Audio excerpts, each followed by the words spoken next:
Hey, good evening, everyone. What is up? It is so good to see you. Sven, Stober, PK, Lazy Ellie, Samurai, great to see you.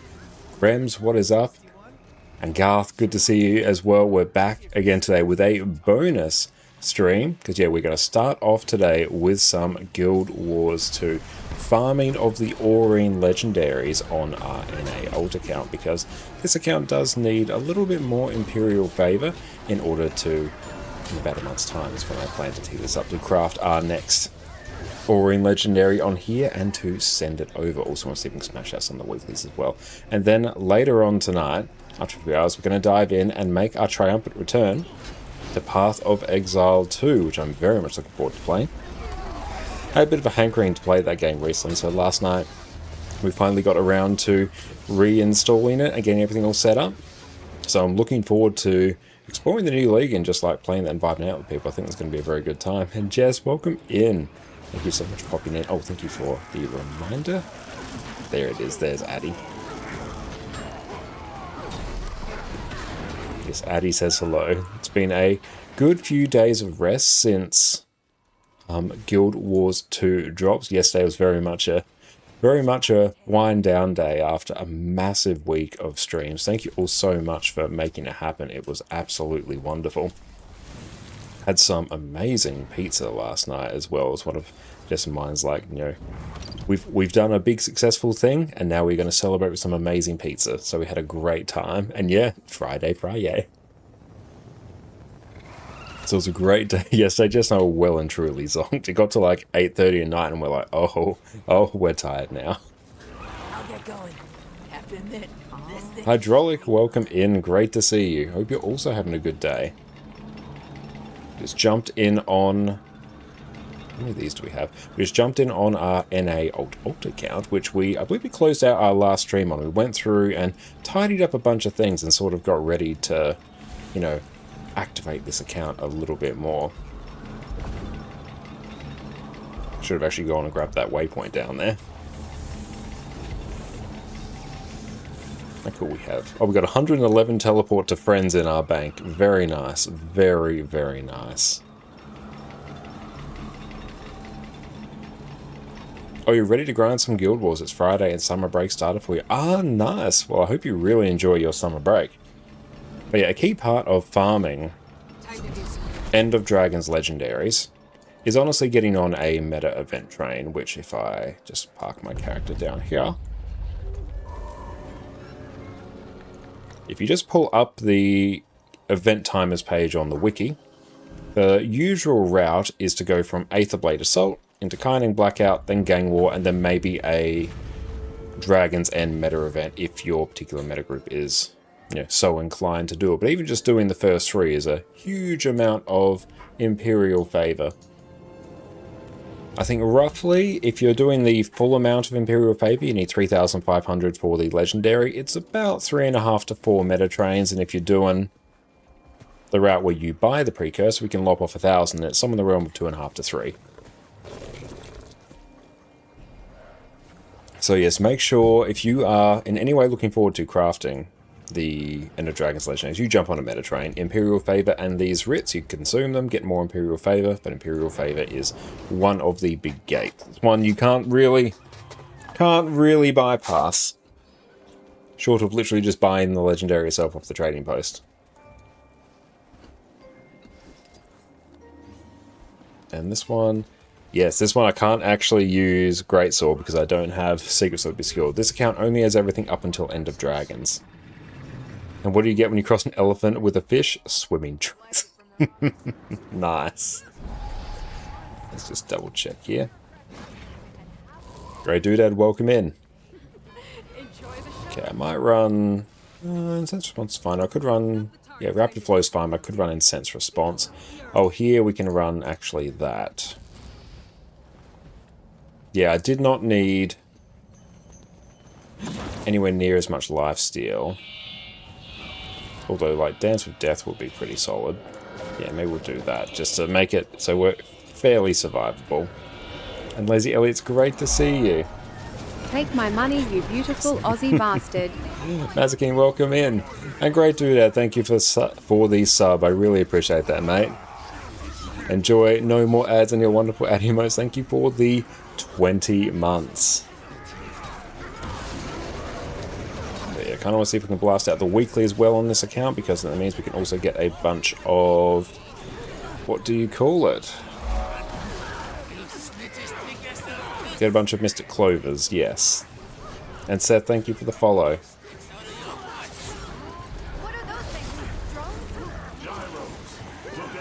Is it worth working through all the stories, or should you just explore and do events on the maps? It is very, very worth it.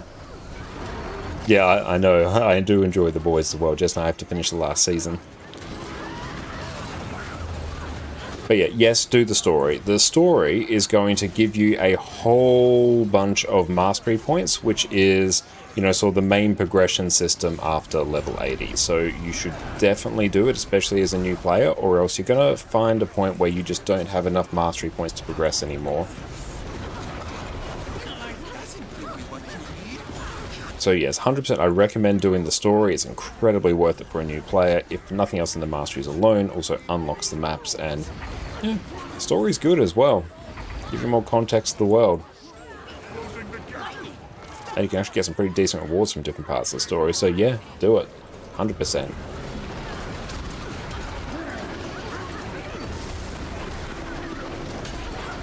Culturally appropriate. Yep. The Australian culture. How you going, great dude? It's great to see you. It seems good working towards clean Zite at the moment. Nice. And it's good. And it's also a good thing to be aware of the expansion story and like Living World story and everything that comes after core is like, I think, a fairly big jump up in, you know, quality as well, because the core story that came out, you know, 14 years ago, and everything after that has just been an advancement of that. But yeah, particularly core story, good to do. The mastery points there will give you a lot towards the auto loot mastery, the advanced logistics mastery. So yes, definitely do it.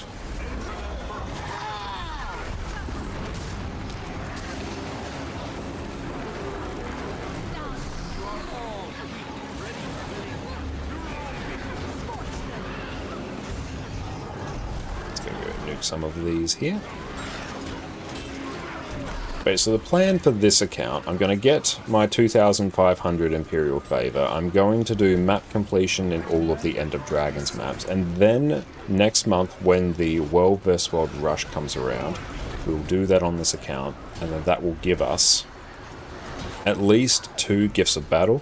I will craft 1 Generation 1 Legendary to sell to take advantage of the extra Gift of Expiration I have sitting on this account. We'll use that gold to then fund the creation of another Gen 3 Legendary, which, as we did on our last stream, will be funneled back to our EU account. Yeah, definitely need the auto loot. The amount of stuff we've gotten until loot is not good. Well, auto loot is absolutely game changing and should just be the first mastery you're sort of making a beeline towards. So yeah, I do events around, like when you're doing the story as well, because, you know, events are going to give you a lot of experience, which will also help progress your mastery lines.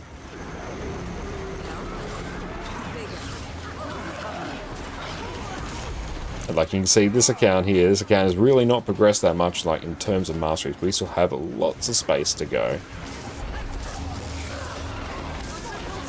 Oh yeah, see, I actually have to complete the End of Dragon story to complete that, which I probably should do at some point. It's pretty low priority. Liveborn, great to see you.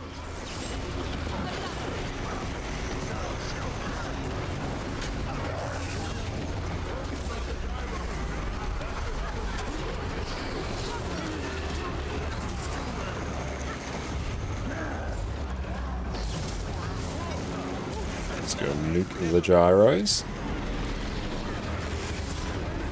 I'm doing very, very well. It's been yesterday was definitely a day of rest for both Jess and I, because yeah, we had an absolutely amazing week, stream drops, but we definitely need to catch up on a bit of sleep, so it's a nice, chill, relaxing day.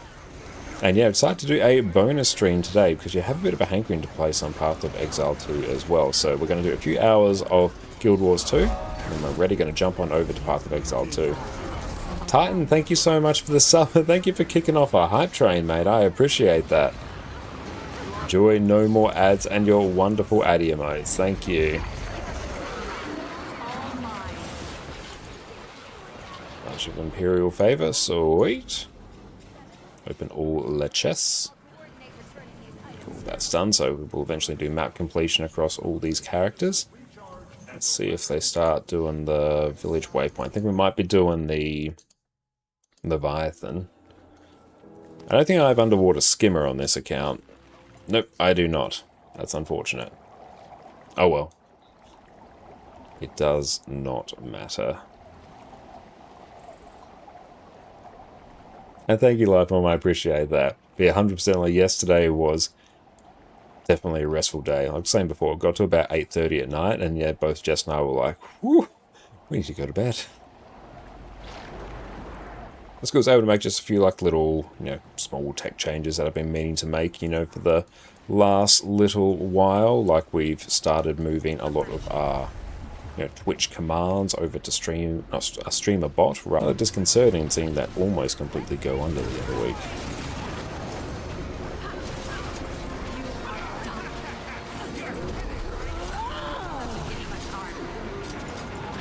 Oh, admittedly don't understand the Twitch stuff. That's all good. Basically, Stream Elements is a platform that it basically gives you the ability to run like lots of Twitch commands and stuff like that. Like say if I type in !YouTube in chat, then it will return that lot of custom things like that. But yeah, it's a website and it's free. And just the other week that came very, very close to going fully out of business and shutting down, but they recently got like some more funding. But if that goes, that capacity goes as well. So yeah, I've been meaning to shift things away from that for some time, so I just started going through the process of doing that, which is good. It just means that if Stream Elements ever goes down, or particularly if the website has any issues, then it doesn't really impact me.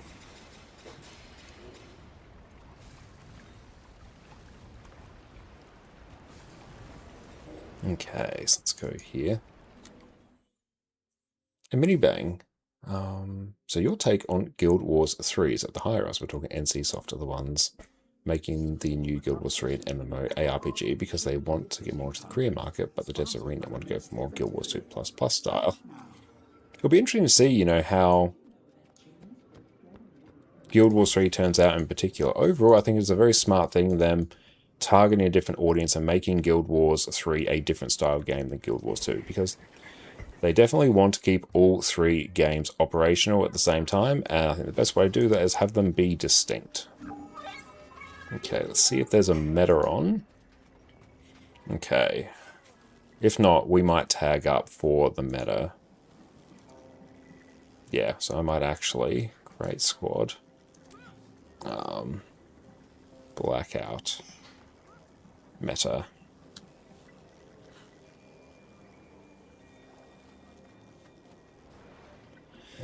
So we've done all the hero points here. But yeah, we'll just tag up.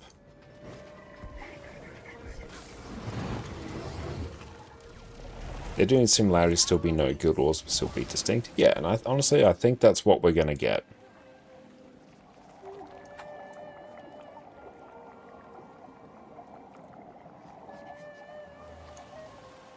Yeah, I should go do... Yeah, oh, I can actually... Have I done the heart up here? I don't think I have. I should go do it because it's like insanely easy and it's free real estate.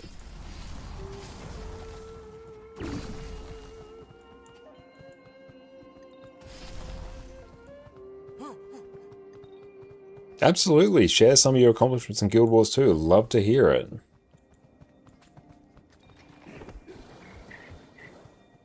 It's funny, this account actually does have Living World Season 4 Skyscale as well. Not Griffin yet, though.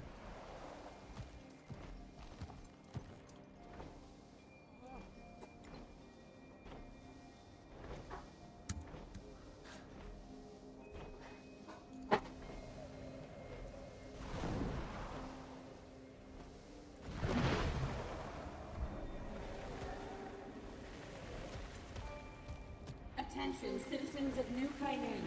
We're receiving reports of power outages across the city. Do not be alarmed. Yeah, especially if you want an event done, systems. Best bet sometimes is just to tag up. My Jade is aware. Joan, thank you for the follow.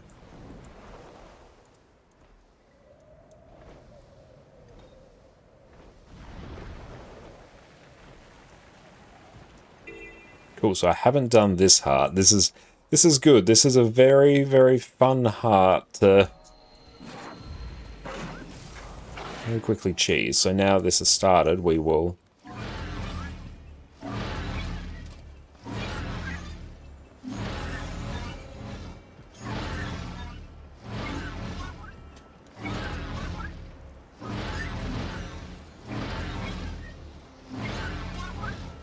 I'll put this in the squad message. Spread out and do events. You can simply ride this over and over again. Complete it. Oh, you played this evening with your mother, who originally got you into Guild Wars overall. That's awesome! And you finished Twilight. Congratulations! And you unlocked the weapon masteries. That's amazing. But yeah, Twilight is a huge accomplishment, so well done.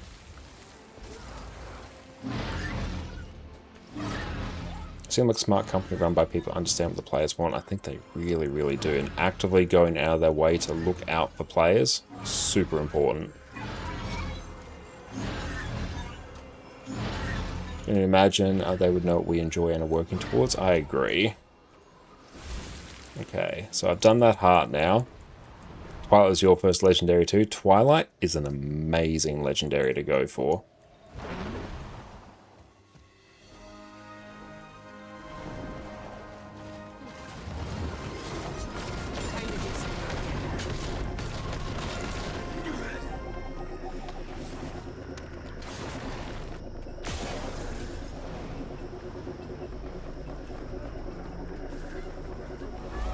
Okay.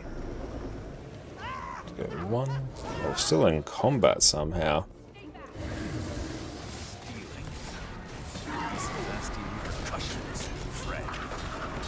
Oh, I gotta turn off the drops timer.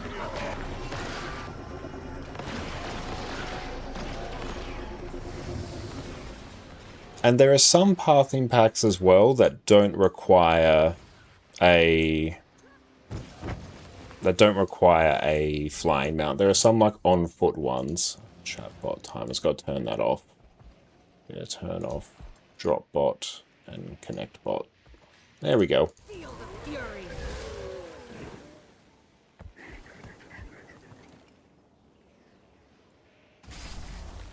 You asked for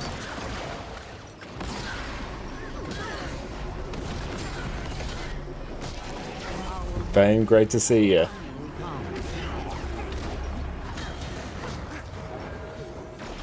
It depends on the pathing pack. What I'd recommend is downloading Lady Ellis's guides and Teket's. Teket's all in one pack. Those ones are more likely to have barefoot ones. I know Lady Ellis's guide, particularly when I was doing Quarteria map completion, had, you know, barefoot map completion pass on there.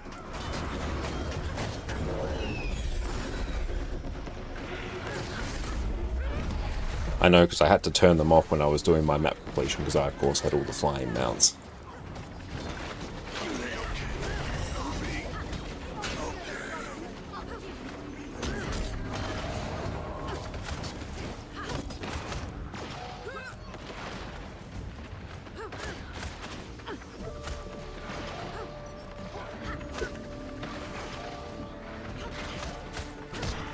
Time to do something.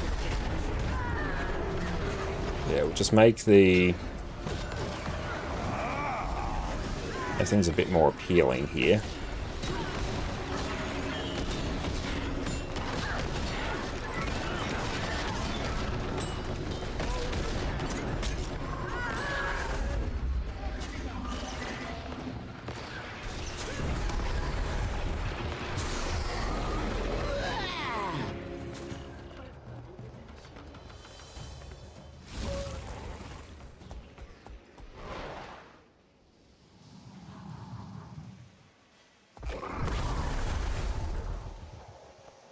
Yeah, one of the The real downsides is that I don't have access to all the mount masteries. So it's going to take me a little bit longer to move around.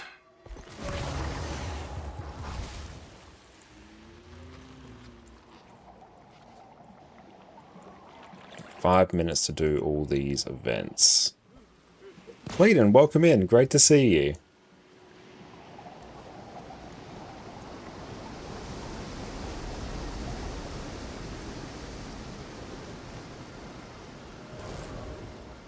So I think I actually need to do this.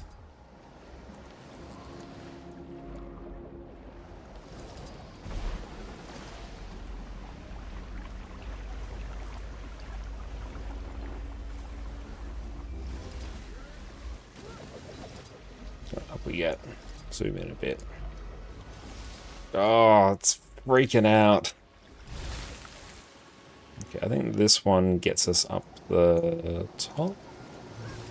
Yeah, it does.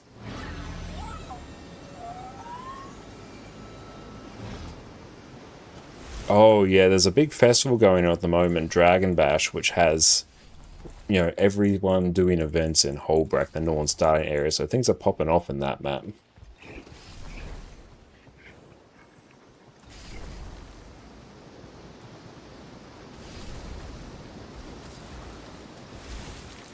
Let's go do... Just go do events.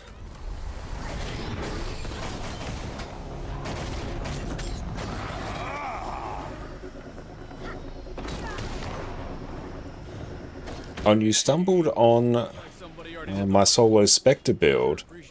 Would I suggest anything with Spear Nurse or New Relics? Honestly, it's pretty much the same for that. I'd keep that build exactly as it is.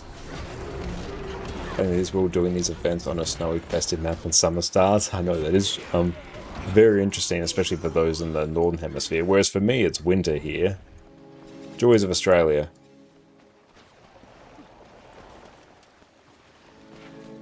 Yeah, I can contemplate this.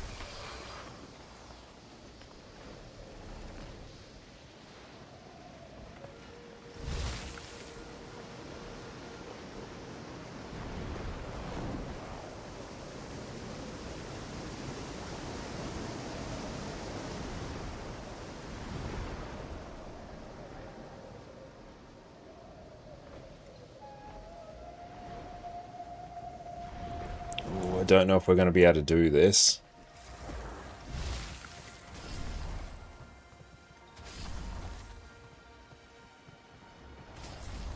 Yeah, I don't think there's enough people.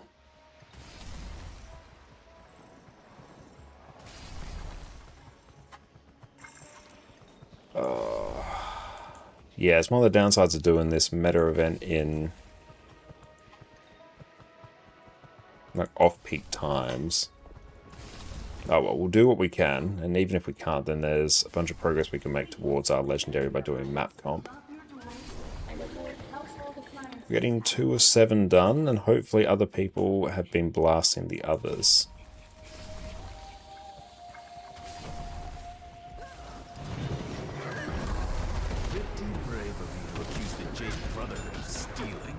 Whenever you uncheck a piece of gear from Hero Tab, can people still see it, or is it just for you? No one else should be able to see it either.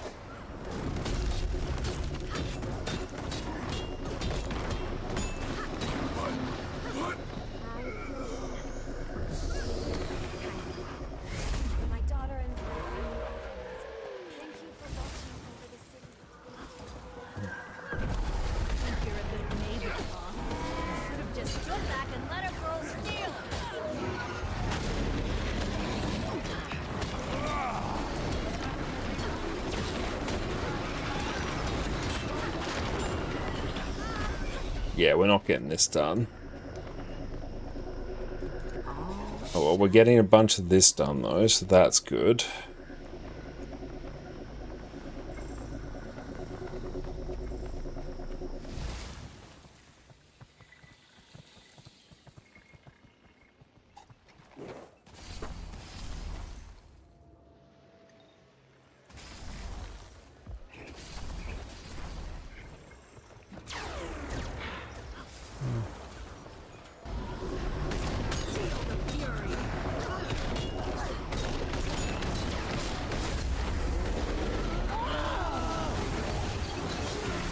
This, you know, this is NA right now.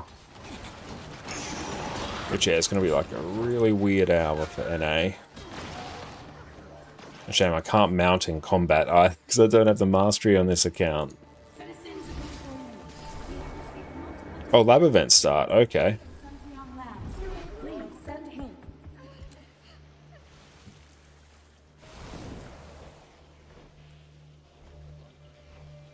Due to an inability to restore order in Sun City sectors, various transportation systems will be... Wait for that to load in. Okay. So I can take a teleporter here.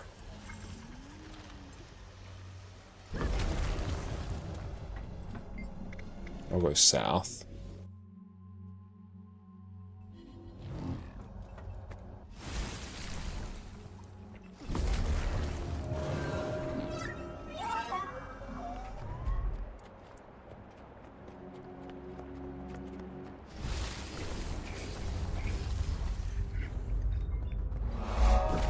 Jackery, thank you for the follow. Yeah, my personal favourite festival is Winter's Day.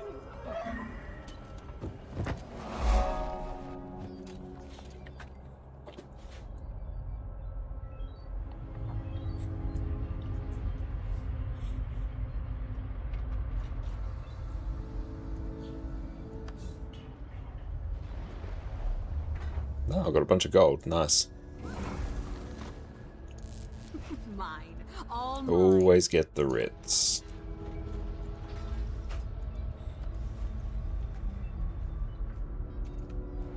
How's the map looking?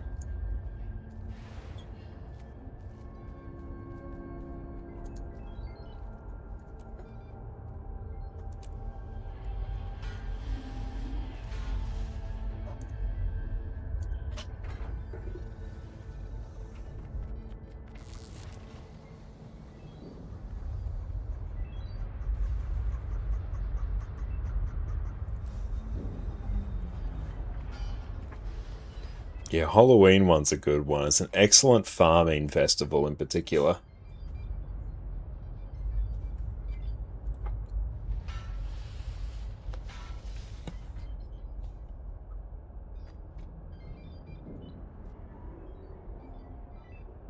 Do you think I should unlock all the masteries one by one or certain ones first?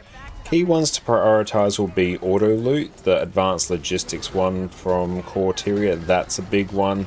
At least getting some of the main mount masteries, super important as well. But yeah, honestly, like, if you're a new player, focus on auto loot.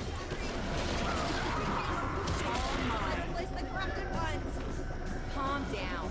We'll get it under control. Get those batteries and stop as many Jade Brotherhood as you can. I don't know what's going on. This feels bad.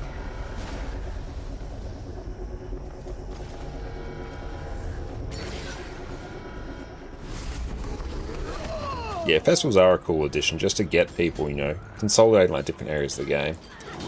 100% recommend unlocking auto loot. It is massively important.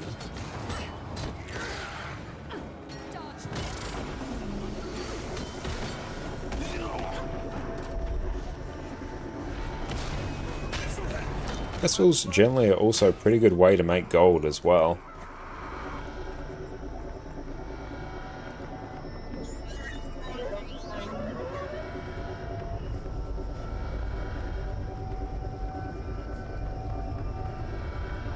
I'm just going to go down here and chill, purely because there's no one else here, and if too many mobs get through, the event will fail, so it's important that they don't. I also don't need to worry about farming experience on this account, so that's good. This account's actually reasonably flush with spirit shards.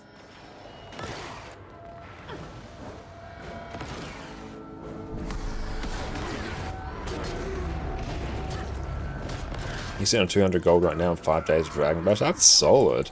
It's a real solid amount. Oh, dang. Yeah, it sounds like the entire city just flew. It's gonna take at least a few Rip. minutes to repair. Yeah, so if you don't have enough people, event fails. I'll see if there's another meta going. Maybe there's a different one in the LFG.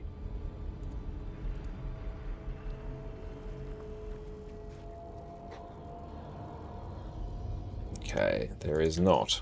Unfortunate. So, that's fine. The next step for me to do is to get the hearts done. So I've done one in this map, there's one in this region. There should be one in another. Where would it be? I will start here.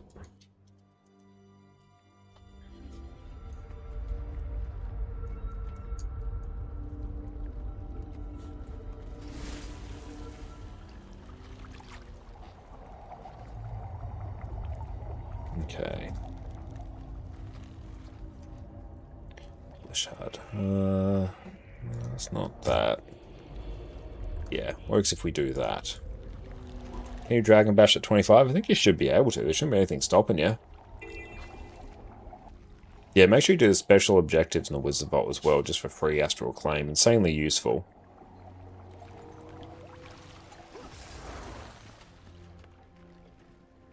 Let it just load all the others. That guy across the street, you notice him hanging around a lot, just sort of lurking? Yeah, saw him talking to people. See if I can get the hearts done. Test trails, map completion. Okay, so where does this start from?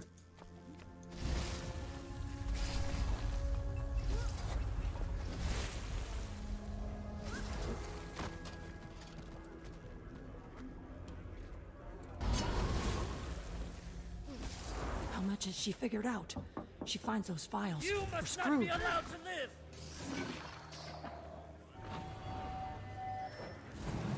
Just seeing if these doors bug out.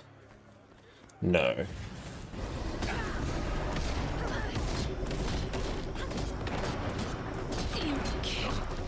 Stop us. They recovered an Eye of the Ocean.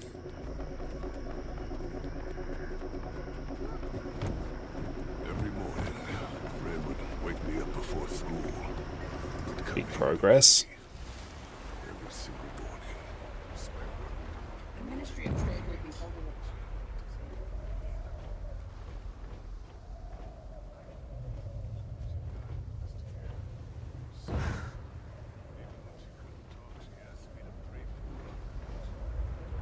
I did. Every day I'd come here and talk to her. Whatever, I might actually rebind some of my skills here. she's already dead. I'm looking for Mount Skill 2. Left shift. That should work. There we go. Actually works now.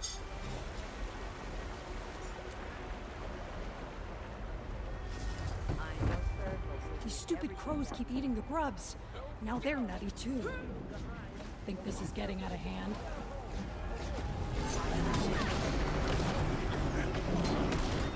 Yeah, I'm using Blishhud here to basically give me a bunch of pathing lines to, you know, complete this really quickly.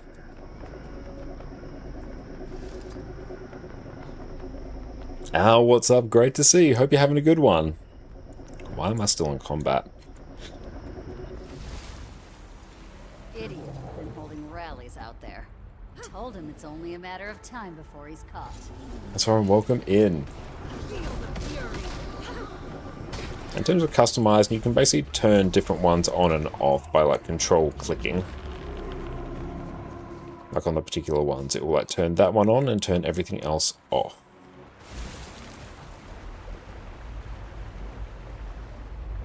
Let's see if there's a spot. Here we go. More map comp. Yeah, we were trying to do the meta event before, but yeah, this is now on our other account. Our other account. Ooh, let's go do this event. Oh, thank you so much. Yes. This made us a wonderful dinner of shepherd's pie and salad. Thank you so very much. Really, really appreciate that. Yeah, let's do this event as well, because there's actually events we kind of need.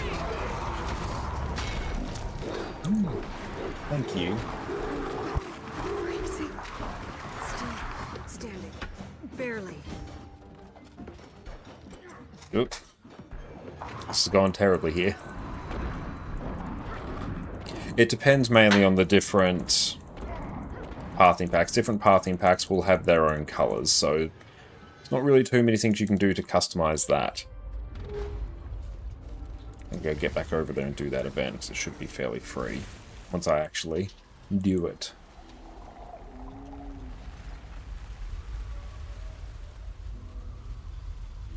That is all good. Really, the Shepherd's Pie will be a very worthy train.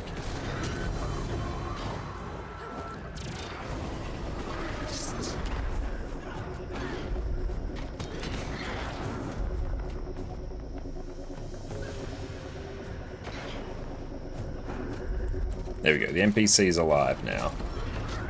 We crafted Vision on Wednesday. Oh, nice, congratulations. That's awesome. Thank you, Jess. We're going to mix some of this in.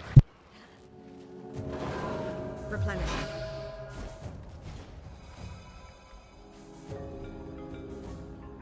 What was that, the third attack this week? Lost count. Something isn't right. It's always been bad, but not quite this bad. I'm going in. Into where exactly? The ruins? Come on, you heard her. Move out. Have I had an issue where Blish HUD has crashed my GPU? No, I haven't. Sorry you've had that issue, that's really frustrating. Let's go tickets. Map completion, End of Dragons.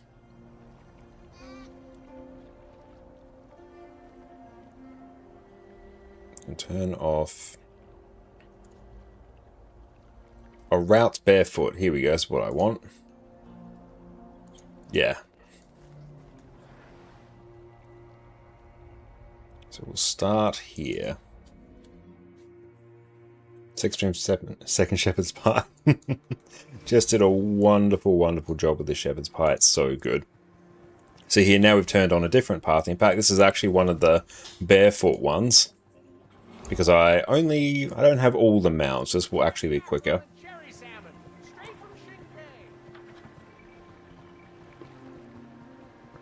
Azrael, welcome in. Knowing how studios are, Guild Wars 3 comes out end of 2028, in your opinion. I kind of feel like that might be, realistic. I feel like mid to late is kind of where my sort of guess would be. Depends how quickly they turn around from the beta at end of 2027. And as long as it gets like the development that it needs to ensure that it's good, then honestly I feel like that's fine. Only use Tech Park because that's what you're used to. That is totally fair, to be honest. I mean, it says barefoot, but that still requires a Springer. But honestly, you should, if you're doing map completion, you should wait until you at least have a couple mounts.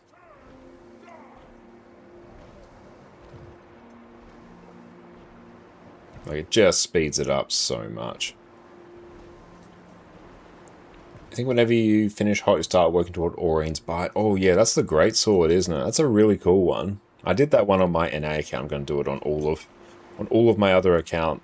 No, I'm going to do that on my EU account as well. That's the correct saying. I'm not going to do it on all my other accounts. That would be actually unhinged. Yeah, that's true. If you're doing this part of the expansion, yeah, very much have mounts. But yeah, I'm definitely feeling, limited by not having everything I'm used to on this account. We got Sky Scale, so that's good. But like, I can't mount in combat because I don't have that mastery, so I'm a bit sad. Don't have Warclaw. I don't have Janthea Warclaw, so my Warclaw's not great. So Jackal might actually be our go-to land mount. I mean, it's still good. So the plan is I will do map completion, and then if I see any events in the meantime, we will do them and get profit from them.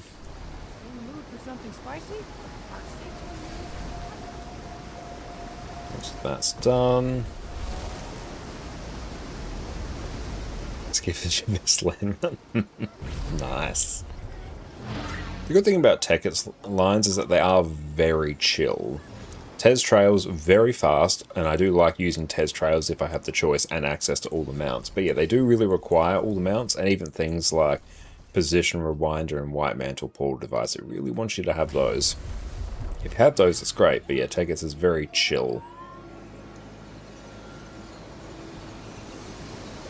Yeah, Warclaw without any mastery is not great. Yeah, I wouldn't expect it to be great.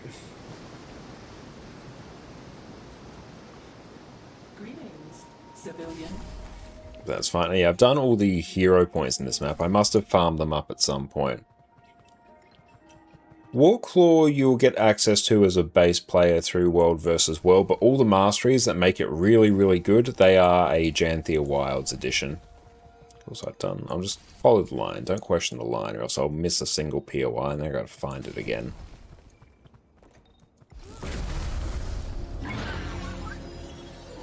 But yeah, base Warclaw, not great. It was honestly a completely useless mount in PvE. It's just Warclaw was originally introduced to be a mount that people would use in World versus World. So it has a bunch of uses in World versus World, obviously. But compared to all the other mounts prior to Janthea Wilds, Raptor was better in every way, Jackal was better in every way.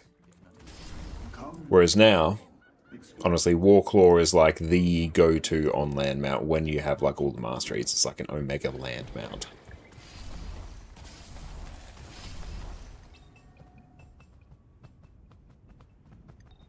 It seems like you can mount in combat without any masteries though. Oh, can you? Okay, hang on.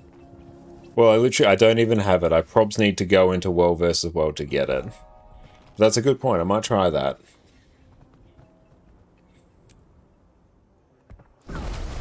And our mounts die from fall damage because we don't have the masteries that stop that. You really sort of take for granted just how broken mounts are in Guild Wars 2 when like they're fully juiced. Oh, hang on, let's just enter.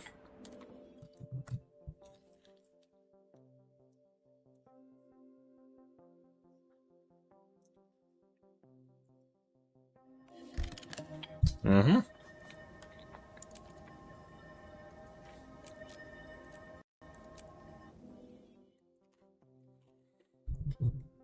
Yeah, see if we can mount it in combat. That'll be interesting.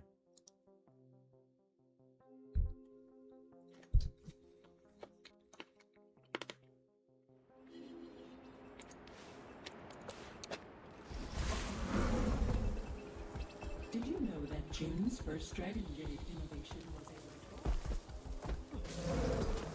Also use base Warclaw more than the other mounts. Okay, that's interesting. Yeah, the Janthea ones really amp it up. Will it die from fall damage? Less.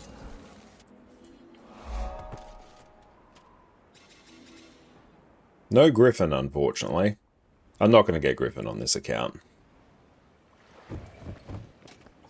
That will just be like too much work. Too much work and too much gold for an account that's realistically not going to get played much beyond the farming of these legendaries. Or maybe cashing in on future World vs. World rushes. Is it World vs. World rush? If you're lucky and capture Stone Mist quickly, you can within a few minutes get 2 Gifts of Battle, which is whew, insane. Like, at least go in and do a bit of World vs. World during that. The reward is just too good. Make sure you got the Gift of Battle reward track going though.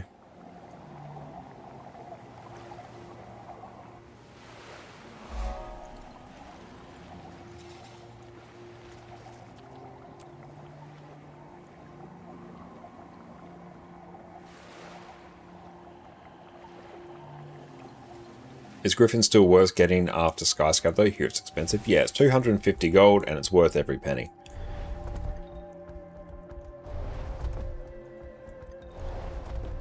Like the movement and the pace at which you can like move with Griffin is insane. Especially when you start combining things like Springer into Skyscale, into like the Bond of Vigor to refresh your endurance, and you dismount, go into Griffin. Like you can do insane movement, and it actually makes traversing so much quicker once you get comfortable with them. Plus it actually opens up the opportunity to farm Griffin adventures, which are very profitable in terms of spirit shards. But yeah, I'd 100% recommend Griffin.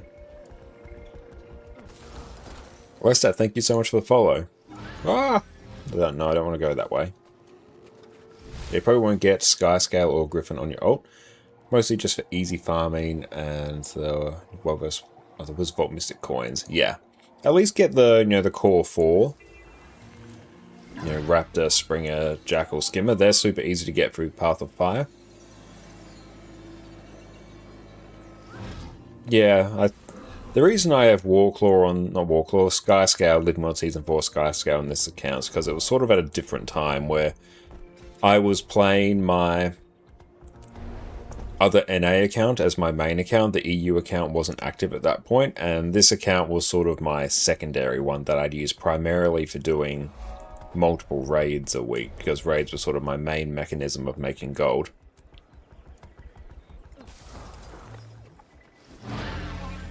How hard is it exactly getting Skyscale? Not necessarily hard, but like there is a reasonably sizable collection to do it. It's much easier through the Secrets of the Obscure expansion, and Blishard's how we're getting these lines. Thank you, Jack. I wouldn't say Skyscale's hard, but yeah, you know, pull up the wiki, work your way through the collections for it. You will get it.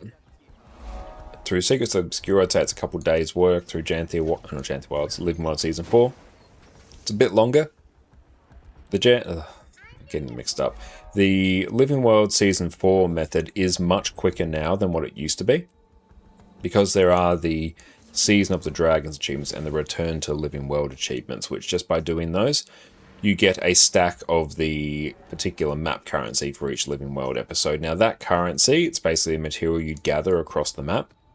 That currency is one of the big gates for Skyscale, because without the Return to achievements, they can actually take quite a while to farm. But now, because you have that, those currencies are basically free, so it really cuts out a large chunk of the time gate that used to be there when the Living World Season 4 method was like the only way to get Skyscale. Even with that, it's still longer to get... Okay, Warclaw will die here. It's still longer to get the Skyscale through Living World Season 4, and you still have to do a bunch of Living World Season 4 stuff with it. But it's not as bad now as what it used to be. Okay, so here I gotta do... This is the other heart. Other ones, though, aren't too bad.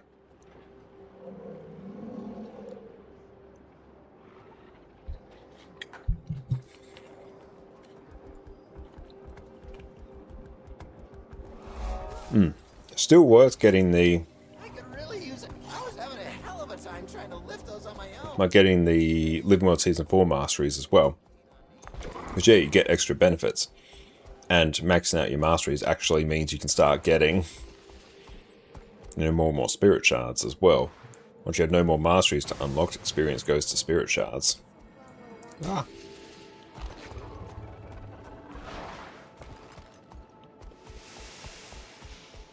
And also, Living World Season 4 Skyscale is a requirement for getting the legendary trinket Vision. Almost getting your diving skimmer, great. That's an awesome one. Ah, nice, Fan. Thanks for that. But yeah, if anyone on NA in particular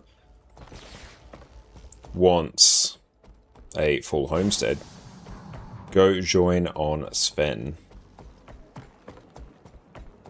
It's in the LFG. Excellent.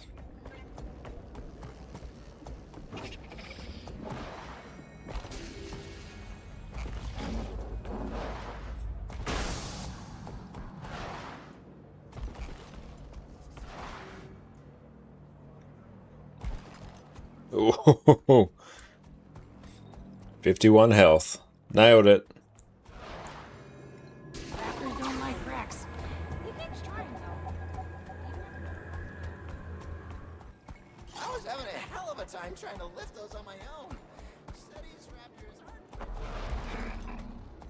So here we simply do the heart. The other hearts are pretty easy to do. This one, like, is also not particularly difficult. It might just take us a minute. Gotta go find where the...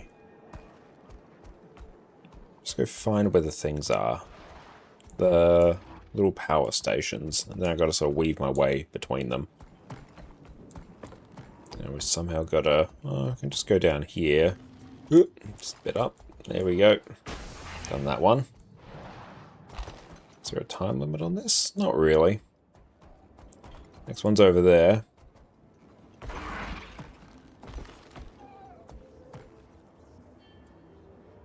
The LFG system can take a bit to get used to.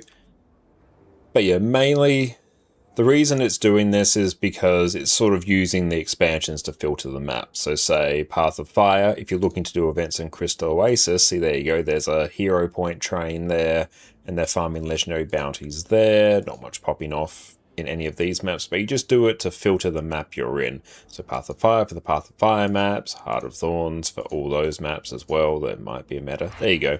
There's a Tangled Depths meta going right now. Living World Season 3. Yeah, it's mainly just filtering the areas of the game. If you search, nothing comes up. Yeah, I think the search is only going to go across the subcategory you're in. Let's see here. I don't know. Wing 4. There you go. It's only going across the subcategory. It doesn't search across the entire thing. The LFG system does need significant changes to it. Like, the LFG system is old. Like, that came about a few hours after the game launch. Not a few hours, a few months after the game launch. Before that, we didn't have anything at all, and you had to use external websites for the LFG. Got some good progress made on Strife Hunt ending today. Got the first step of the achievement done after getting the Mistborn Confusion. Nice. I need to finish what it is. I'm capturing specific SWOT objectives. Okay, you're not too far away.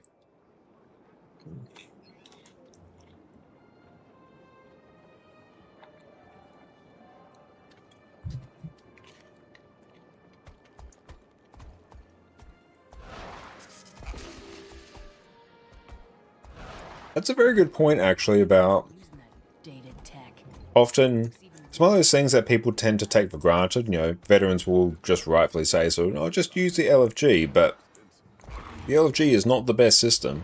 The LFG is old, and the LFG needs to be replaced. You started playing Virtuoso, but not sure if you should go Condi or Power. Initially search Condi, but kind of want Power gear swapping to Chrono here or there. Would that work well? To some extent, yeah. I think Chrono and Virtuoso require different power gear in the best case anyway. Purely because Chrono, I think, needs a bunch of extra precision. But both of them are fantastic choices. I've done a lot of Power Virtuoso in particular when I was doing Harvest Temple.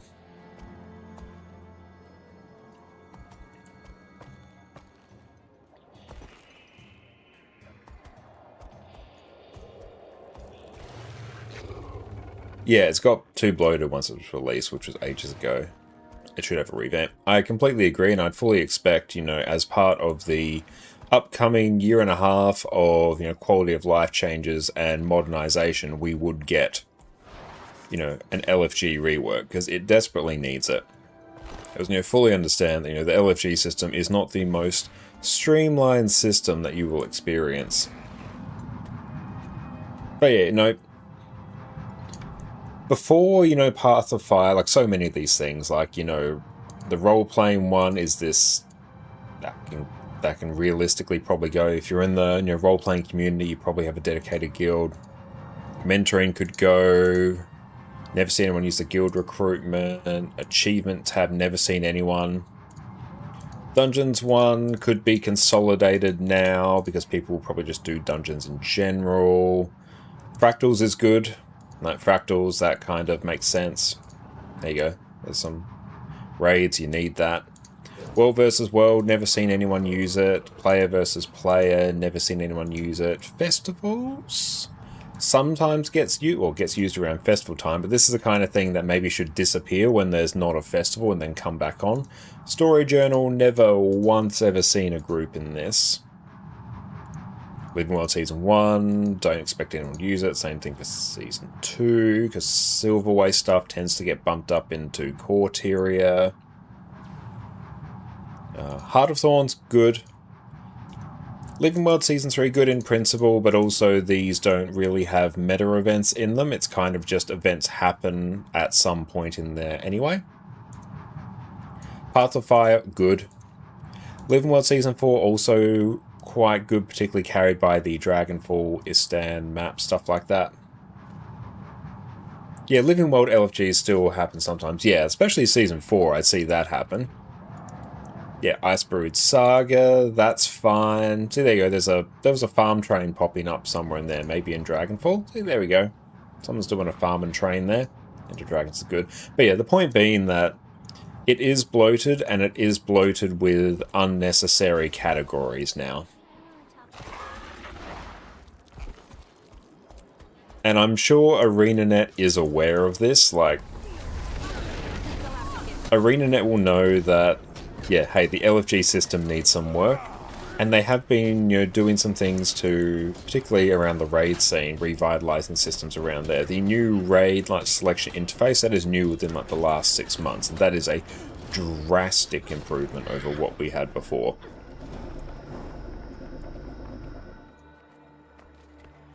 And yeah, they've even said in one of their recent videos saying, hey, that I think it was on the live stream, where they said, we know there's a lot of systems that we want to go back and fix, but, we just haven't had the time to go back and touch it up. And even on a smaller scale, I feel that as well, just in my general day-to-day. Like, even talking about, earlier I was talking about shifting a lot of my Twitch commands from Stream Elements over to StreamerBot.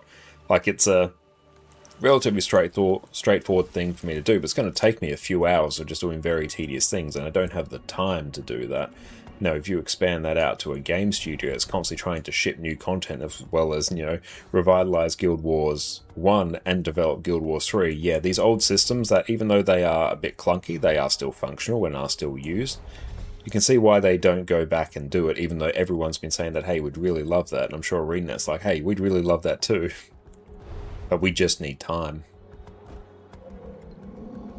You're about to unlock Griffin. Is Living World Season 4 for Skyscale? Yes. Which pathing pack would you recommend for no flying mounts? I'd recommend Tekkets. That's what I'm using now. It's a barefoot path. I think it's actually assuming you have Springer, maybe. Definitely not assuming you have Skyscale or Griffin.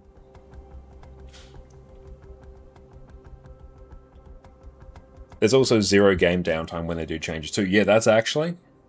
that, I think, is not harped on enough.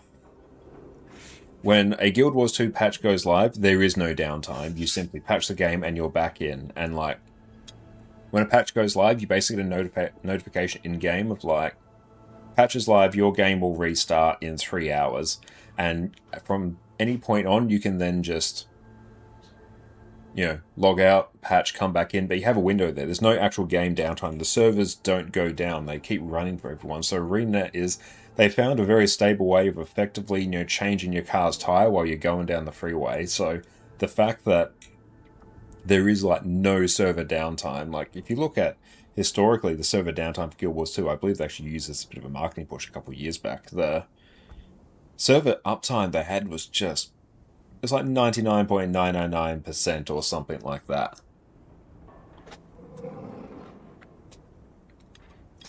Primoris' buy as well. That will be an amazing one.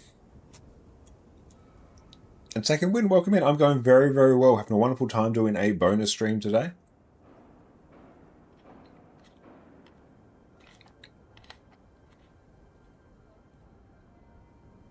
Are you playing with 250 ping? Yes. Joys of Australia. I'm always playing with 250.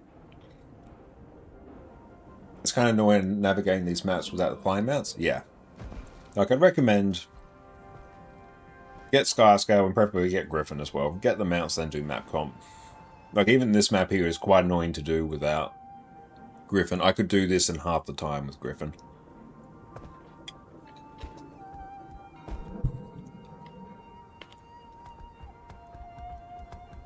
The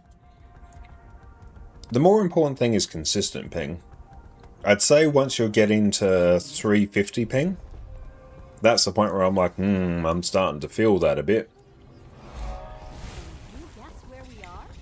Yeah, 350 is probably the point where I'd be like, ooh, I'm not loving that. As long as you have consistent ping, though, the game feels fine.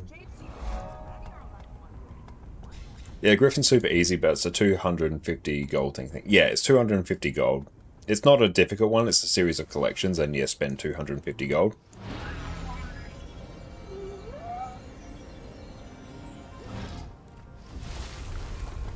And it kind of depends as well, like if you're used to playing on, 20 ping or something, if you all of a sudden got pumped up to like 250 ping, you'd be like, oh no, this is terrible. Whereas like it's kind of just like all we know.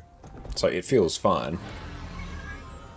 Read that if you have 200 ping, it's better to play low intensity builds. I disagree with that. Low intensity builds have a lot of value, and I'll occasionally like play them if I just feel like vibing out and having a good time. But I wouldn't say that 200 ping is a requirement for that at all. And for context, the build I have done best on the DPS Golem was Condi Renegade, and that is a build that is actually impacted by ping a bit, namely because of legend swapping. Even despite that, I was still able, this was a couple of years ago now, to get within 2.5% of the DPS benchmark, which is like the highest number that anyone has ever gotten on the Golem at that point. Like, it is the peak of its damage. So even with that ping, I was still able to get to that point after a couple of hours with practice. I don't think this level of ping, just you're relegated to low intensity builds, because Guild Wars 2 has a very, very good skill queuing system. So what happens is while you're casting one skill, while the animation's going, you can press the next skill and that skill will be queued up. So it will play as soon as it's available. So you can basically, queue up your skills, and by doing that, it means like you can really compensate for having higher ping, because you're not having to wait for your skill to finish casting before you cast the next one. It's one of the reasons why Guild Wars 2... I wonder if it'll give me that one later. One of the reasons why Guild Wars 2 does really, really well with high ping compared to other games. Like even, I'll be doing some Path of Exile 2 later, and I booted into it, and for some reason I was on an American server, and yeah, I had like, 200 ping or something like that. Moving around, literally just my character walking, felt jerky and just horrible. And then I swapped back to an Australian server and it was totally fine, but I could have 5,000 ping, and me moving my character around in Guild Wars 2 would feel fine, because that's managed client side, it's not managed server side. Granted, that much ping, I wouldn't really be able to press any skills, and that would feel terrible, but even when things like movement are impacted by ping, ooh, that's a bad feeling. Guild Wars 2 handles it really, really well. So you just have to anticipate a lot, basically. A bit, yeah. And my dodge timing is a bit different than other people. I have to dodge a bit earlier, but most attacks in Guild Wars 2 actually have quite a wide window where you can dodge. It becomes very apparent on things like Cerus, where when we're doing the challenge mode, we have to actually jump over one of the shockwaves because you can't dodge through it, or else it rips your boons. It's undodgeable, but you can jump over it. Everyone else, they are jumping over the beam. For me, I'm jumping onto the beam because of my ping. And people will see me jump shockwaves on Samrock, and how are you? That's hitting you. How are you jumping that? I'm like, that's just my ping. That's just what I've learned to anticipate. You find it very noticeable in World vs. World. Yeah, it's more noticeable in World vs. World, I think, in any sort of competitive aspect. It doesn't mean that you can. Since we can skill queue, it's better to use rotation classes compared to combo classes like Thief with high ping. Depends on the Thief build. I'd say Spear and Axe on Thief. It's not even so much like classes, it's more so weapons. But I'd say Spear, because that one you really want to... You can still even skill queue on that, but that one I think, yeah, probably fairly impacted by high ping. Axe in particular, I think, is one that really struggles with it a bit, but it's also because I've only spent a minimum amount of time on Axe. I could probably learn to deal with it.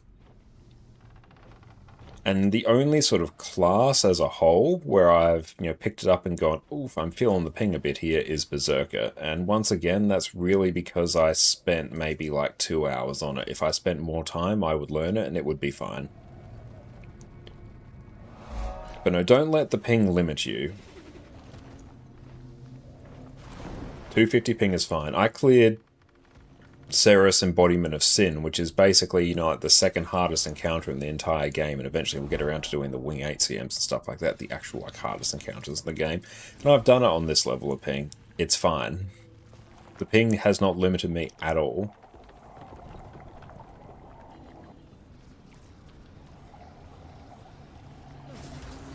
I also did a test on Longbow Ranger. Was in Voice chat in Discord with a friend. We both press longbow 4 at the same time, and his hit you first. Yeah, like skill cast will be impacted by it a bit, because yeah, a skill has to be cast, information has to be set to the server to like register that it's hit. Yeah, for PvE, it does not limit you at all. Like, don't worry about it. Play whatever build you like and you enjoy. You are not limited to low intensity builds. Play a low intensity build if you want to play a low intensity build, but don't play it because you got a high ping. That's not a problem. Have you ever experienced 30 ping? No. Twice in my entire 13,000 hours in Guild Wars 2, I have seen sub 200 ping. I saw 198 and 199, and I was standing AFK. But no, I've never experienced that, and it's probably a good thing just for the Guild Wars 2 community in general that I don't, because, you know, if I have that level of ping, I'm just going rampant in PvP. Like, we'll just be predicting everyone's movements, I'll see your skills, like, I will be able to telepathically sense the skills you're going to press before you can press it because of the ping that I've been learning with. This is the equivalent of Piccolo's weighted clothes from Dragon Ball Z, so it's probably for the best that I don't get that ping. Do you use VPN? No, I don't. Yeah, you fear the ping. I was born in it, molded by it. Because secretly, all Australians are basically just like insanely good PvPers. So they give us that ping just to keep us in check. It's actually just a form of balancing.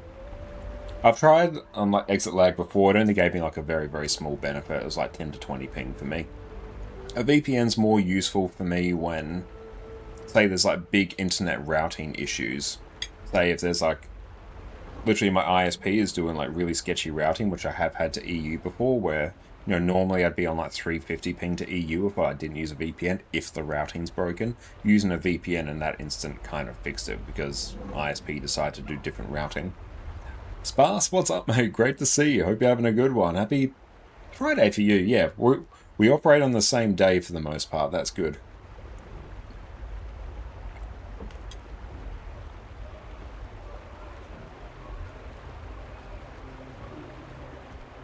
Well, you guys were born there, you're way too good at video games. It's also the reflexes from dodging the snakes. Everyone's seen the live-action Prince of Persia movie with Jake Gyllenhaal, where he, like, you know, catches the snake, or he, like, you know, puts the snake in a torch's mouth as it, like, comes out. That's just a regular, everyday experience in Australia. Like, you have to have good reflexes.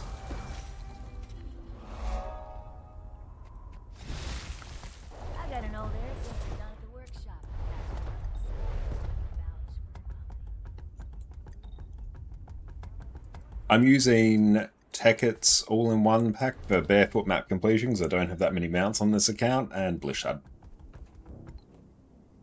Yeah, just move next to all the servers. Yeah, I'll just move to like, yeah, next to the data center in Germany, or the one in North Virginia? West Virginia? I don't know US states. Somewhere in a Virginia. And not the Virginia in South Australia that has like the big garden center. Definitely not that one.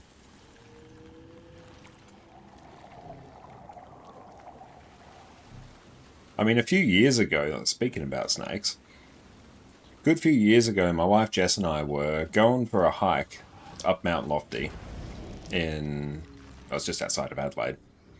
Not a particularly big mountain. Australia doesn't really have that many big ones, but it's technically a mountain. Walking up that in the summer, it's all good. Walking back down, though, you're coming back down the steps. You know, walking down steps, turn around, look behind me, there's a brown snake just like curled up there. And the common brown snakes, I think, are the second most venomous snakes in the world. And then after that, I proceeded to also see two more.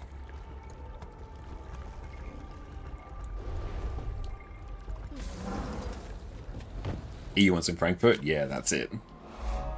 Oh, I'm missing one POI. You're consistent 20 thing there. I literally have like, I've got over 11 times your ping right now. Oh, there's a mastery point up here. That's exciting. Let's go get that. Yeah, and then I can also go find this other point of interest, but we'll do so after.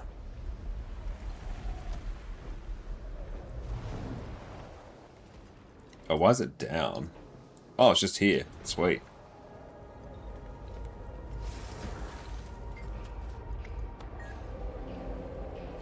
The good thing is, for the most part, the common brown snake isn't like overtly aggressive, not like tiger snakes. Tiger snakes, though, will actually go out their way to chase you. They are angry by nature.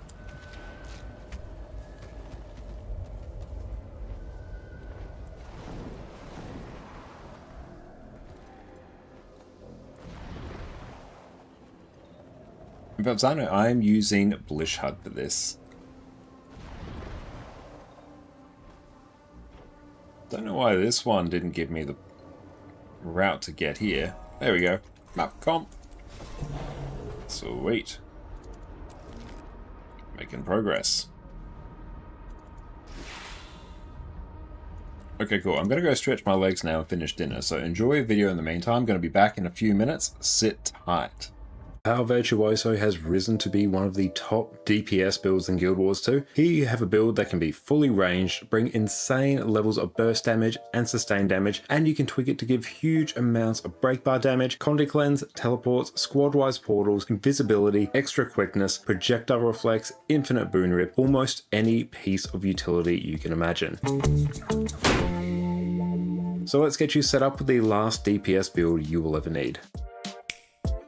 Welcome back everyone. For the past few months, Power Virtuoso has been my go-to DPS build. It's the build that I've used to clear Harvest Temple, and it's the build I choose when I've decided to stop messing around and just get the job done. So why is that? First up, we have insane levels of utility on this build for a very slight DPS loss. You can add things like projectile reflex, teleports, stun breaks, stealth, quickness, huge amounts of CC, Conde Cleanse, all manner of things to help carry your team. Release your sweet! For a DPS build, you also have huge levels of survivability with distortion and blocks available on a very short cooldown. Depending on the encounter, you can either make this build fully ranged to give yourself a ton of safety to move around the boss and avoid AoEs while still attacking, or you can trade it for huge amounts of burst damage. So you can customize this build for any encounter and know that it's going to hard carry your team. Not only that, it is simple to play with a very smooth looping rotation, and it's very easy to pick up. So let's dive in and cover what I think is overall the best power DPS build in the game. Once you become a Virtuoso, where you would usually summon clones as a Mesmer, you now instead generate Psychic Daggers or Blades. Your Shatters also get replaced with 5 Bladesong skills, which will have some familiar effects. You can also equip Main Hand Dagger to fire ranged attacks at your target, and depending on what weapon you choose, you can potentially have fully ranged weapons on both sets, which is a huge bonus for any build in Guild Wars 2. Now, circling back to our Bladesong skills. Your first skill, Bladesong Harmony, will simply fire your blades at your target and deal increased strike damage. A huge source of damage on this build, and it's going to be a big priority when it comes to your rotation. Bladesong Sorrow will also fire all your blades at your target and inflict strike damage plus some extra confusion. Still a good source of damage, and it's going to be used to upkeep the Deadly Blades buff. Bladesong Dissonance is your CC Bladesong. You'll fire all your blades at your target and inflict 1 second of daze per blade. Bladesong Distortion is less of a Bladesong skill and more of the regular Mesmer Distortion skill. You'll consume all the blades you have and give yourself distortion for each blade. This is basically a get out of jail free card for so many mechanics in Guild Wars 2, and is one of the things that makes Mesmer in general one of the most flexible and reliable DPS builds. Now, Blade Turn Requiem will simply consume your blades and summon a spinning AoE around you. Think a Beyblade. The more blades you consume, the longer it lasts. It's a source of extra damage, and we're going to be using it to upkeep various buffs in our build. For our gear, we want to hit 60% crit chance because of the trait Quiet Intensity, which makes it so Fury gives us an extra 45% crit chance instead of the standard 25. This means while you have Fury, you'll be critting 100% of the time. Now, we have a few options in terms of gear, and it just really depends on whether you want to use a Sigil of Accuracy or a Sigil of Impact alongside a Sigil of Force. Now, running a Sigil of Accuracy is going to give you some extra critical chance, which means you can run slightly more offensive gear stats. This is going to give you overall the highest damage. Now, however, there are benefits to running a Sigil of Impact instead of Accuracy. One is that it allows you to achieve higher burst damage on enemies at UCC, which is very handy in things like fractals, open world, and certain raid and strike encounters. But also what it allows you to do is to swap out the Sigil of Impact much more freely for things like Sigil of Night, Sigil of Serpent Slain, any other type of sigil that you may need for specific content. This is a very good degree of flexibility and only comes at the cost of around a 1.5% DPS drop. Now, personally, I run and do recommend the Sigil of Impact setup. This is going to give you you the broadest flexibility across all areas of the game for things like fractals, raids, different strike encounters, and you can freely swap out your sigils without having to reshuffle your gear like you do with the Sigil of Accuracy. So if you want one set of gear, go for Sigil of Impact. I'll include a link to the Sigil of Accuracy setup in the description as well. Both of these setups don't require any specific infusions, i.e. precise infusions, to cap out your crit chance, although I'll also include a link in the description to a fully optimized version of this build with precise infusions, if you want to go the full hog. However, I don't like recommending gearing setups that require infusions to work properly. Now, if you're running the Sigil of Impact, I recommend running a full set of Berserker's gear with an Assassin's headpiece. We'll also run Rune of the Eagle, which is going to give us a lot of extra precision and more easily allow us to reach the critical cap. It also helps that Rune of the Eagle is incredibly cheap compared to things like... And we are back. Welcome back, everyone. And in some good, very belated news, I know everyone's seen this now, but we just received this yesterday because Australia Post is not fantastic.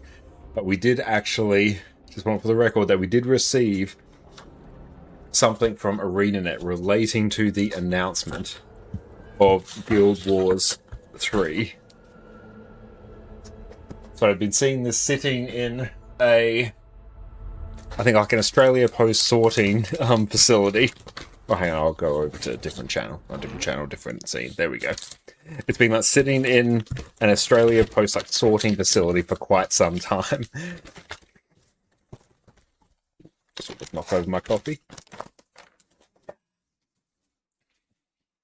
But we did get, and thank you so much to Arena for sending this. I will stress that this wasn't ArenaNet's fault. This was like Australia Post's fault.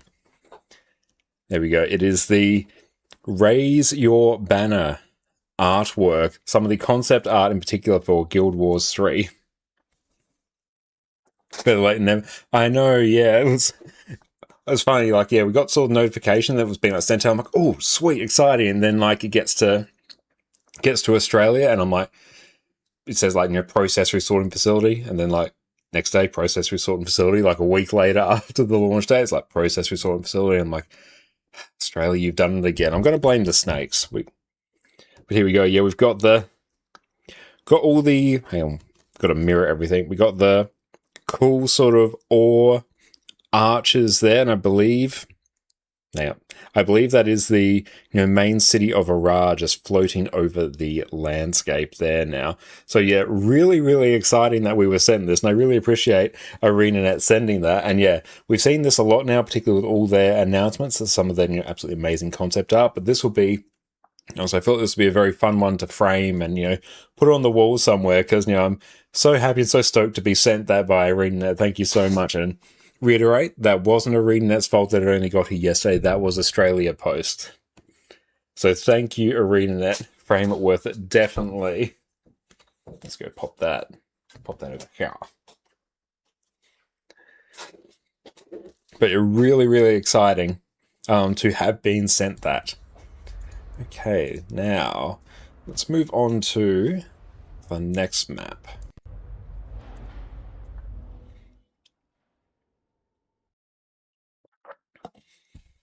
But yeah, unfortunately, we weren't able to cover that just before the announcement. That would have been really, really exciting. Process that. We've got 10 events done. Sweet. Daily, tick that off. Complete any raid encounter. Potentially do quick play with that. Inspects laboratory. Yeah, we can absolutely blitz this. That will get done in fractals. Do a quick play. Do that. That gets us 4. Cryptus gets us 5. Identify gear. I'll make sure ain't sun to protect it. Yeah, it's a very good point. The sun in Australia is rough. We have a couch. It was a sort of hand-me-down couch for my mum when she was refurnishing her house.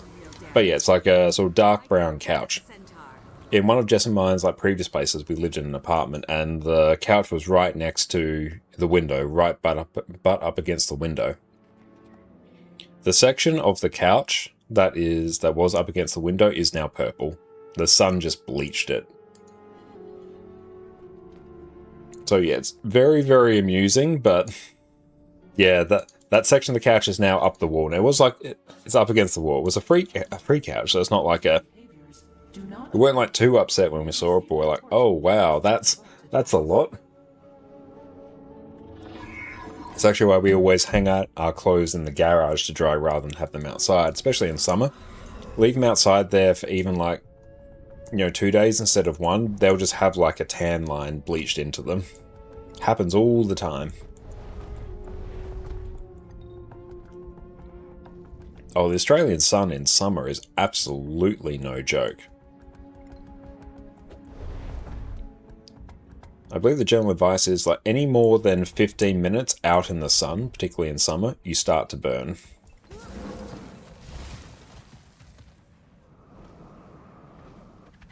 But yeah, we'll definitely be protecting that from the sun. It's so amazing to be saying that, and thank you, ANET, for that.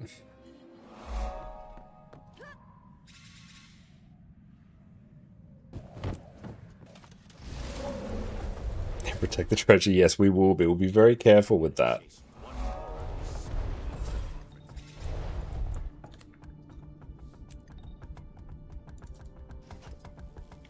Oh, I won't be able to do... I'll be able to do Dragon's End map completion. But it will not be as fast as it normally is, because we can't just rely on Griffin. Griffin on that map, but I think map completion on there takes something like 10 minutes.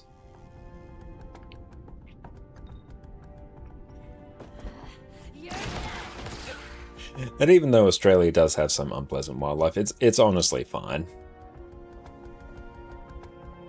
It's just generally, like in summer, don't go in like, high grass or stuff. If you can't clearly see what's in front of you, just don't go in it.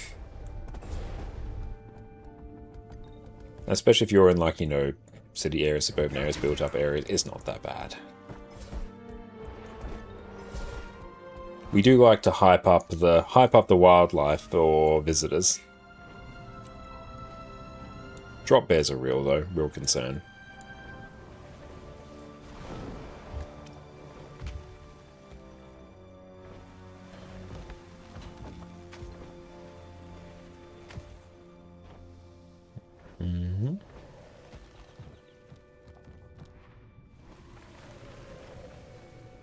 Oh, there's a collection thing over here. No, not that I'm going to do the collection, but we'll talk to her.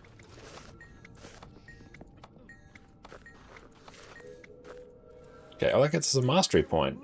Okay. Got some relics as well I can convert to things, so that will be nice. Yeah, I might buy the medium crafting bags.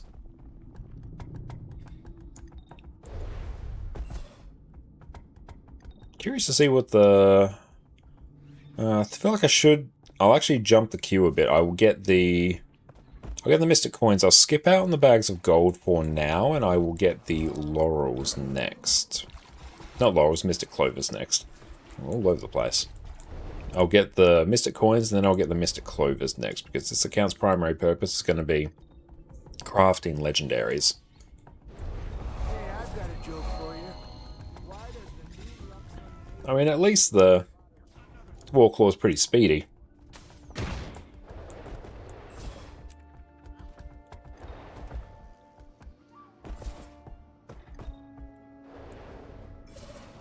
Don't die from full damage.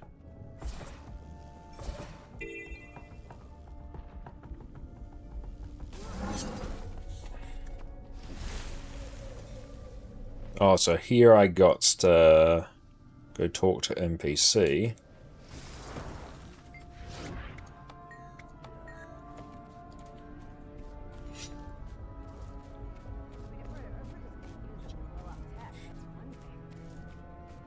Okay, then yeah, we got to go in and do the heart. What's changed since Tetra came on? Yeah, Raptor is still like decently fun as well. Good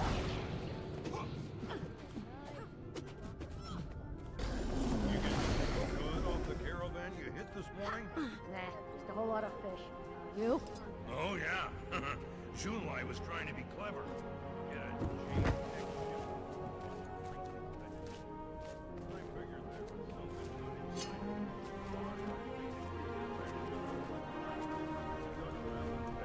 Yeah, I've got to wait till they're still.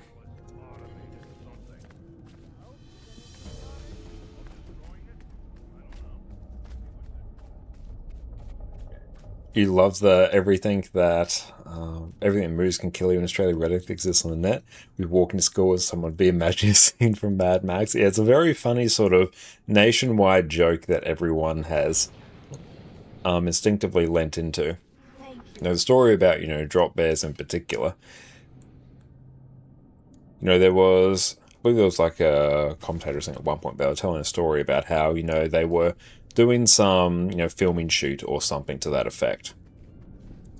And then, yeah, someone they were with just like started talking about drop bears with, one of the international casts and stuff like that and playing it up. And then, like, without missing a beat, the cameraman, who was also from Australia, just turned around and said, yeah, my cousin died from one of those.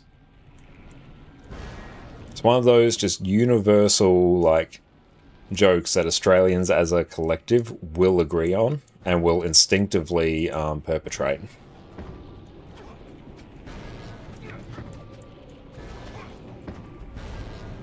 So you can even check out on the National Geographic page, there's even a page specific to drop bears. It's rather funny.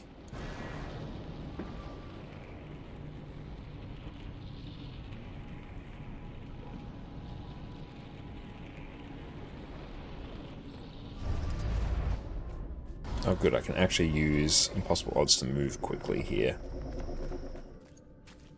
Can I do this and not get found out? Rob's gonna. Oh no, we succeeded.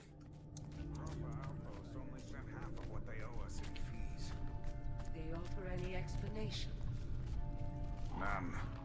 Go back and More bomb caches. wish to keep using the forest. They must pay for its care. What were you doing over there? I think I've been found out. Not just yet. Almost, though. Look at that bar. Caravan is scheduled to come dump more filth. Perhaps we should demonstrate that it is not welcome. You mean Project Honeypot? Okay, so if I can do like one more, might be able to swing it. That's exactly why you're. Need like one more, hang on. Maybe we can do this one and we won't get found out.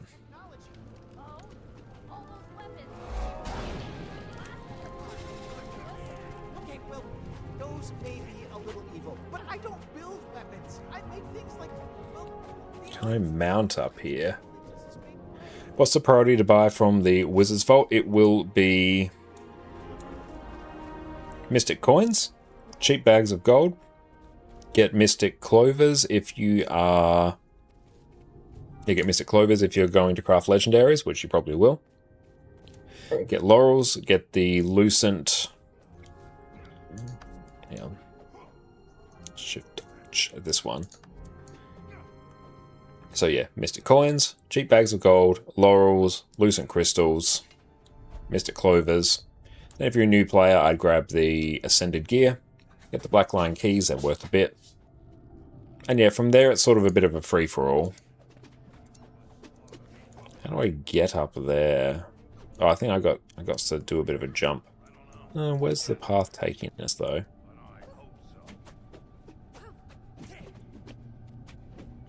Oh, okay. I guess we'll just follow it. Oh yeah, we're on 96. At 100 stacks, we get found out. So we've got to talk to them, then we run around.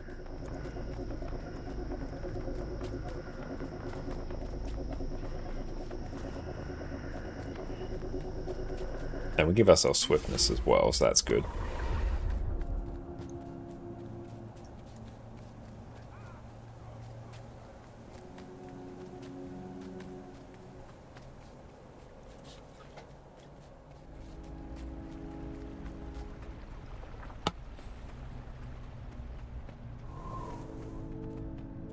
Yeah. See, this is one that gets way quicker if you have the position rewinder or the White Mantle portal device. Let's try and not annoy that speaker patrol. I've never ever actually done this one on foot. Normally I always just glide. Oh well, interesting. Different way of doing map comp. Bomb.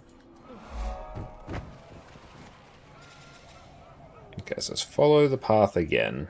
Oh, we didn't get that one. Yeah, we definitely want to get that, or else, yeah, it's going to be, like, uber bad.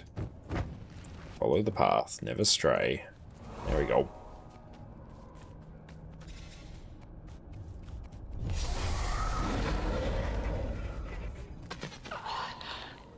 What happens if... Oh! The guards have figured us out. Damn it. Oh well. Let's go around this way and pick up the path again. We should be fine. Yeah. Okay, it's not too bad. Well, it's going to be way more problematic than it was.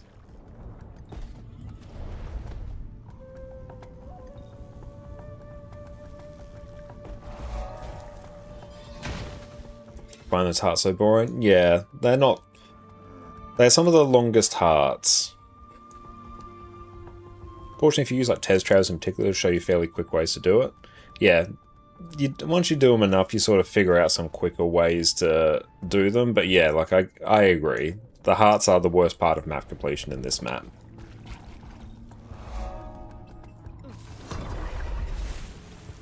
At least it's only 3 and not like 16 of them.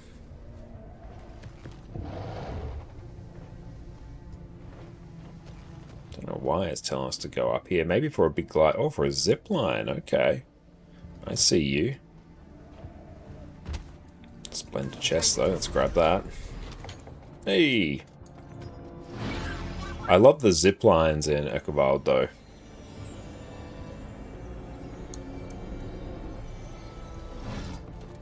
Like, you feel so smart when you find a zip line, it does that.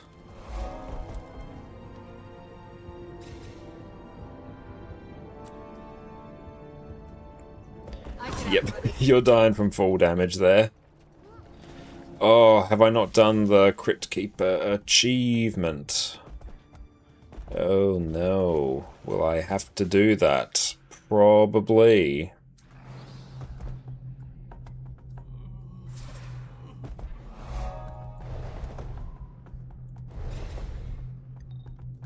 Time to do some real damage.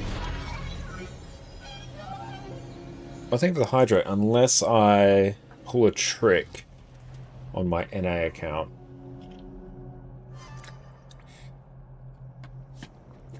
Emmanuel, do you think you should wait to replay all the story core to be a week until Hall of Monument starts? No. It's going to be a while before Hall of Monument starts. It should be like tail end of this year, or maybe early next year when it starts. And honestly, doing the story is going to give you so many like mastery points. They're going to improve your Guild Wars experience in the meantime. And I did say that, the Hall of Monuments will be a mix of like new achievements for people and recognizing things that people have already done. So, if they make it so, you're required to do story for Hall of Monuments, could be one of those things they retroactively add. Maybe they'll make it so you don't have to do it again. So with that in mind, I wouldn't put off doing the story now because it's going to be a while. I do it now to reap the benefits. The mastery points you get are huge.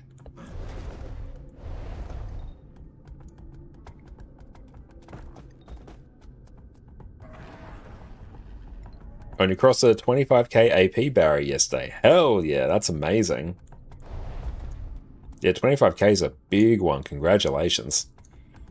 Devil's count hasn't been done much. It's on like 5.6. That's right. I'm definitely not achievement hunting on this account. Just no. Oh, I haven't done this one. No, it's annoying. It's got an elite guardian in it. Those ones are annoying. I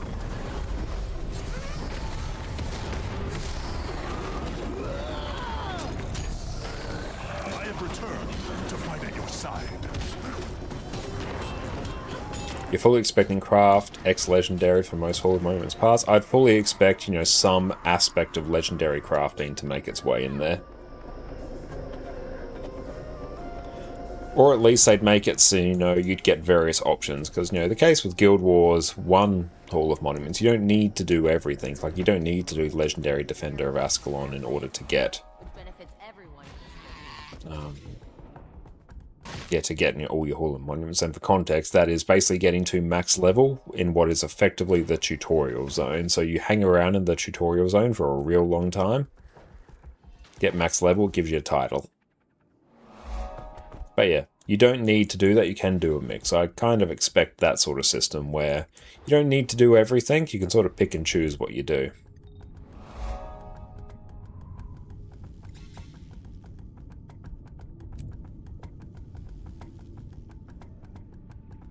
You did quite a bit of the Living Wild Season 1 achievements, since you think the early ones in Expert you just kind of went through without doing the achievement, so you have a lot to really take from. Also got access to Old Lines Arch. Oh, nice. The access to Old Lines Arch is a very fun one. Yeah, I've got that on my NA account. I should do that on my EU account as well. Because yeah, that's a quite a cool reward.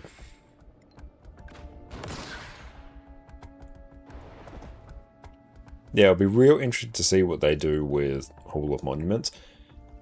Especially because they would have learnt a lot from the implementation of it in Guild Wars 1 to 2, so seeing what they do to do the transition from Guild Wars 2 to 3, I'm really excited, because Aurene, they've been doing great work lately. Oh, I gotta go get a battery. Yeah, they've made it much easier to get LDOA with daily missions. Yeah, I know they made like a bunch of changes to it, somewhat recently, I believe, with Reforged, so you get like daily missions that really speed it up.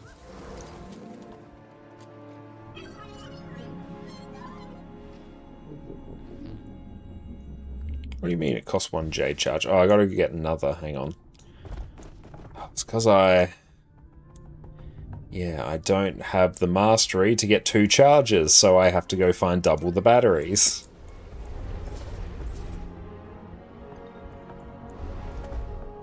There's a very real chance I can't actually do map completion in this map. Hang on.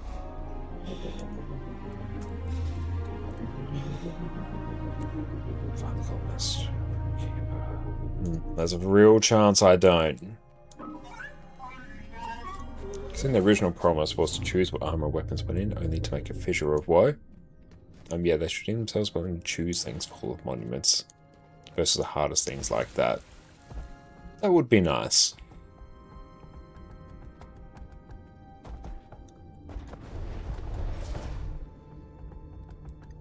But I feel as though, they might have it so, crafting, like, craft a set of legendary armor I could see being a thing, but with the legendary armory, I feel like it's going to be like, have like 6 pieces of unique legendary armor bound, and then they'll probably do it.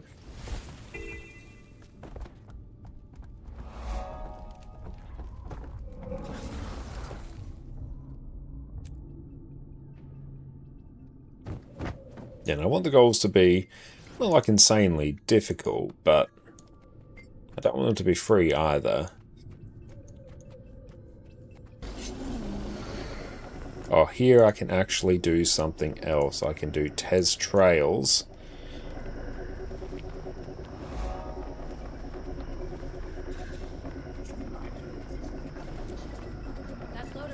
So we'll do a mix here, because Tez Trails actually shows me like among the quickest ways to do this. Oh yeah, Renho is on it. He's always telling folks the price is double.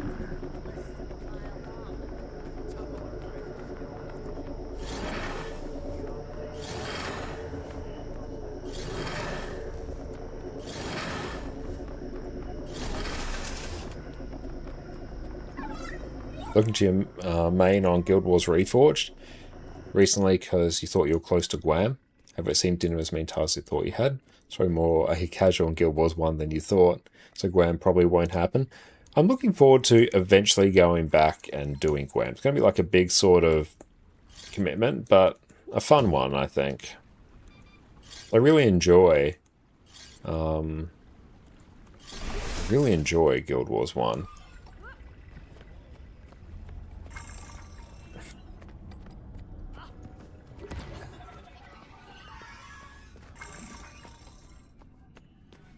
Yeah, we're just getting slapped by like all the suspicion.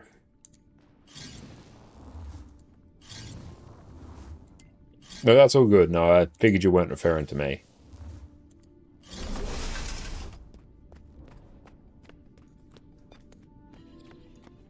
Anyone out there? One of the Brotherhood's out skulking around. Acting pretty suspicious.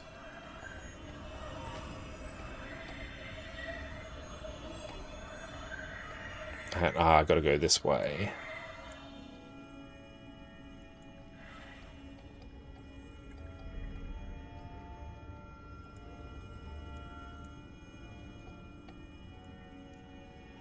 Six. Oh, down.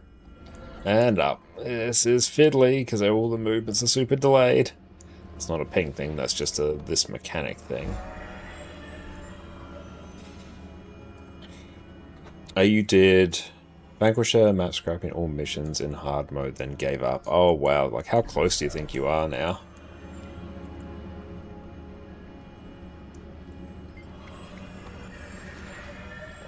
Yeah, I suspect we will probably... what I might do, actually, just to make this a little bit different... I'm going to do this.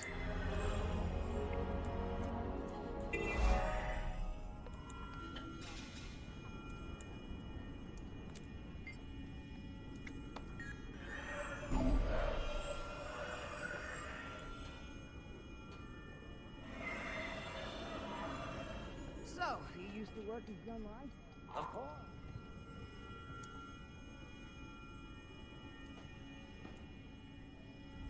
85, let's see.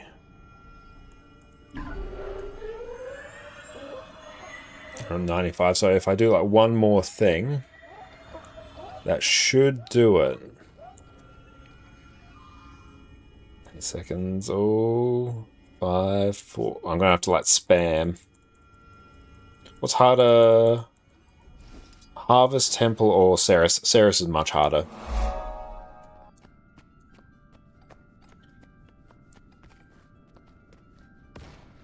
And let's go with that again. 1 J charge.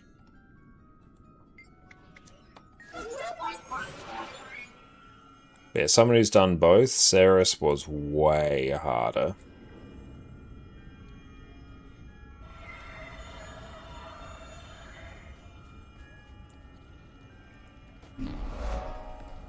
There we go. Good, they figured out. Now I gotta to go out here. Ah. Oh good, I can actually mount the Warclaw in combat, so that's actually, yeah, solid. Good shout on that.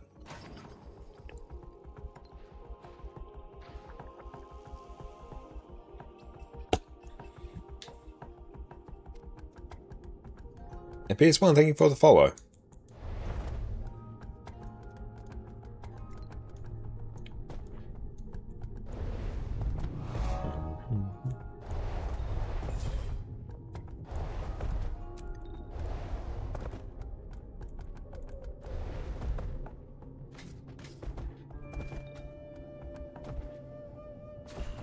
Equivald, the End of Dragons maps, just in general, I find it super peaceful to do map comp in.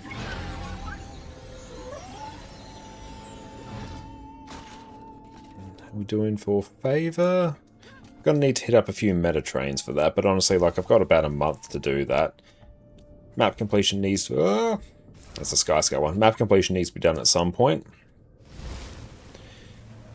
And yeah, for that, I will at least need to get... oh, hang on, let's go over this way. We'll at least need to get whatever like, Crypt Keeper achievement there is that I'm missing out on. Oh, it's been so long since I've done map completion in Path of Fire maps. I haven't had to do them for so long.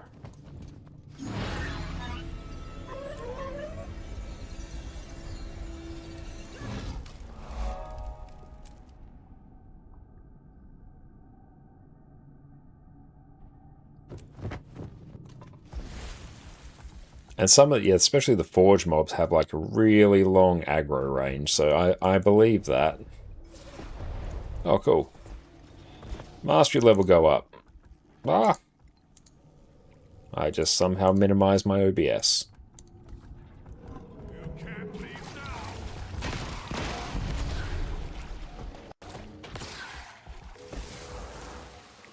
now. All the achievements.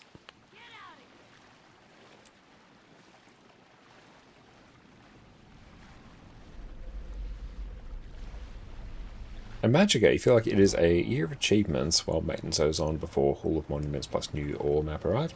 This way you get back in a contest not being played for ages. Yeah, honestly, I think what they're doing is very, very smart. I wouldn't necessarily call it maintenance mode. I think it's more they are taking a beat to go and actually fix things that have been on their list for a very long time.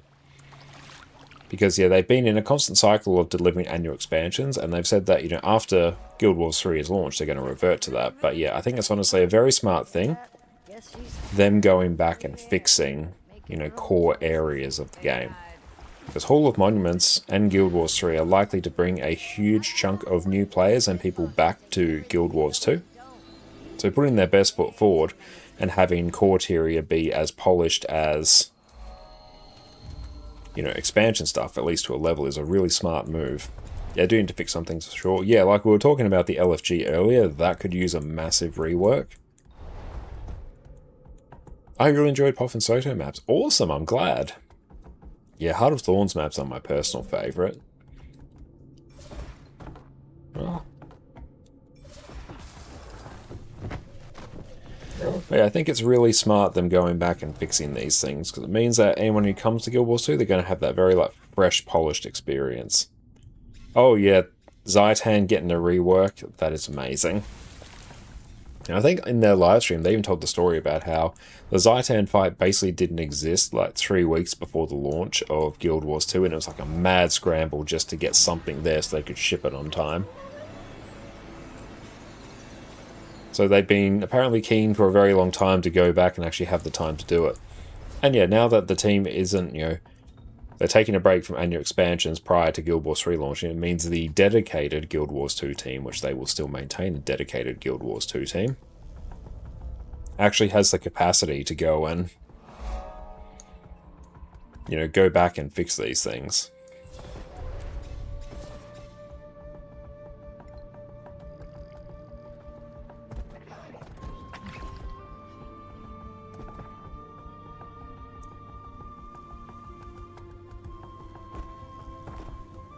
Oh, have you done Living World Season 1 since it has come back? I'll just see if I can get this, please.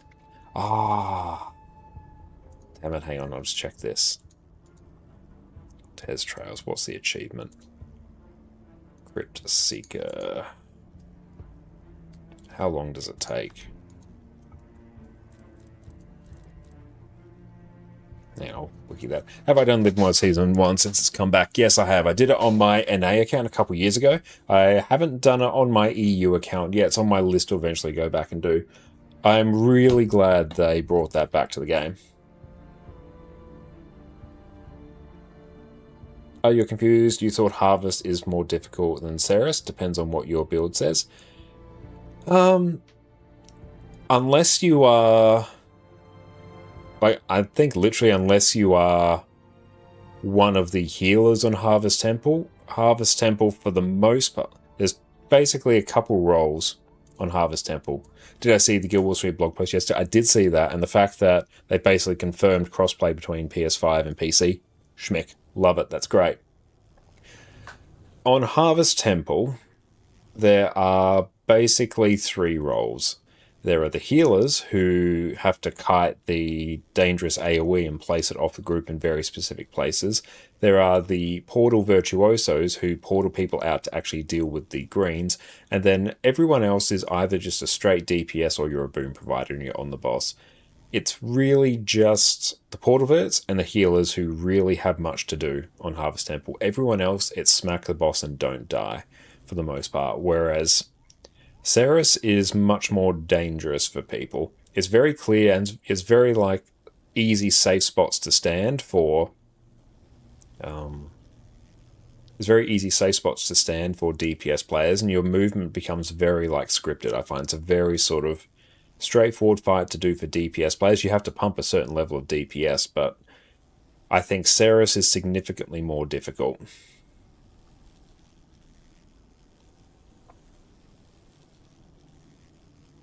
And have you done the original Scarlet Battle on the Breachmaker fight and the revised one? I didn't do the original one because I took a break from Guild Wars 2 after I think the first bit of Living World originally dropped, and I came back just before Living World Season 2 started. So I didn't get to experience most of Living World as it launched.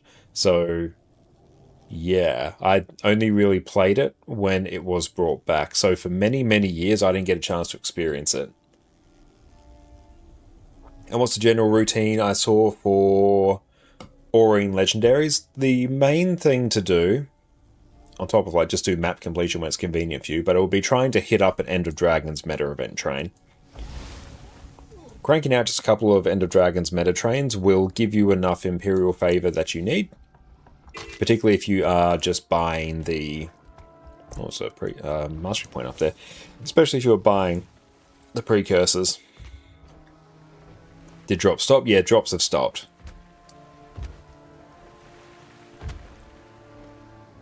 Yeah, I don't know if they nerfed Scarlet. Like, I'm sure they rebalanced a lot of things.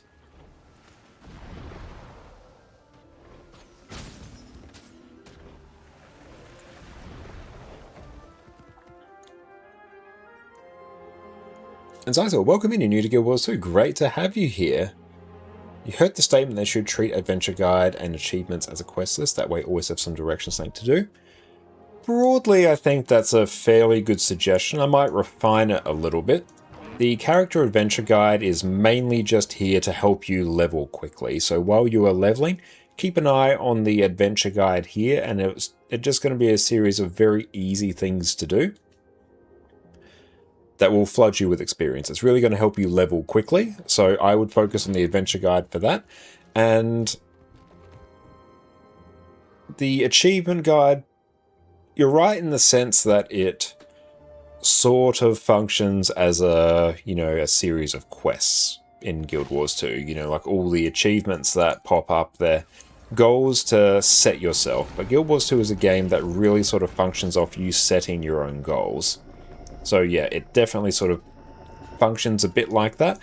For a new player though, I wouldn't recommend, necessarily using the achievements guide as like, here's what I should do next, because honestly, it's overwhelming. There's a lot here, like there's so many different achievements and so many things. The way I tend to approach it and recommend it for new players is focus on doing the story first. Work your way through that. The story is just amazing value for anyone as a new player in Guild Wars 2. Get so many mastery points, open up new maps, good stuff. Story, I think, is a much easier to understand and follow quest chain, because like literally it will just roll from one thing to the other, rather than you having to, pick a particular achievement to go for. But yeah, there is some reasoning behind people saying, treat the achievement panel as a quest log. But really, I kind of think of it as, here's some cool other stuff that you can do. But yeah, you don't have to rush anything. The horizontal progression system is fantastic. Lack of sub fee. But yeah, the way I kind of look at the achievement panel is, well, for a new player, also super useful thing.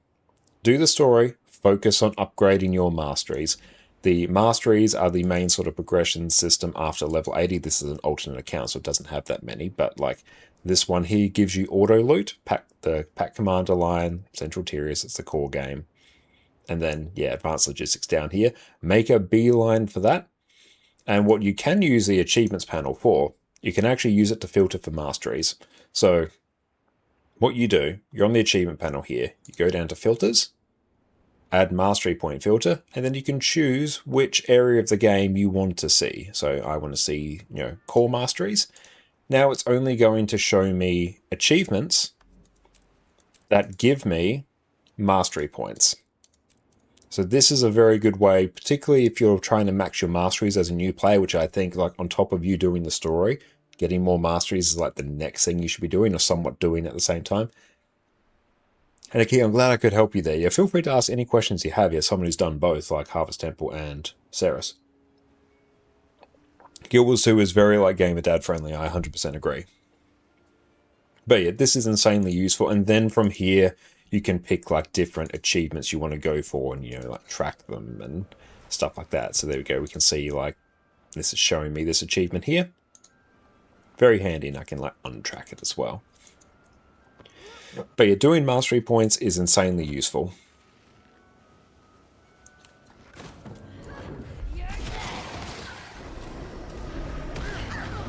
Yeah, heard about the mastery point filter after you hit 600 mastery points. I feel you there, Alt. Like, I found out about it, honestly, probably when I was about the same point. And, you know, I've been... This is a third account here. I've got max mastery level on my sort of main account now. Other accounts in high 600s. And, yeah, this account's just vibing and doing its thing. But, yeah, I found out about it very late in my Guild Wars 2 life. And, yeah, it's a game changer. What filter? The mastery point filter. Come to the achievement panel, come to the little gear icon, add mastery point filter, and then you can like, so you can even like add, you know, combinations of them as well. So it will only ever show you things that give you certain things, and also look for things that give rewards as well. Like, that's another thing you can do. Things that actually give you chest rewards and stuff like that. Like there's some good stuff here.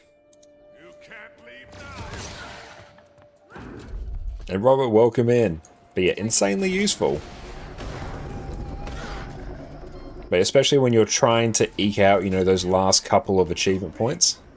Okay. A Y3 accounts though. Originally because I wanted to play on EU and NA. So I would, you know, have one account on NA, then another account on EU. And this account here is actually way before I started streaming in Guild Wars 2. I would, you know, play on my main NA account because I was an NA main player because I got slightly better ping in Australia, and then I would, you know, do stuff again on this account for like more rewards and stuff like that. But this account really doesn't get played much anymore. I'm playing on it now because I'm going to craft an End of Dragons Legendary on it and send it back over to EU. We've got a whole Legendary production chain going.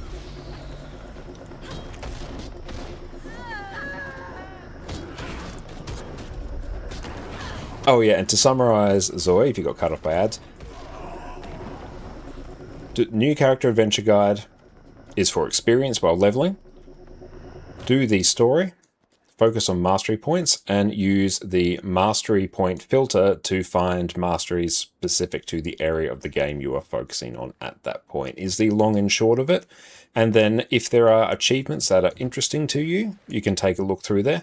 Then kind of use the achievement panel as, I don't know, maybe a sort of pseudo quest log, but it can definitely be an overwhelming area to look at. But if a new player, focus on story, then do masteries, do cool achievements as they pop up. But yeah, the achievement panel shouldn't be necessarily your main driver for playing, because there's a lot there. There truly is. Oh, there's another mastery point up here. Let's go get that. But yeah, using the mastery point filter to, you know, obviously like filter out your key things you want to do is insanely useful.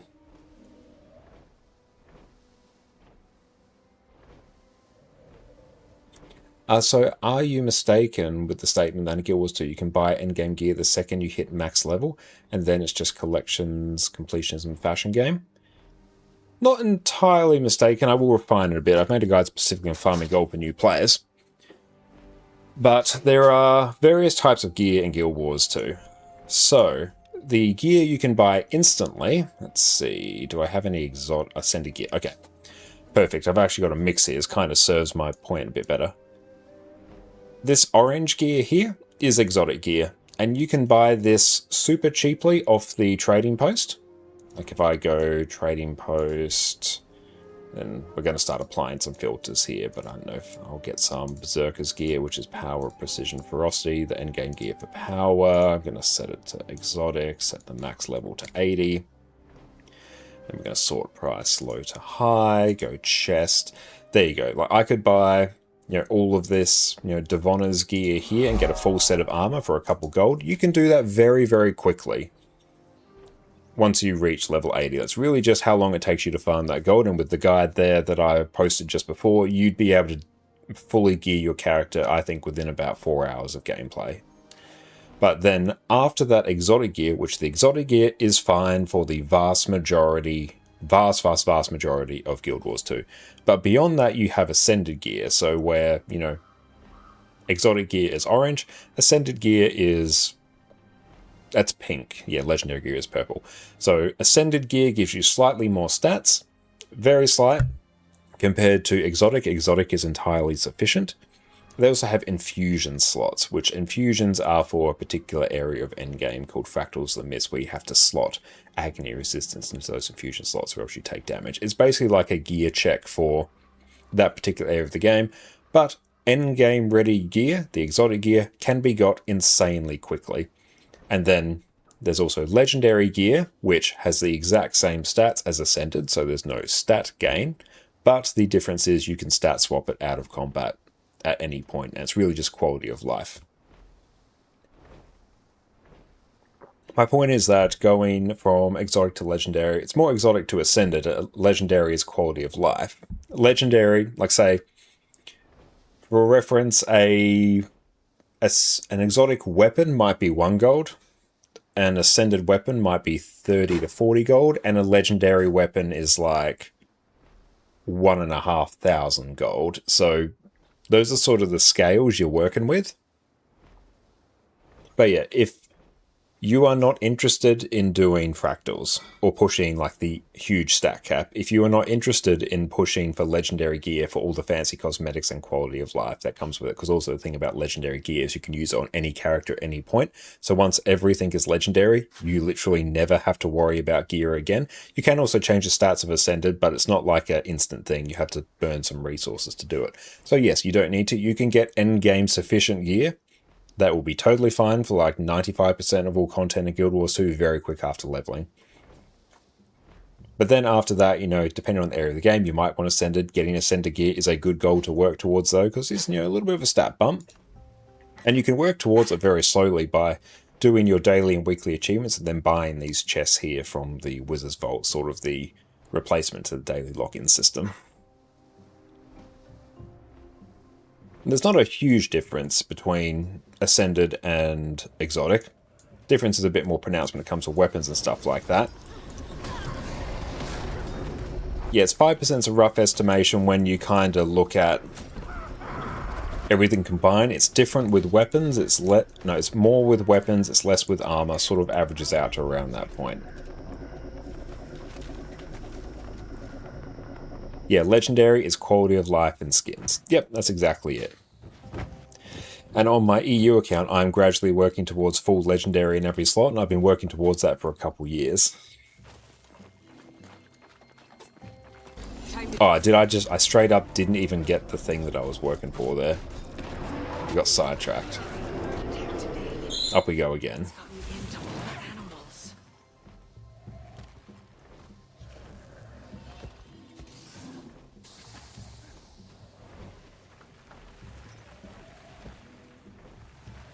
It depends on the content you want to do. Like, yeah, if you're experienced like 20 years of like hardcore WoW raiding, like, yeah, you'll find getting ready for Guild Wars 2 endgame to be like utterly trivial in comparison. Where is this mastery point? Oh, it's probably like somewhere a bit awkward. I'll find it later. It doesn't really matter. Maybe it's just up here. Oh yeah, there it is. It's up there. Cool, I was on the wrong side. Lovely.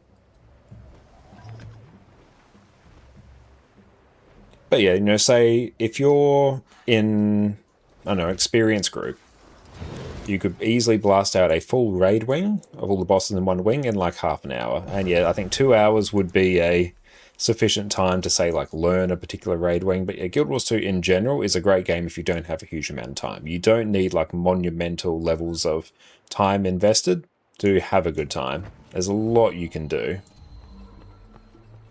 You started the Soto expansion, so you can get flying. How do you unlock it for all map? What is the... I can't check on this account because I don't have Secret Copy Obscure, but yeah, there is an achievement to unlock Sky Scale across everything. But awesome. I'm going to take a quick break now to go stretch my legs. We'll see everyone in a few minutes. Sit tight. If you're struggling with making gold in Guild Wars 2, I've got you covered. Here's exactly how I make enough gold to fund multiple legendaries while still playing all the content that I enjoy. Today we're covering the 6 main ways that I make gold in Guild Wars 2.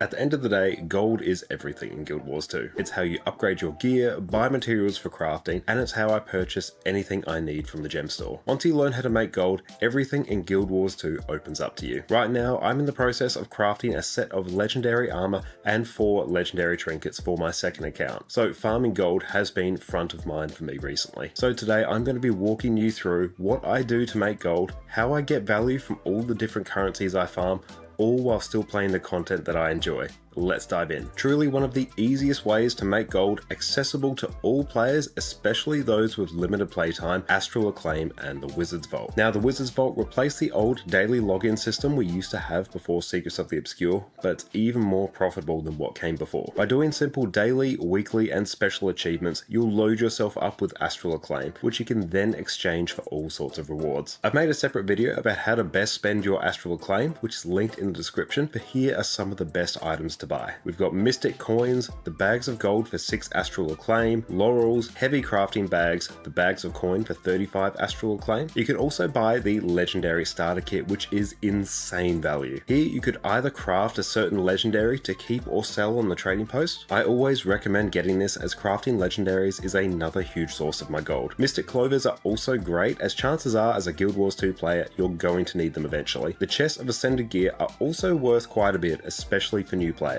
At the end of the day, if you want a surefire way to make gold, do your Wizard's Vault achievements, and you're going to be rolling in it in no time. Now, if you've been playing Guild Wars 2 for a while, chances are you have multiple characters. Some of them might even be gathering dust as we speak. So instead of leaving them alone to bask in the looming existential dread of existence, we could instead park them at useful locations. On my EU account, because I've slowly been working towards a set of Obsidian legendary armor, I have most of my spare characters parked at greater arcane chests in Secrets of the Obscure maps. This gives me a small amount of the map currency each day, as well as ancient coins and pieces of gear. I have other characters parked at End of Dragon's hero points for the free Imperial favor and gear each day. And I also have a few characters parked at chests in Bureau Marches for the Eternal Ice Shards. These are super useful because you can exchange Eternal Ice for Living World Season 4 materials, which you can use for either Vision or Skyscale, both of which I'm currently working on, or you can just consume these materials for Volatile Magic, then buy trophy shipments in Living World Season 4 maps, which are insanely profitable. For only a few minutes of logging into characters each day, this generates a surprising amount of gold, materials, and currencies. I've included a link to the fast farming page on alt parking, which gives a nice breakdown of profitable places to park your characters. The more characters you have, the better alt parking is going to be for you. Now, each day I play, I farm my home instance or homestead, as well as any guild halls that I have access to. For a short period of time farming, this is going to give you a ton of materials, which you can either sell, use for crafting, or consume for things like volatile and unbound magic. Your home instance or homestead, if you have the Janthia Wilds expansion, can be upgraded to include all sorts of different gathering nodes. To fully upgrade your home instance, including everything on the gem store, it would cost you just over 10,000 gold, which is absolutely mind-bending. Fortunately though, you don't need to do this yourself. Just keep an eye on the in-game LFG and look in the Central Tyria Party section and see if anyone is offering a full home instance or homestead. This means they have a fully upgraded home instance and they want to share it with the world. Simply enter, farm all the materials, and leave. As of right now, farming a full home instance is going to get you over 10 gold worth of materials, which is very nice for a few minutes work. Similarly, if you're a member... And we're back. Welcome back, everyone. And Elamzir, do you think Guild Wars 3 will adopt what you consider to be the best features from previous games, meaningful map mechanics and jumping puzzles? Be interested to see if jumping puzzles make the transition over. I can see them doing it. 100% think yes on like mount mechanics and the like. I'm just going to turn on this so I can actually see what we need. Okay, so it is fish, spice, firewood. Oh, that's actually going to be annoying. Okay, let's just ignore that.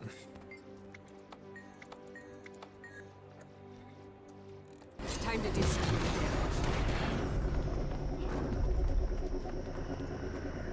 Although the listening device. Oh.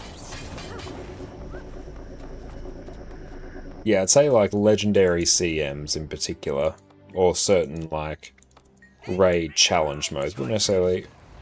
Fractal challenge modes are endgame, they're not the hardest endgame.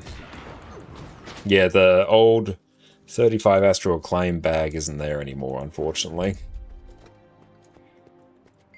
But the overall hardest PvE encounters in the game, I would say, would be Harvest Temple Challenge Mode, Cerus Challenge Mode.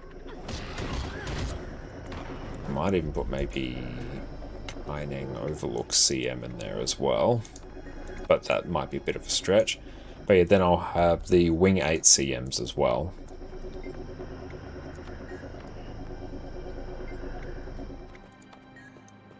Let's just go talk to all the things and get this heart done. They can make their own choices.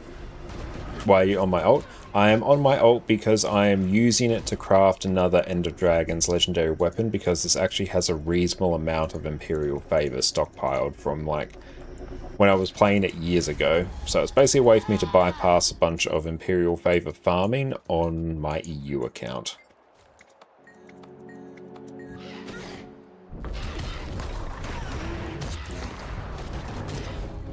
So yeah, just the other day, we crafted 3 legendaries in 3 days, and one of them was using one of our other accounts as well.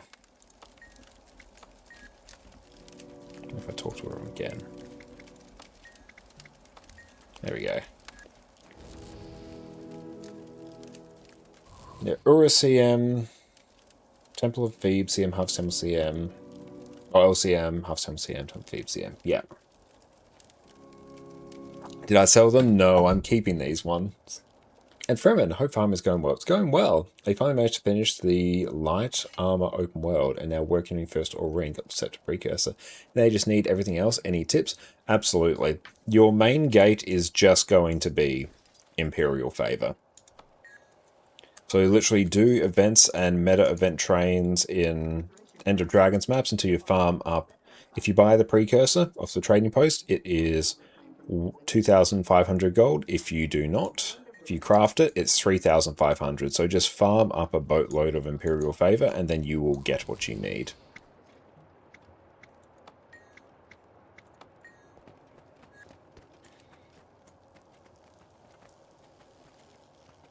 Okay. Other than that, like, you're going to have to do map completion, but everything outside that is literally just gold. Like ambergris, you can fish for it, but you can also just buy it off the trading post. Antique summoning stones, you can do metas to get them and do weekly, vendor exchanges to get them, or you can just buy them. It really just becomes gold at that point.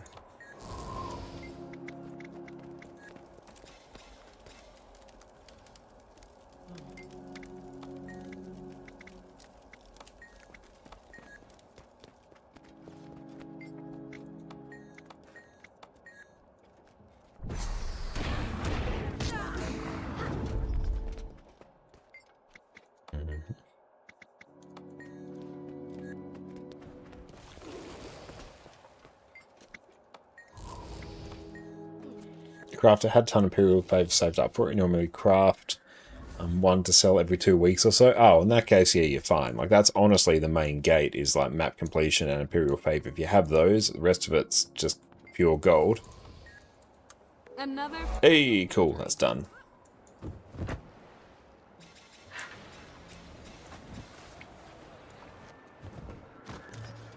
Ambergris is fishing, the other one is when you finish the Mastering Arborstone. Yeah, that's exactly it.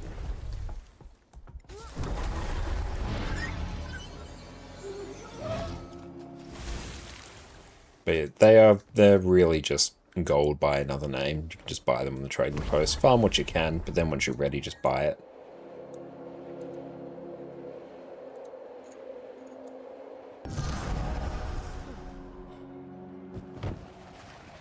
What does it even mean to be a territory of cat? So I need to do the Crypt Seeker achievement on this account. I don't think that one takes particularly long, but I need to keep that in mind.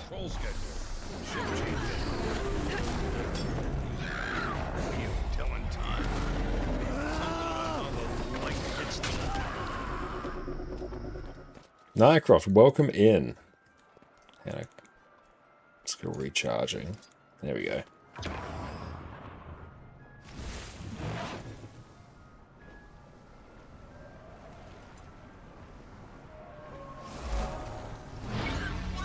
Yeah, this takes a lot longer without mounts. So if you're looking to End of Dragons map completion, Really recommend you get Skyscale and Griffin.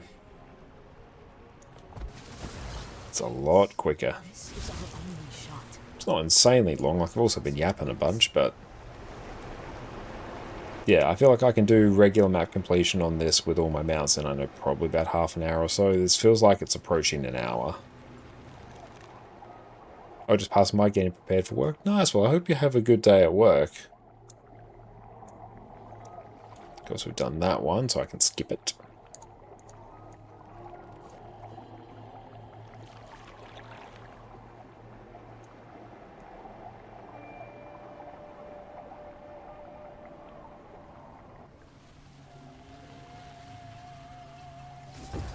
And up we get. Oh cool, I actually have that mastery. That's nice. Oh cool, I'll actually get the revive once I max that out. You have a great day there, Naya. Thank you.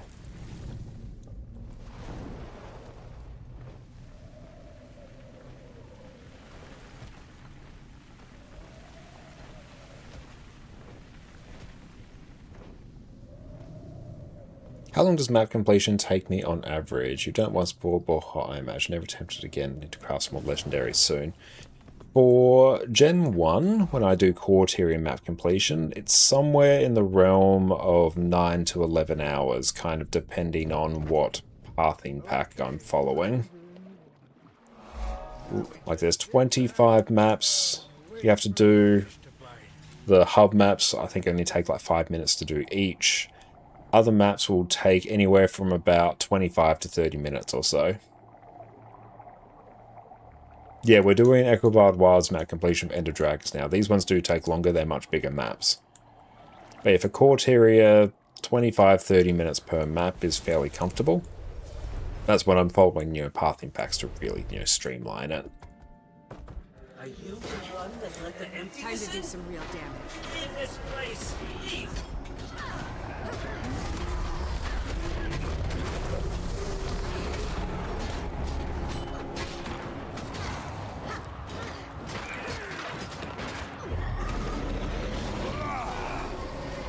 Do you think the new Hall of Monuments would be in the new ore map? I could see that.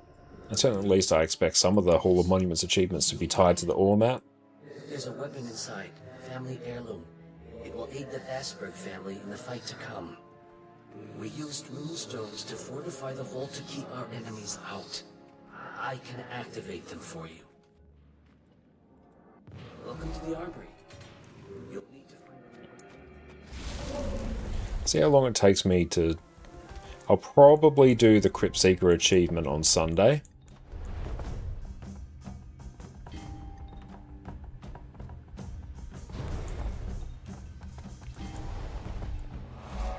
But if you've got mounts and you're not following a pathing pack, I'd probably say Corteria map comp.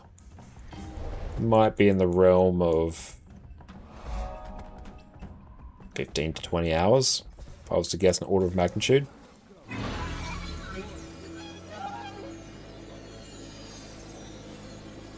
Yes, it would make sense to start in Awful Elements too, but I did mention they'll take us back through the maps. I was thinking more like Season of Dragons. Yeah, I would not be surprised if, yeah, Hall of Monuments took us across all areas of games similar to Season of Dragons. I think Season of Dragons was a very good system. But yeah, I expect it to, there's some part of it to take place in ore at least.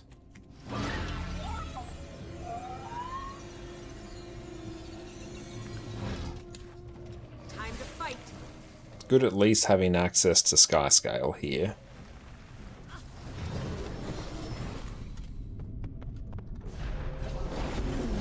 Oh great, this one's going to be like super annoying. The question of core Tyrion macro is after you pick time it takes ages, so you can't bother with it anymore. I know, I'm in probably a bit of a minority with that, because I actually reasonably enjoy it when I eventually get around to do it. I've done 17 of them. Next time playing, might go for some hero points. If you're interested in trying the Gale Shot, you've got the sale for VOE, and enjoying the place in music. Nice, I really rate Gale Shot super highly. Gale Shot is really, really fun. Brainspawn, you're about to launch Guild Wars 2 for the first time. Well, welcome to Tyria. I hope you enjoy. And yeah, if you have any questions at all, ask away.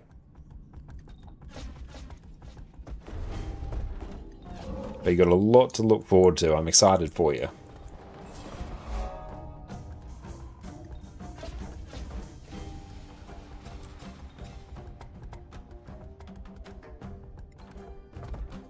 Yeah, Tekis is definitely very easy to follow, but yeah, he's longer. Would you craft Gen 3 sword if the next VOE legendary is also going to be a sword? Need advice? Bit tricky, like in my perspective, I'm crafting every End of Dragons legendary, so that is the goal for me in and of itself. Kind of depends on how they look as well.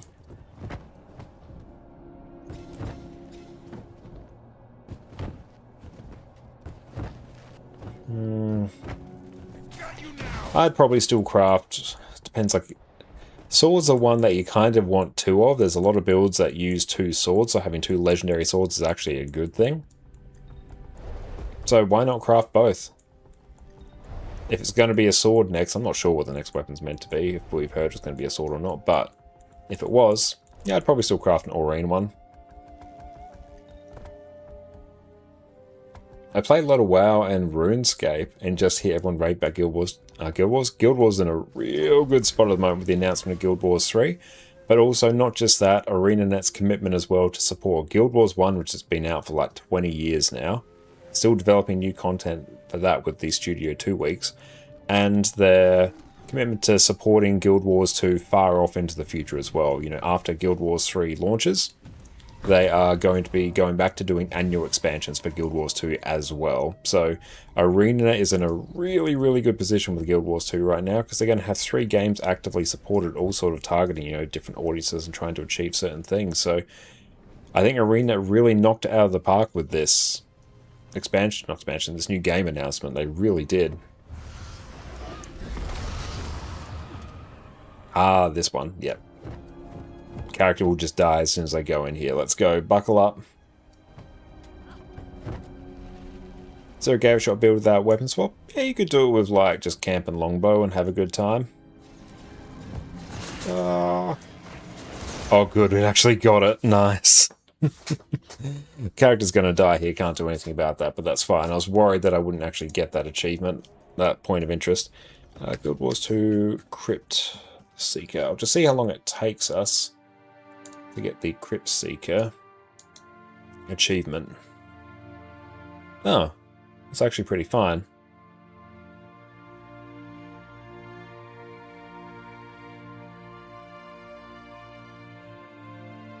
Yes, I might actually just blitz that now. Yeah, it will actually take us not long.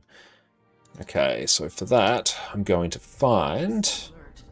might be AP Guides, End of Dragons, Back of Wild Wilds. I want Crypt Seeker. Yeah, lady else's AP Guides. Okay.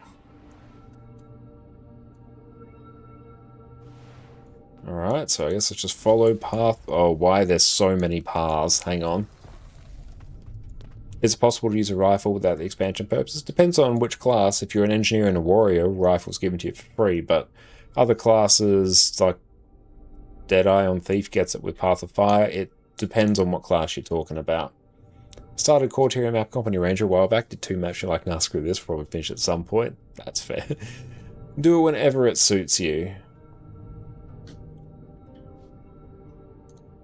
Okay, that's better now. Toggle start marker. Where is the start marker? Okay. Perfect. Follow path 1. Oh, control click, Fremen. You control click on the things you want to see, and it will turn that on and everything else off. It's a secret hack to using Blishard effectively, not have it be cursed.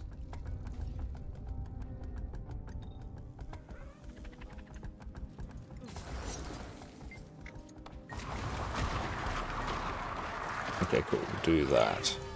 Do this achievement, then we'll finish with this map, and then we'll swap over to some PoE. Are you going to ask about subclasses? You know, the weapon that unlocks at start is the best weapon for that subclass, or does it not matter? weapons of this world are fleeting. The weapon you pick, like, it may be like the best in slot weapon for a particular build, but, you know, the weapons are kind of, each weapon's kind of geared to serve, you know, a different build. You know, rifle on Deadeye might be a good weapon for a power damage build.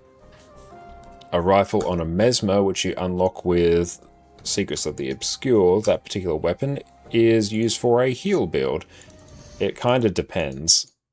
It'll basically be a useful weapon that elite spec can make use of on a particular type of build. It's not necessarily a best in slot. What's the name of the achievement? Crypt Seeker.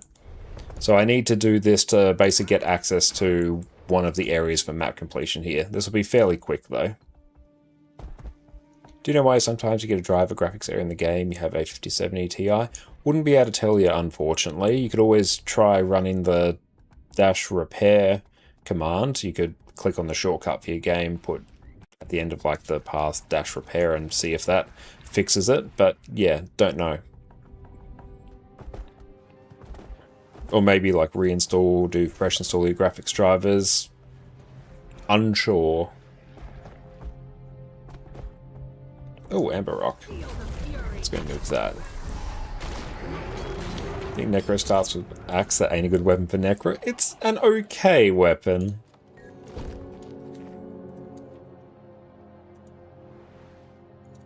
No, it is actually like a reasonable power weapon if you do want a ranged option, but yeah, like, it's not its most giga amazing weapon, but it gets the job done.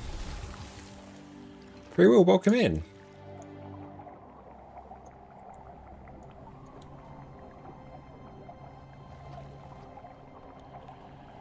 Yeah, it's Valdhert's Crypts. That's the area we only get access to if we've done the Crypt Seeker achievement. So again, it's another great thing about Blishhud.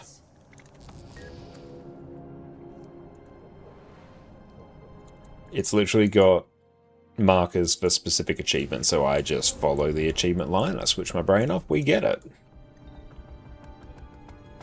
So I 100% recommend setting up Blishhud. Like, there's so many uses for it.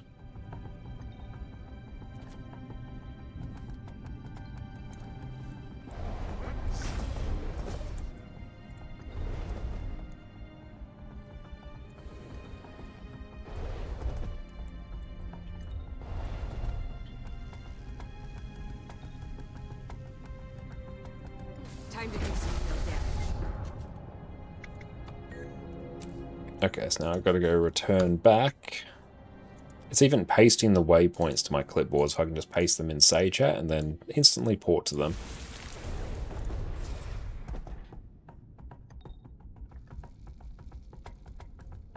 Easy.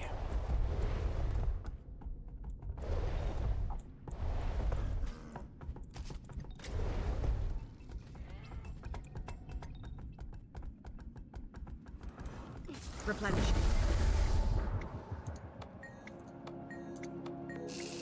Run.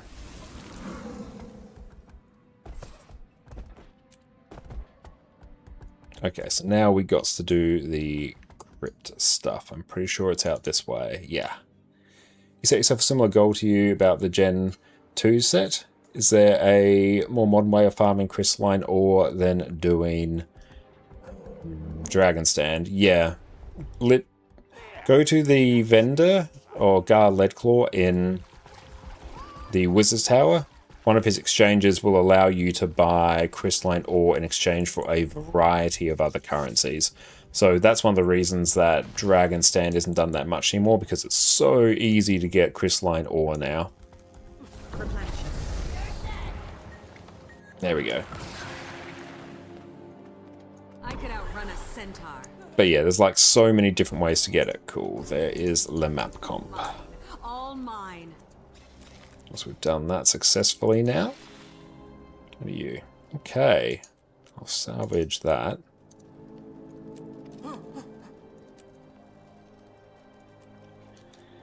We'll probably finish off the weekly on this account on Sunday. Now, what we're going to do now is take a uber quick break, and then we're actually going to come back with some Path of Exile 2. So sit tight. And we'll go on break on this monitor. Raid Quickplay has been out for a while now. The dust has settled and now is as good a time as any to pick out some of the best builds you can bring to make sure you are having the best time possible. If you want to stop your raids from ending up like this, grab one of these builds and nothing can possibly go wrong. Recently, ArenaNet introduced Raid Quickplay to Guild Wars 2, where you can simply enter the group finder queue from the LFG, and within a few seconds you're going to be blasting through some of the easier raid encounters with 9 new friends. The rewards are pretty decent, it's a great way to fill some downtime between meta events, and it's one of the best ways you can dip your feet into raids in Guild Wars 2. But with the groups being effectively random, there are a lot of things we take for granted in regular raids that you won't always have access to here. Things like having quickness and alacrity, dedicated healers, and even consistent DPS. So there are a few more things we need to think about when picking what build we want to bring to quick play. Now, a nice thing about quick play is that everyone in your squad gets a unique quick play morale boost, which buffs your damage, healing, and grants you some extra lifesteal. So there's actually a ton of flexibility when it comes to what builds you can bring. But there are certain builds that I think stand out, particularly when it comes to the random hodgepodge of classes you can end up with in quick play. Now, I thought long and hard about what actually makes a good quick play build, and to put it bluntly, it's boons. Boons are more or less the most important part of endgame content in Guild Wars 2. The more boons you have, the easier your life will be and the more fun your class will feel to play. Proper raid squads are formed entirely around making sure that every single person is going to have permanent 25 might, fury, quickness, and alacrity on them at all times, because simply having these boons is going to straight up multiply the damage you're going to be able to do otherwise. So when it comes to quick play builds, the best ones can provide boons, if not for your entire team, but at least on yourself. If you played with quickness and alacrity before, you'll know just how different the game feels when you don't have them, especially on some classes. Looking at you, Spectre, but don't forget about the sheer amount of damage that a build can do. The more damage you can do, the faster you beat the boss, the less mechanics you have to deal with, which you can see very nicely here on a normal Old Lions Court run, where everyone is absolutely blasting. Nice. And on another one where our damage isn't quite so high. Now, the last few criteria I'm going to bundle together. They're a bit subjective, but I think they are the most important. How easy is the build for a new player to pick up, get the gear for, and how much value are you going to get from it going forward into all other areas of endgame PvE? Whether it's more difficult raids, fractals, and even open world. If a build is easy to learn, simple to gear, has good build variety. There we go. We are back. Welcome back, everyone. Let's just pull everything else up there. Okay, now it is the first time that we have dove into Path of Exile Return of the Age. It's been a few months since we've played, so I'm looking forward to getting back into it. Now we're going to have to pick out the class that we want to play. And we'll go log in now. Alright, so let's go and see. So previously we did do a bunch of Stormweaver, which we had a great time for, and we just started out on level 8 Huntress, so it'd be good to try something a bit different. Does anyone have any suggestions for what we should play? We might just do the Ruins of Aldur. There we go. Or do we just go purely based on vibes? Because it's Druid. I know Hafaru was saying Druid would be quite good. We have Mercenary as well. I think Monk's been an older one. Sorceress. Sorceress we played. Okay, let's maybe try Druid. Yeah, we enjoy Druid in Guild Wars 2, so let's maybe try this in... we'll play this in PoE as well. Let's try that. What should we name it, actually? You love Druid on Diablo 2? Nice.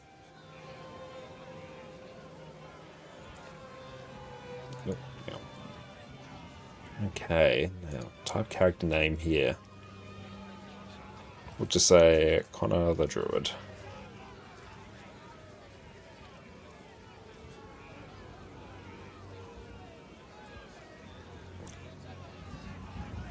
Can we have the same name on anything?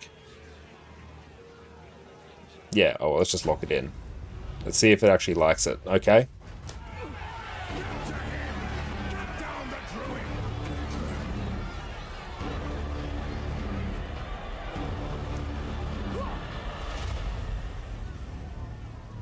ConnorConCarne the Druid. That was a good suggestion. We might have to pick that up for our next one. Okay, so I think we do have WASD movement set up, which will be nice. Select the movement type. WASD. Definitely. Seems that Dreyarch's not done with me yet. Okay, point away safety. All good. You're alive! I'm glad to see another living soul. Oh, I've got problems. What? You just... Ah, nay, lad. Oh, first one's blessed. The miller went off to warn Clearfa. I was fixing to go after him. Now, all those who drowned, I would appreciate it if you could... Unfortunate. Okay, so we've got the staff. Left click here. Inventory. Got it. Okay. Relearning. Okay.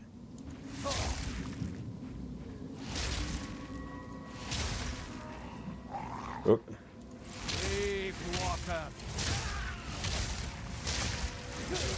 Also, press and hold will also spam. And what's our dodge? Can we dodge? I'll figure out what it's bound to, and then I can maybe more closely have it mirror my Guild Wars 2 controls.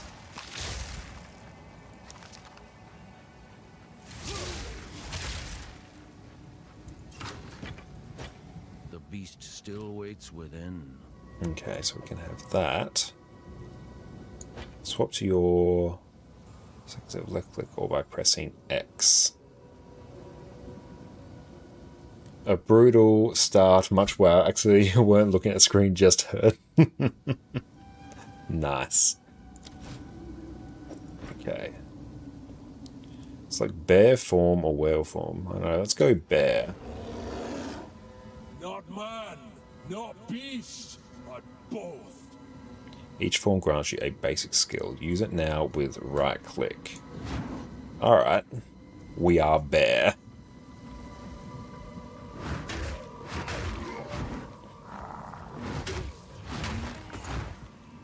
We set up some loot filters at some point. Use one to use a flask.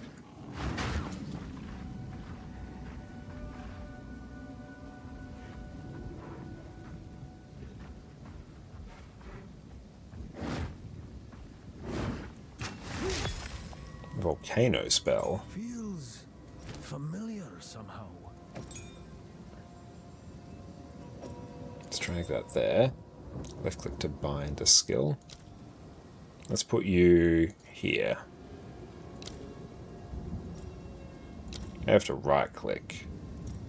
I have to click and drag. Why? Okay, there we go.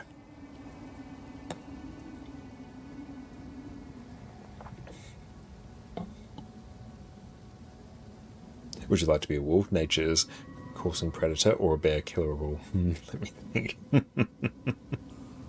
I know, I was thinking bear particular from Guild Wars 2. Well, I guess like wolf is also in there. Okay. So checkpoints over that way. You can see what we can sort of aim towards with Druid as well. Oh. Cool. Yeah, Ellie of Lava Font already. That's exactly it.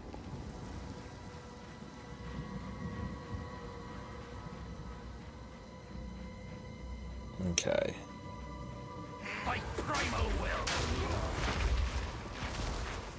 Yeah, mana's fine. Okay, solid.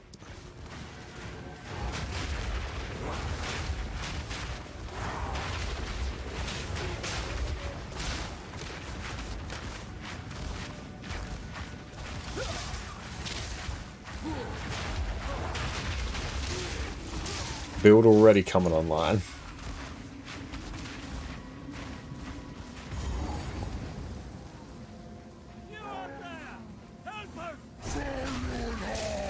Oh, space is my dodge. Okay.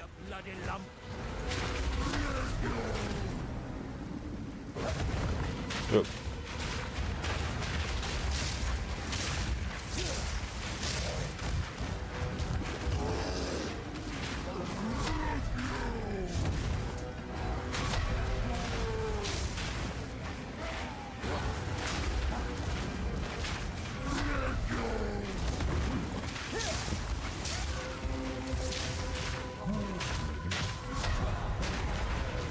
Should we be utilizing bear form?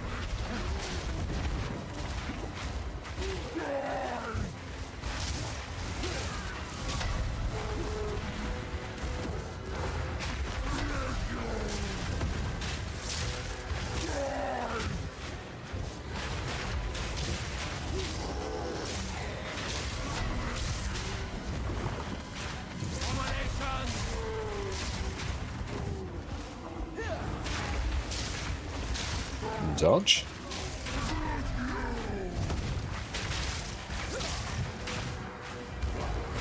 That's good. It's got our keybinds from the last time we played.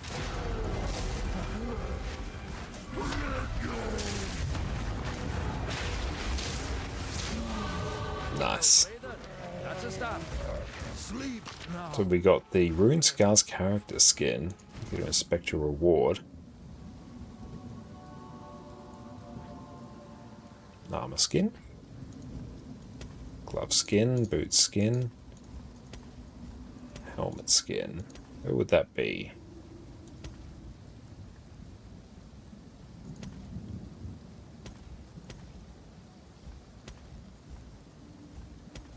Oh, maybe helm attachment. No, it'll tell me actually, which has got one. Okay. Extras. Okay. Let's go pick everything up.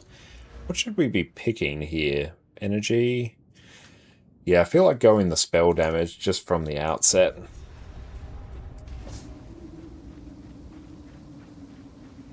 Delton, please come inside.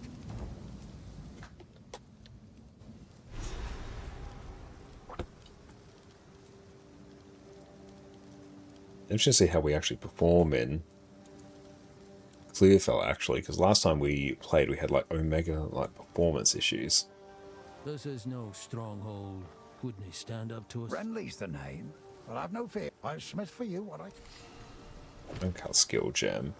There's a beast that particularly... Right click. What should we get? Against this devourer, as Finn calls it. We'd be indebted to you. Furious Slam. More stun build up. Maybe we do lean into bear. Lunar Assault, shapeshift into a werewolf and swipe with your claws, projecting arc of moonlight and ice. That does sound pretty cool, actually.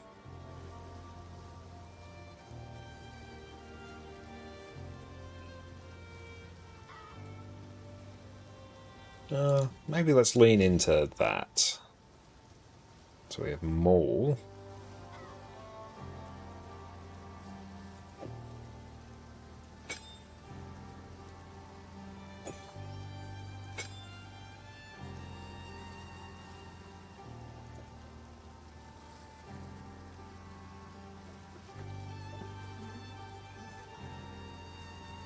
Okay, so how do I actually... Is this a... Which one's that?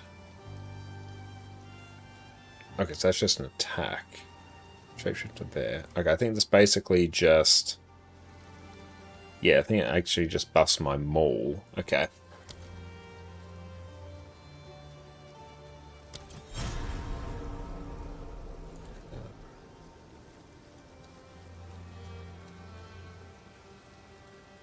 The music is solid as well. Seems he's the only thing holding this place together. So we've got to identify stuff.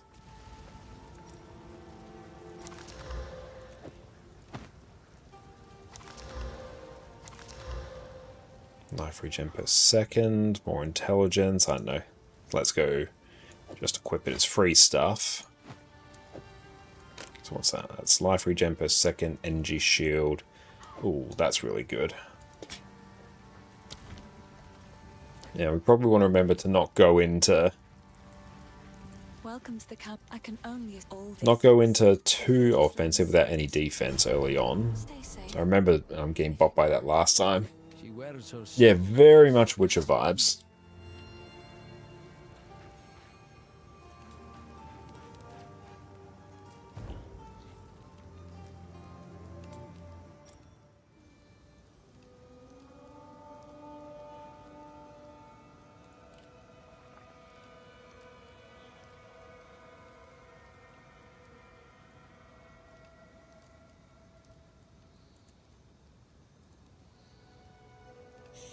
Okay, see what...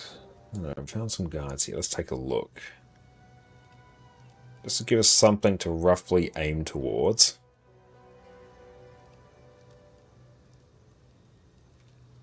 Oh, Witcher 3 is fantastic. I absolutely love that. Demon Calamity Bear Shaman. Yeah, you know what?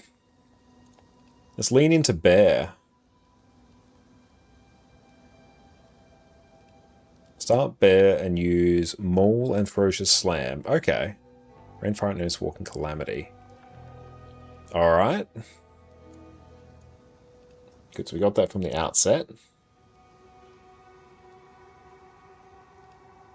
So early campaign. Level 2, take Ferocious Slam. Actually, let's bring this back so you all can read along with me. Take Ferocious Slam, your main damage dealer, and clear for most of the campaign. 10 rage on Power Slam when possible. If you want to gain rage, use Maul, which is the bear's auto attack you get from your talisman. Generates 5 rage per attack. So early rotation consists of 2 Mauls into a Ferocious Slam. The bear is a mechanic of standing up. If the bear isn't standing, your Ferocious Slam takes considerably more time and feels very clunky. Weave in a quick Maul supported by rapid attacks. Okay. Here's Pounce your initiating ability. Okay, so we will be Bear.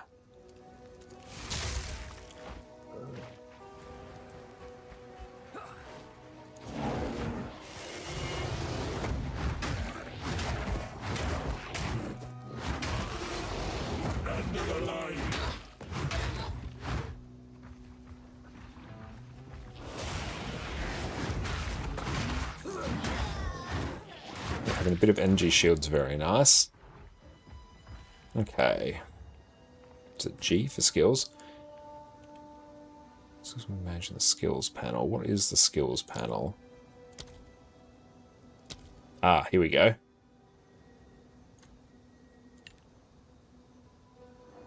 And let's swap these around.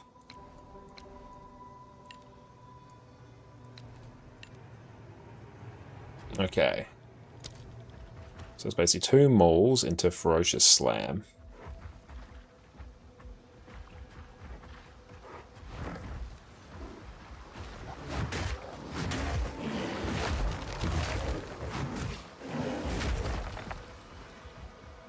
Okay, it's coming together now.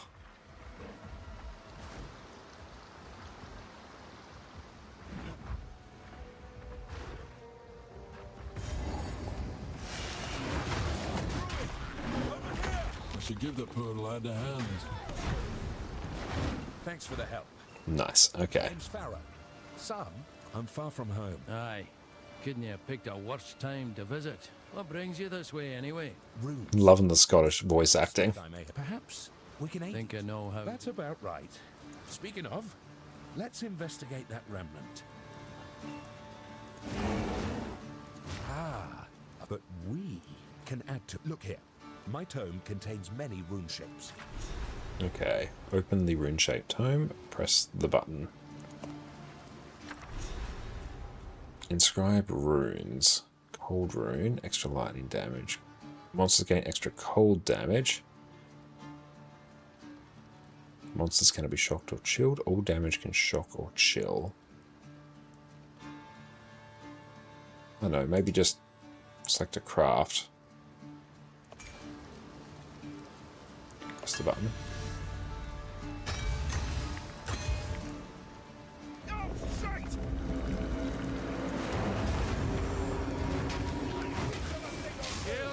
Look.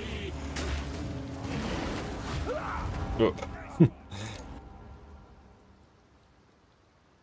Not so hot. Hang on.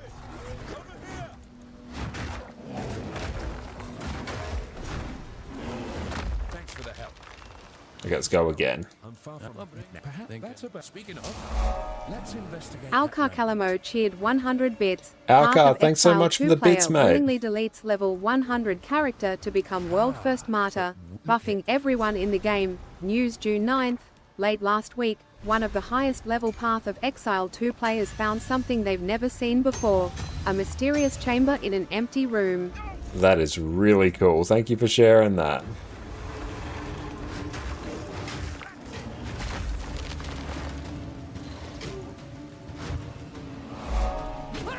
Alcar Calamo cheered 100 Okay, we'll bits. try a different Grinding one. Gear Games added a lot of new stuff in the recent Return of the Ancients update, like hidden rooms and powerful secret items, and this one had never been entered before.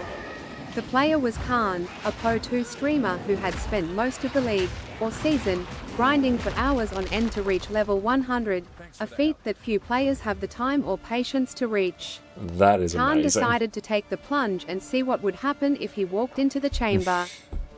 Thank you so much, mate. Alcar Calamo cheered 100 bits. Your strength is unquestioned. Your resolve, unbreakable. Are you ready, Martyr? The pop-up asked as Khan pondered the entrance. Below it, in red, it said that entering it would permanently destroy his character. That is really cool. Yeah, let's go grab that. Yeah, I saw the news about, the person martyring their character first time, which was fantastic. Really, really cool.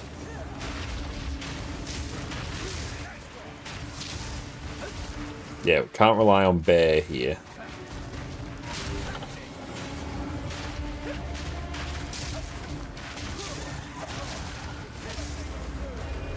There we go, collect reward.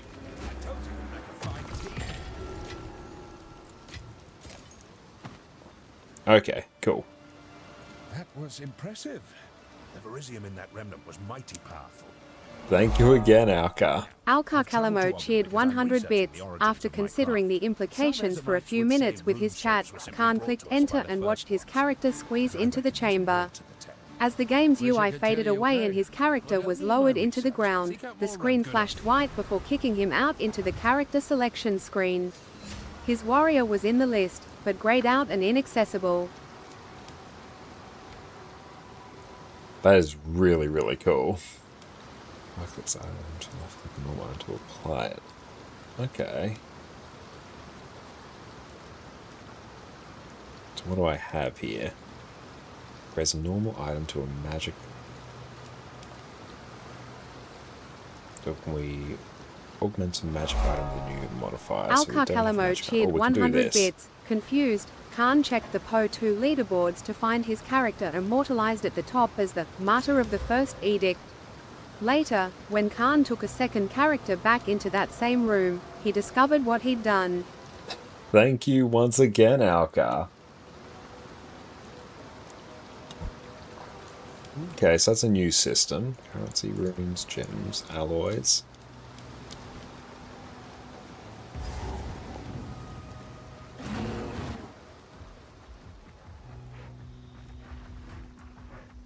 Alright, so where are we going?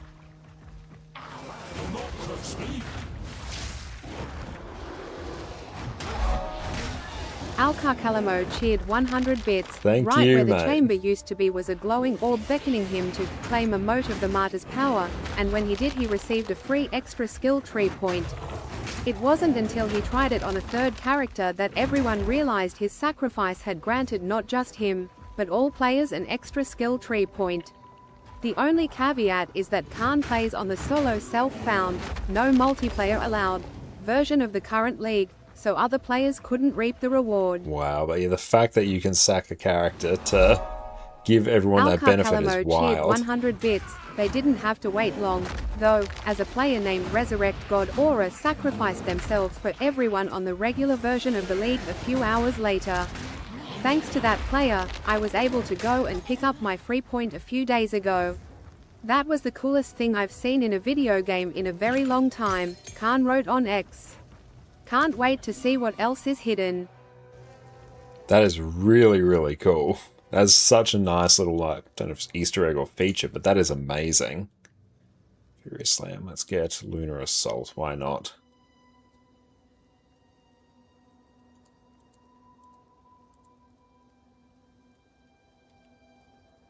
Yeah, let's get Lunar Assault and then Pounce.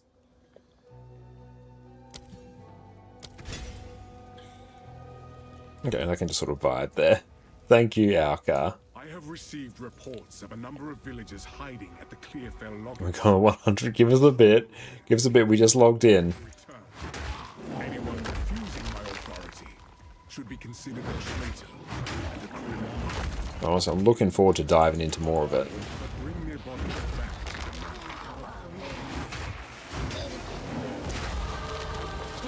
the Got another skill point.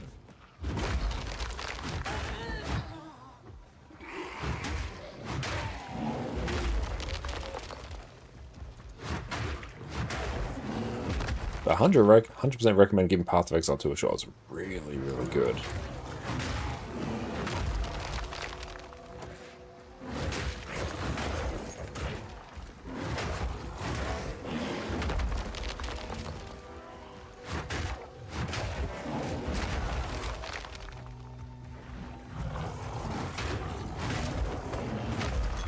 Oh, there's some mana flash. Just go pick everything up. Yeah, eventually I will get around to resetting up a loot filter as well. Oh, so we can get another skill point. So out this way. So we have armor and energy shield here, and we regen life per second. That one's just stuff out for every attribute.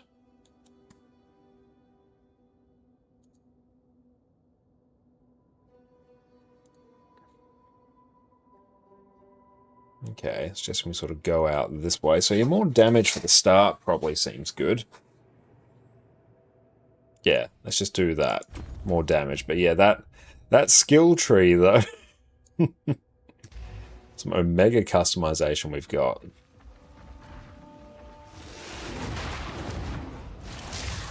Yeah.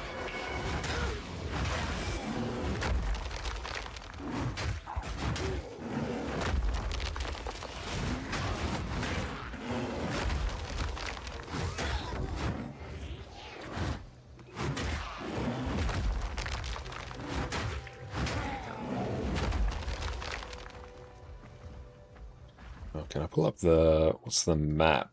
F2? Hang on.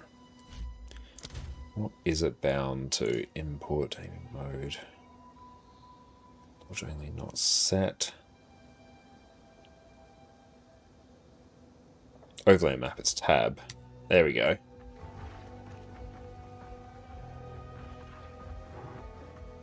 Or at least for what I set it to. And Wildstar, welcome in.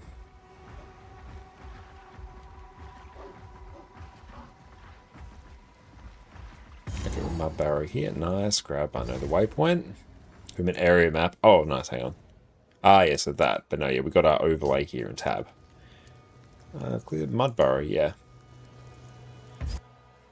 Yeah, the old Guild Wars 2 skill tree is big. If there's one, hold your beer. Yep. Not wrong. Aye, this reeks of the Devourer's lair.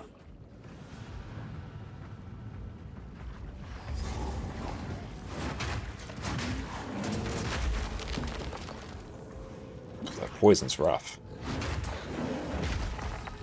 It'd be good if we can get the increased attack speed gem. Soulless wretch!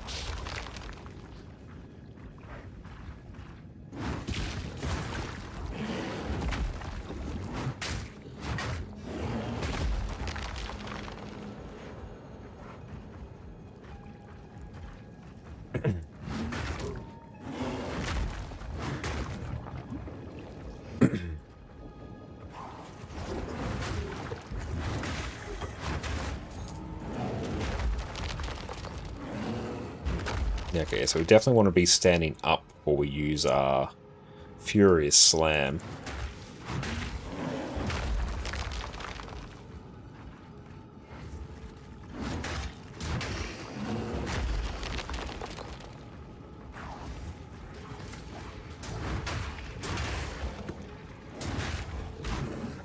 We have plenty of mug orders been shipped today. Nice.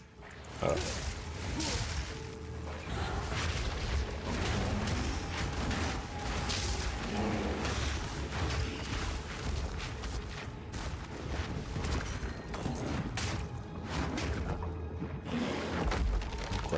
Yeah. Inventory's full. Ah, gotta. Yeah, let's just get rid of that.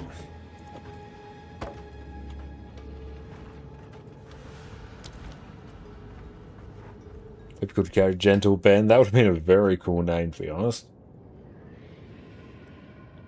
Oh yeah, so we can create a portal to go back to town.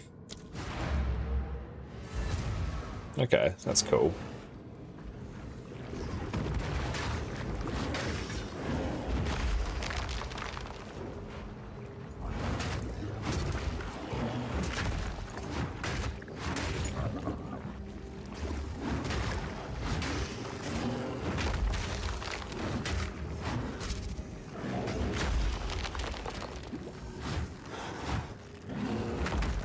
Yeah, got to make sure I actually target it. That's Greaves. Yeah, let's grab those. Maybe they'll be better. More maximum life. Can we get... Oh, that seems pretty good. Yeah, let's upgrade that. No, they can just vibe out and go back there.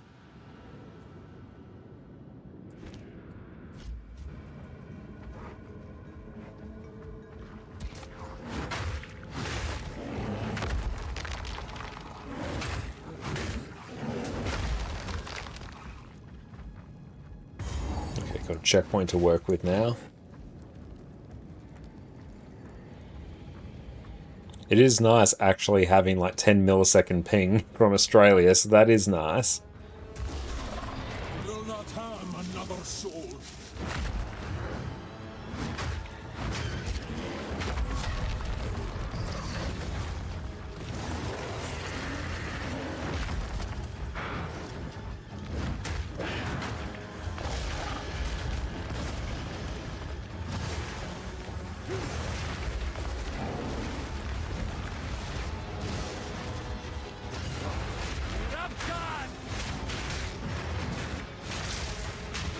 Oh.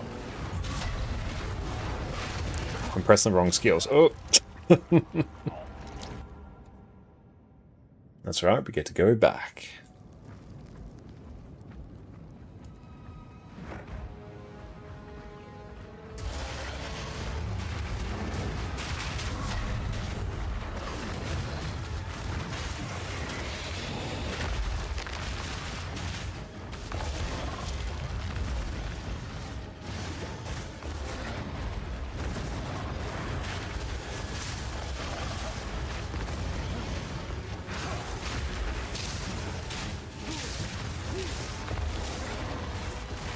Having a little bit of range damage here feels like a good shout. Especially because this thing is stationary for a long time.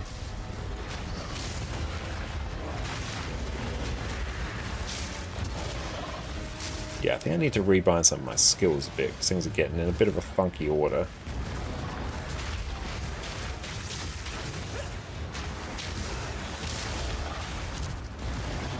Oh.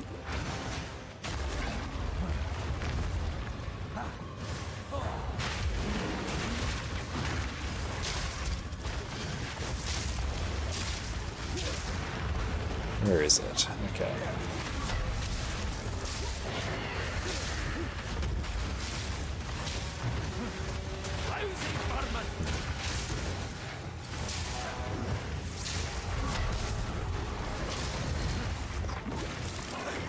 Oh, that's stinging. Gotta be a bit more aggressive with our heals there.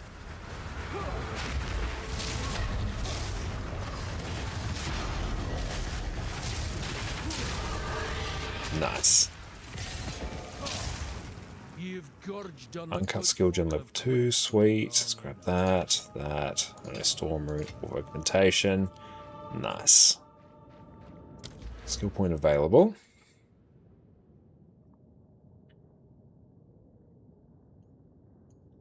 Yeah, where'd that even go? So do we like load up with, yeah, more spell damage? What goes out this way? Yeah, stun duration seems like super helpful. And out this way. Armor also applies to elemental damage. Faster stuff, energy recharge. Yeah, so we've got a bit of a defensive line going through here. Increased area of effect. That looks handy. Yeah, let's grab that. And then talk to Aurene for the reward. I guess we'll go back to our encampment now.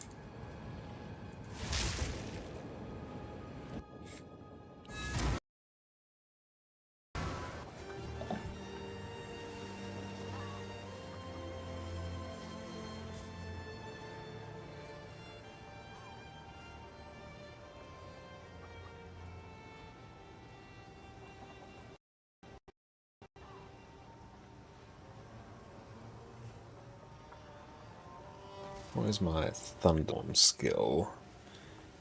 G. Maybe we'll take a look at skill gem level 2. The Thunderstorm is there. And what is Walking Calamity?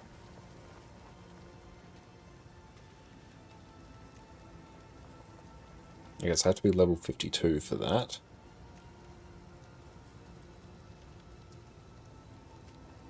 Alright, I might take a very quick break now and go stretch my legs, and we'll see everyone in a few minutes. Sit tight. Welcome back, everyone. We've covered every other Revenant spec, so now it is time to cover what is undoubtedly the most fun of all of them, Power Vindicator, whose entire purpose is to crush your enemies beneath your muscly calves. Woo! Superhero landing! Yeah, that's really hard on your knees.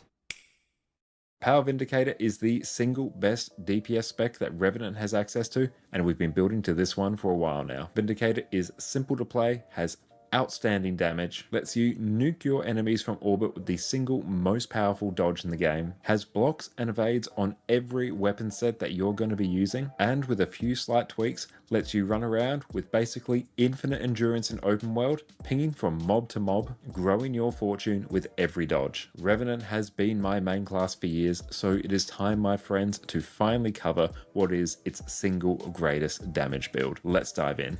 So quickly, what is Vindicator? Vindicator is the Revenant specialization that came out with End of Dragons, which gives you access to Greatsword, and it replaces your dodge with 3 different powerful variants depending on what Grandmaster trait you pick. You also get access to the new Alliance stance, which you can toggle between your offensive Arkamora skills and your defensive St. Victor skills. You also get access to the new skill Energy Meld, which by default will simply gain you some extra endurance, but we can buff this further with traits. Vindicator is one of the highest bursting power damage builds in the game, which makes this exceptionally fun to play. To quickly cover off on our traits, in Devastation, Unsuspecting Strikes, Notoriety, and Swift Termination are all there to load you up with extra strike damage modifiers, the main thing that you're looking for on a DPS build. In Invocation, Rising Tide will grant you extra damage when you're above 75% health. Spirit Boon will grant you and your allies some extra boons whenever you swap legends, notably Might when you swap to Shiro and Vigor when you swap to Alliance stance. The Vigor here is really nice because it increases your endurance recovery so you can dodge even more often. Roiling Mist is one of the most important traits on all Power Revenant builds. This makes it so that you get an extra 25% critical chance from Fury, which you need to reach 100% crit chance, which is an incredibly important thing on power damage builds. Vindicator makes it so that your dodge now causes you to leap in the air and land on your enemies for a huge burst of damage. The effects of your dodge change depending on the final trait that you pick, but for here, we'll basically always take Death Drop, which causes our dodge to inflict extra damage. Leviathan Strength gives us an extra 10% damage whenever our endurance is not full. One of the trickiest parts about playing Vindicator is keeping your endurance from filling up, so you'll be dodging as part of your damage rotation. Reaver's Curse will reduce the cooldown of your energy meld while increasing the effectiveness of your next dodge after you use it. In this case, it will double the damage of your next dodge. Death Drop will seriously amp up the damage that your dodge does. It will also grant you the buff Forerunner of Death, which will grant you an extra 25% damage for the next 10 seconds. This means that your entire rotation becomes centered around dodging to keep up this Forerunner of Death buff, as well as keeping your endurance from being full to make sure you're always triggering Leviathan Strength. For your gear, you're simply going to run Berserker's gear with Rune of the Dragon Hunter. If you want to optimize things slightly, you can also run a Dragon's back piece, so you trade some of the extra precision that you don't actually need for extra ferocity. This is a small gain though, so Berserkers is totally fine. Your default loadout is going to be running Sword with Greatsword with Sigil sigils of force and air on each weapon set. With a few sigil tweaks, we can make this build absolutely pop off in open world, so stay tuned. Sword is your highest damaging weapon set, and the fast attacks pair perfectly with the impossible odd skill in the Shiro Legend, which will cause your attacks to deal a small follow-up strike. So, faster attacks equal more damage. Greatsword gives you access to more AoE damage than Sword and scales really well the larger your target's hitbox is. This is due to the incredible Eternity's Requiem skill, which lays down a huge burst of damage in an AoE around you. Sometimes it is a good idea to swap out one of your weapons for staff for the insane. And we're back. Welcome back, everyone. Okay, we'll sort of see where we want to go from here. Go talk to Renly for our reward. He lives out this way. Now this won't cover up. Support gem. Oh, nice. Let's grab that. What do we want to get? Oh, yeah, rapid attacks. Supported skills have 15% attack speed. We want this. Yes, definitely. So we want to start with Mole with rapid attacks. And Gothic, how are you going? Let's grab that. Yep. Maul goes in there. Okay. We might rebind our skills when it's convenient. How can I help? Buy and sell items. Shift click, or was it control click? Ah, yeah. Deal. So I think generally we should want to identify everything. Hold on to crude bow, maybe. Go well. Oh, I think, yeah, we get access to the NPC eventually, which will allow us to identify everything for free.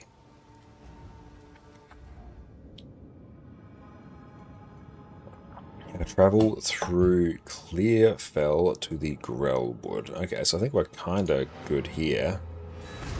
Don't really need to do much else in this area.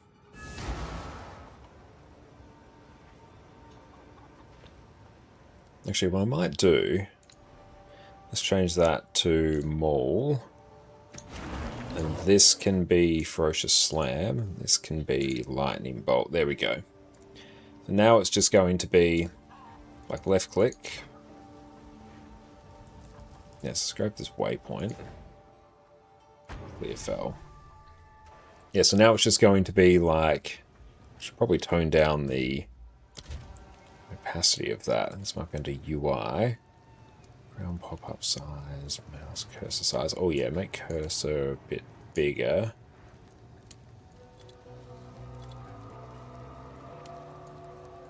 Yep, that's cool. HUD-centered, hard gameplay, map, transparency. And landscape transparency. Yeah, kind of that.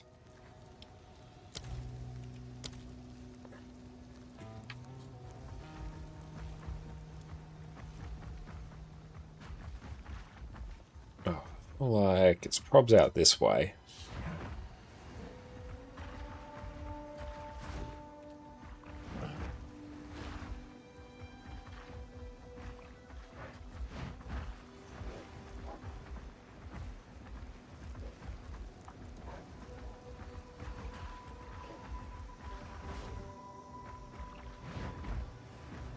Oh, another checkpoint, another Grellwood. Awesome, that's what we wanted.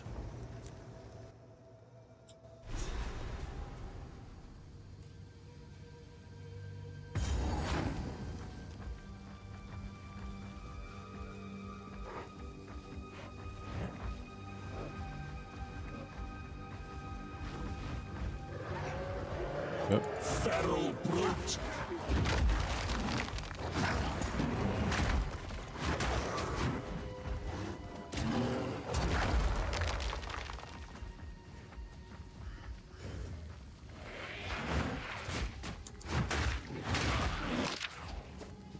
Oh, cancelled the cast, apparently.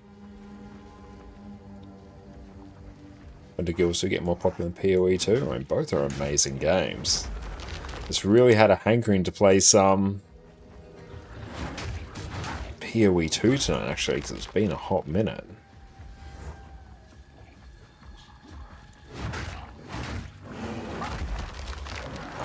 Nice. What does that give us?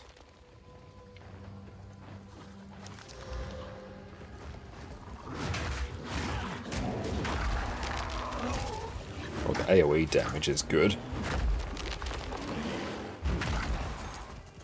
Okay, so I feel like I could do something with that. Adds damage to all attacks, and its evasion rating, yeah. That's better.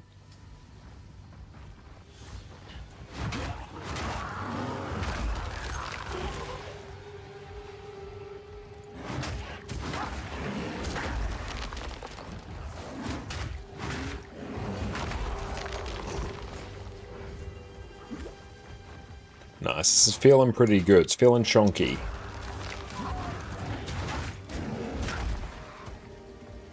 I should read up on more of what the tooltips of my skills do. The Ferocious Slam can spend range to create larger shockwaves that leave behind jagged ground. And yeah, both like Guild Wars 2 had its drops earlier this week, and Path of Exile 2 still has some drops going until tomorrow as well. Okay. What does Maul do? Generate rage on hit, and we spend rage here. And then... how do I hold over that? And then...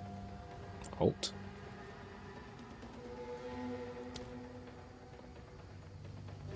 Okay, so basically I spend rage and I earn it by attacking with Maul, and I spend it with Ferocious Slam.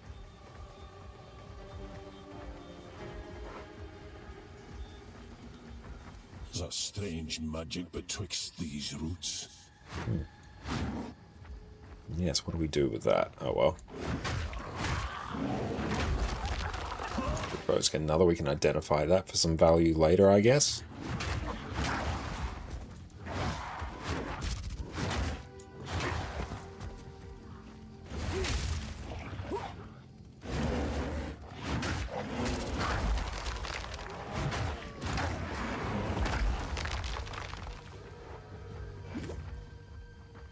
Checkpoint, what do we have?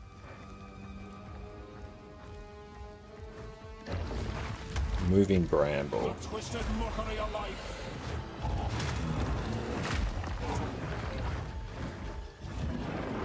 Die, fiend.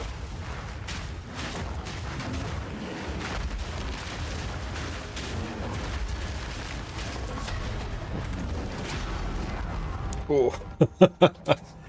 Just got completely nuked there.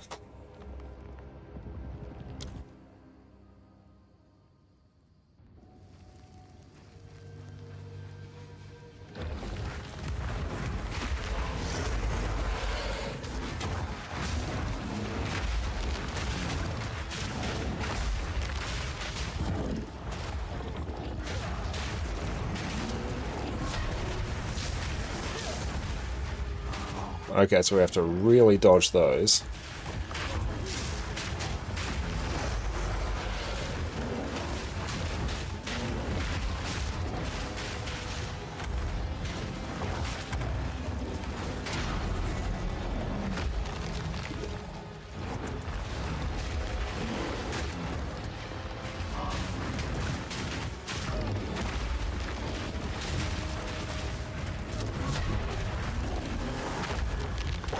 Oh, almost.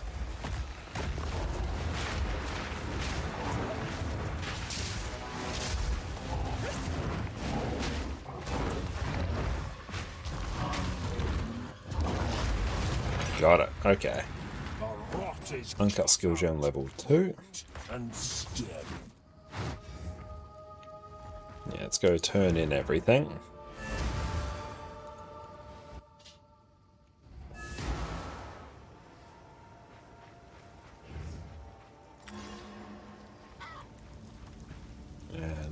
Finn, what do you do? Farewell, hero. I'll sell. What can we get from him? Oh, I do like he actually says what he gives you now. How are you faring? What do you get? Random rune? Nah. Alright, uncut skill gem. Not to... Yeah, let's upgrade that. Cool, that has had a big old upgrade now. Let's just kind of see what else we have.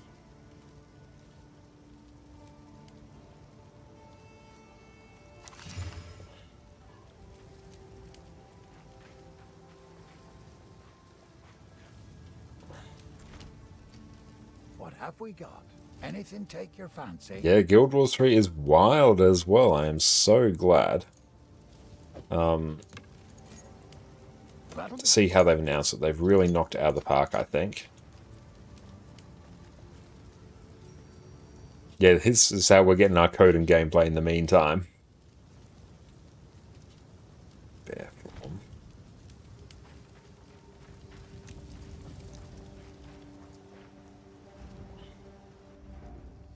Search Grailwood for evidence of the Count's activities.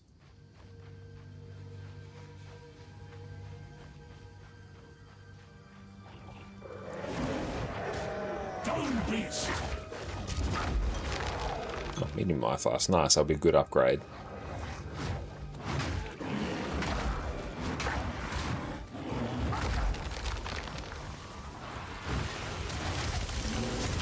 Try really... Oh, we really overestimated that.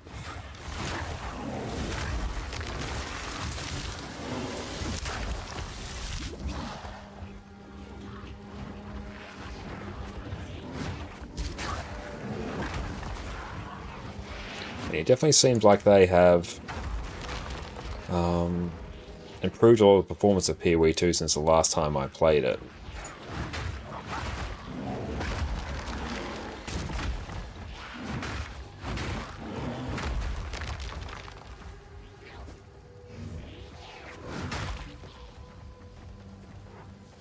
Increase movement speed. Momentum rune. Do we worry about that? Probably not.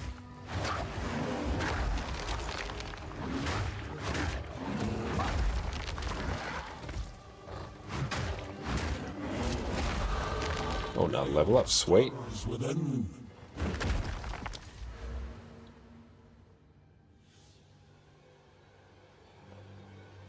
Yeah, let's just load up on more damage.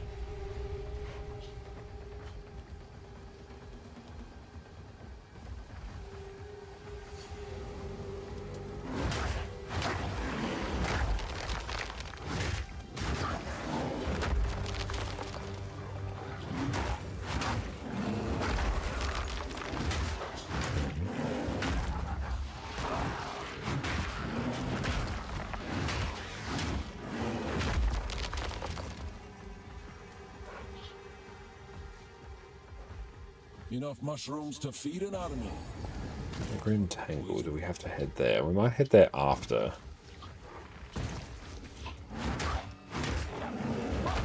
Just chilling in the Grailwood now. Hi, Addy. Did you finish your dinner, sweetie? I think you did. Well done. You go find Mum?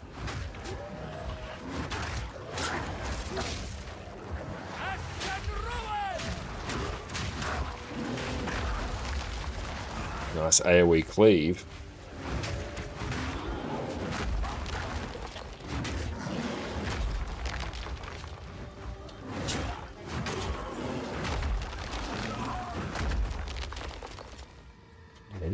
Might I have your dinner bowl? Thank you. Chill there for now. And you want to say hi? I forget. Oh no, he's on a block there. Bit of an awkward spot for you, sweetie. Up again. No, leave your bowl there. That's not for you. I know you think it's cardboard, but no, that's not for you.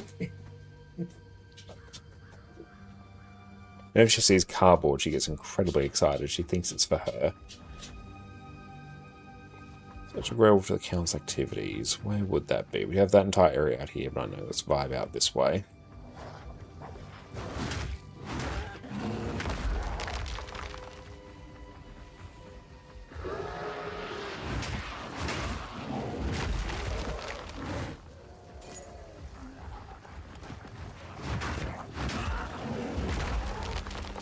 So yeah, the AoE damage from this is getting substantial. Good to see.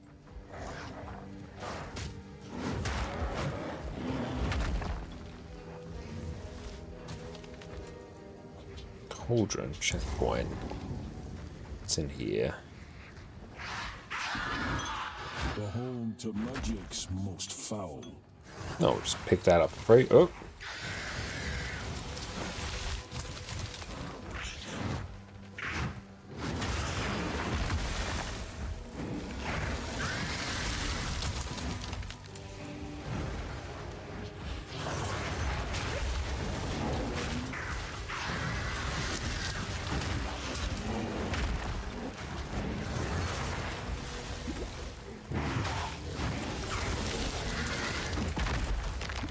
That's stinging.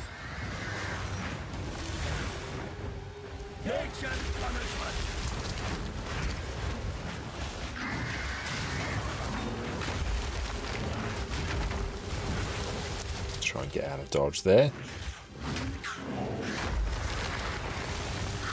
Almost. Got support gem. Yeah, let's grab that. Alright, so what do we get there? Rapid attacks rage. Sports skills grants 3. Rage on hit. What should we put in that? So ferocious slam. Armor break. Where does we get that? Should we get rage on anything?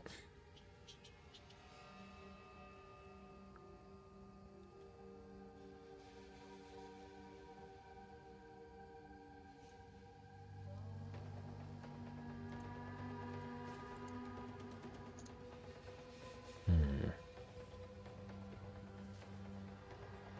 50% attack speed. We could like get that and then put it on another one.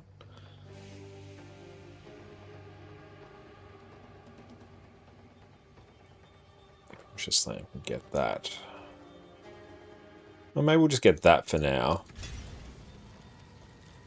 Then I know we could pop that here. So if we go a lunar assault.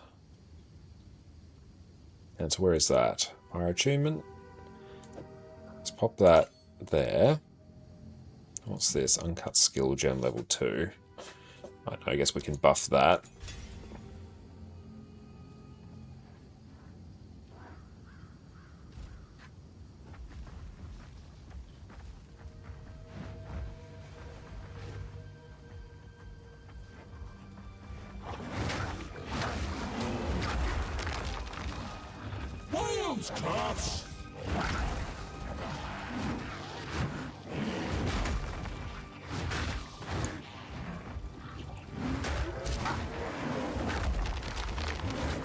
Interesting to see what an in-game druid build looks like, so we sort of know what we're aiming for.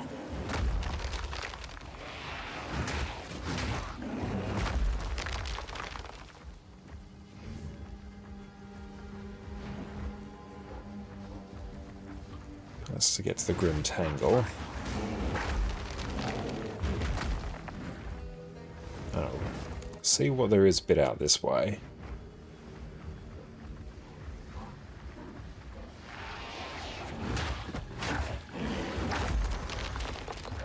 Or do we try and do this?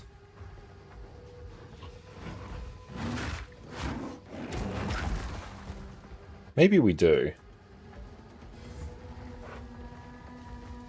Last one was a bit rough, but I don't know, maybe we can make it work. Uncut skill gem. Reward, uncut support gem. I feel like maybe we'll go for support gem.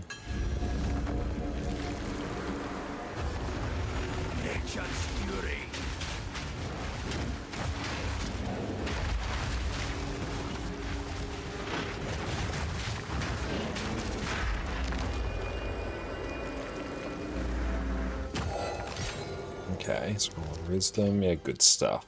So what do we have? So we still don't have any gloves.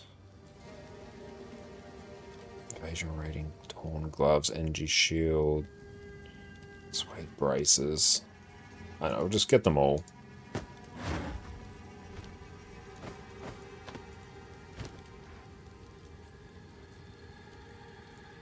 Orbital transmutation. So we could... What does that do? Evasion rate, energy shield. Yeah, let's get those. And then... Yeah, let's upgrade that. Lightning resistance. More mana regen.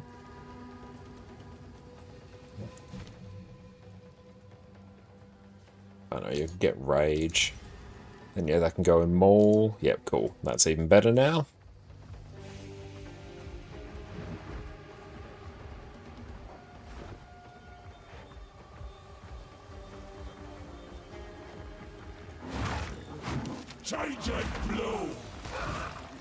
Figurines, Scroll of Wisdom, yeah, why not?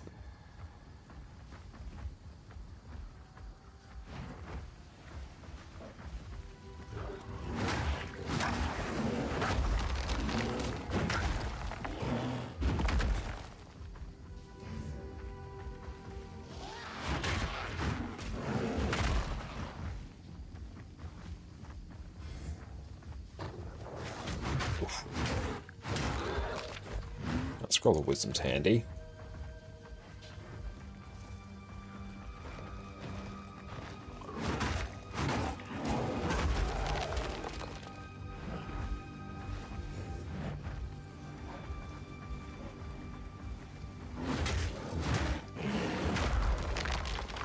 Is it in this area that I need to be, or do I need to go into the Grim Tangle?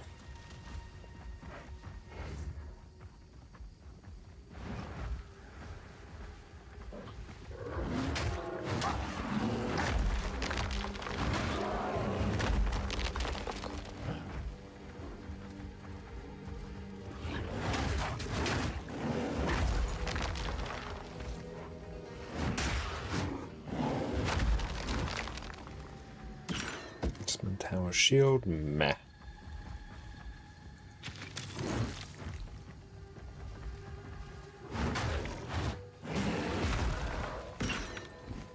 Guard, meh.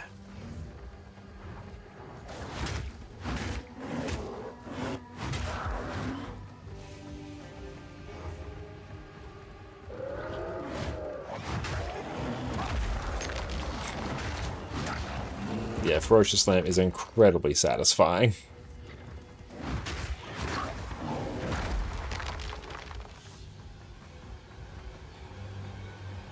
Ah, count sentencing, here we go. This being feels ancient. What binds them here? This shade, is it? Afaro, what's up, mate? Good to see you. And yeah, sort of you specifically when we decided to do a bonus stream today with some Path of Exile 2. We must free it somehow. We picked ourselves up a druid, we are a bear, and we are blasting. More than simply cut. There is a battlefield not far from here that runs. Renly will know how. I'll wait here. The old Behind the red veil. Me.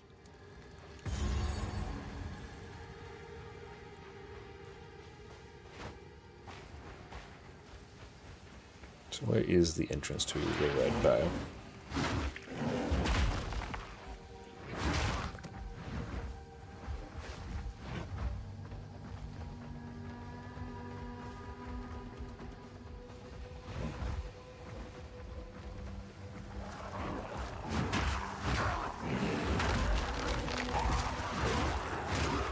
Have you tried Druid at all?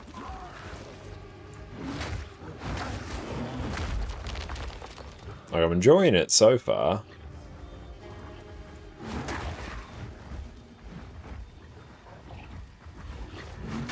Definitely have to go and set up some like loot filters again, because yeah, we have to like reinstall Path of Exile 2 from scratch.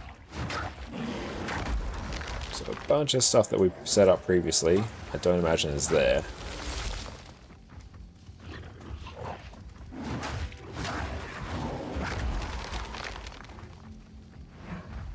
It's a Grim Tangle, but we're looking for the red veil.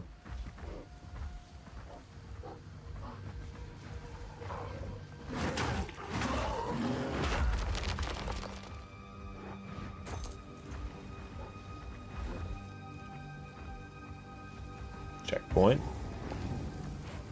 Red veil.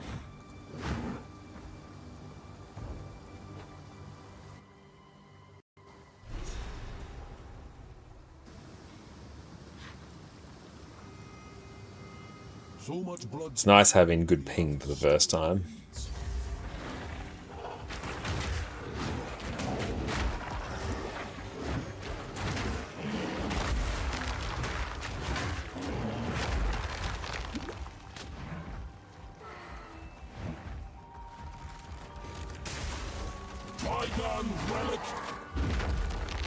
I'll take a look in a moment.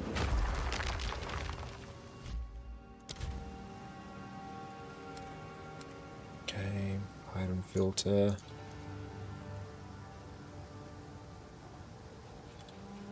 Filter blade rev 1. There we go.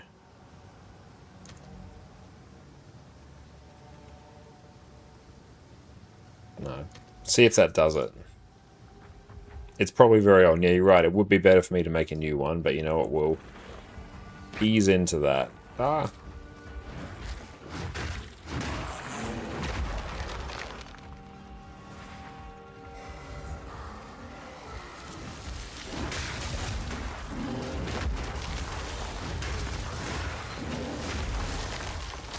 Oh.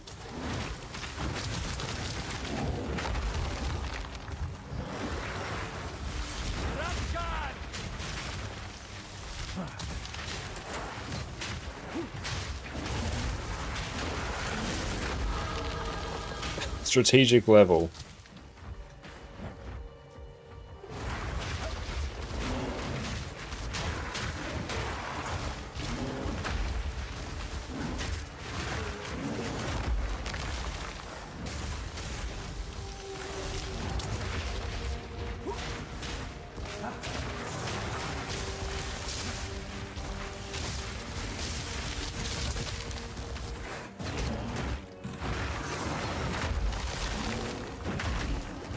Take it.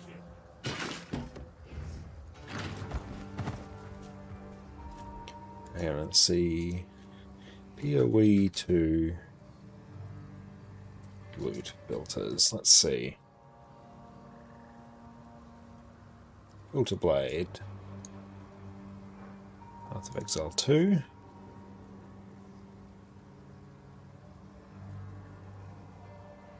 Okay, let's see. Signing with PoE, let's see.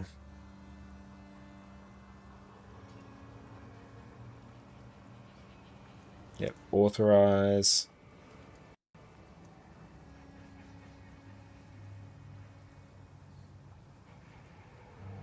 And use blue autosave to load your changes again. Cool.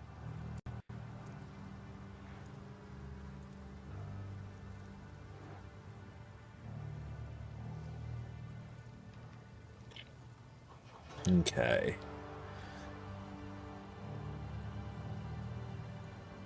Turn the ancients. Game items.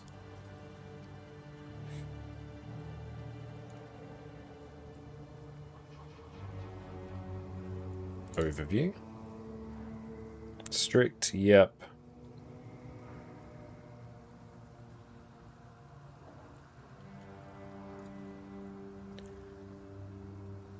Fine-tune your loot leveling build. Yep. Okay. And we'll do Druid. What should I be picking up here? Wants talismans. Yeah, we'll do talisman staff. Yeah, that's just fine. Review global filter style. Yep, that's fine. If we go export to PoE.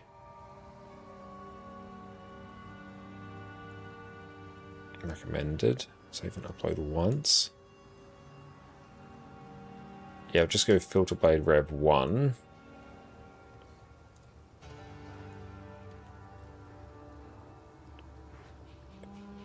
Okay. So now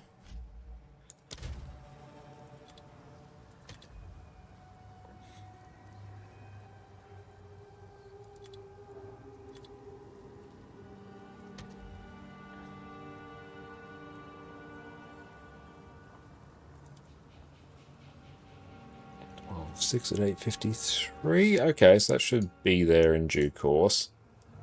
Already professional. Let's not pretend that I... Oh, successfully. Okay. Last update. Ooh. Save. Yes, we only have a bare minimum idea of what we're doing there. How do I turn chat off? I didn't have to type anything to help you. I appreciate that you would have been there to help if I did get stuck. There's a very real chance I would have.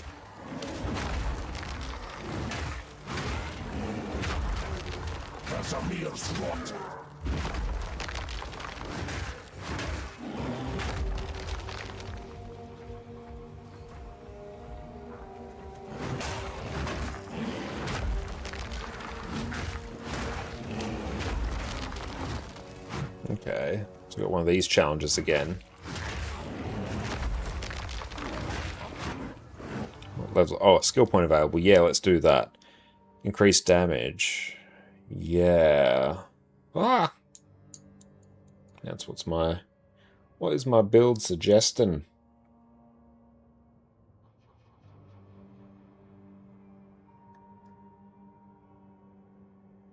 So Act 1, Furious Slam. Where do we get Pounce from?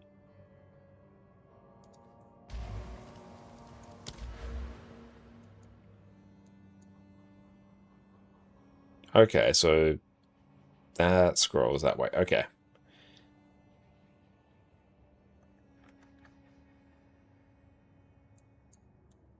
Yeah, I think it kind of wants to head out this way.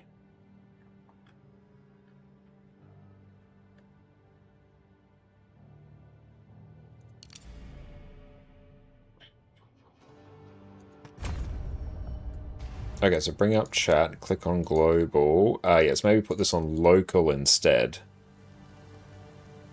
Yeah, that kind of maybe makes sense. Or do we put this on, like, only whispers? Oh, hang on, we'll go here, maybe. Ah, uh-huh. Yeah, good, that's better.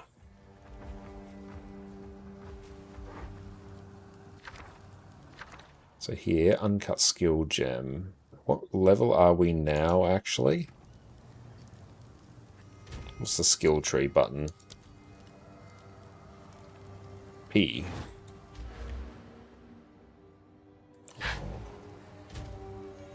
Does it show me what level I am?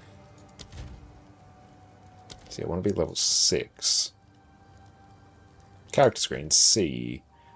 We are level 6. Okay, so maybe we go for a skill gem, because I would like to get... Ah, thank you. Yes, we got it. So we definitely want to get Pounce, because that's kind of what our build wants.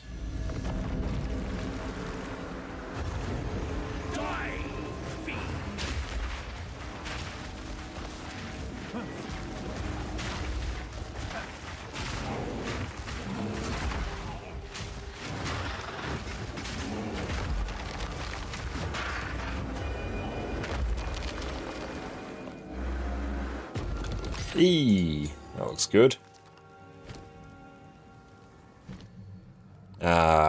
No, we need level 3 skill gems to start getting the good stuff there. I know, we'll just get like Lunar Assault. Probably not going to use it for anything. Oh, I've already got 2. I did not think. That's alright.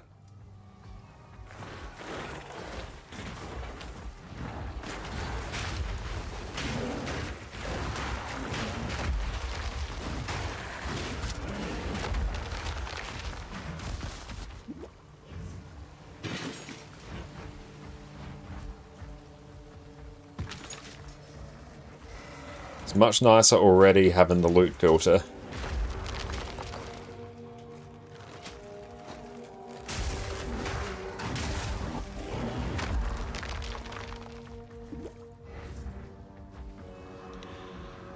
It's nice as well, like it's...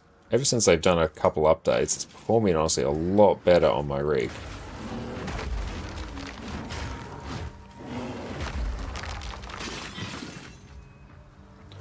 Search Red Veil for obelisks. Here's one. Yeah, might find myself a role.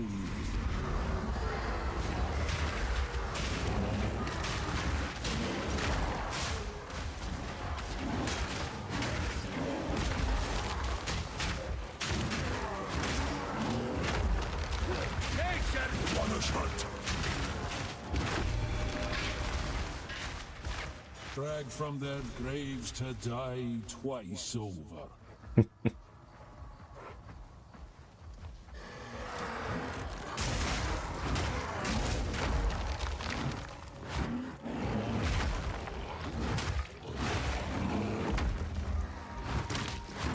Getting well and truly bopped by trees, actually. Monstrous wretch!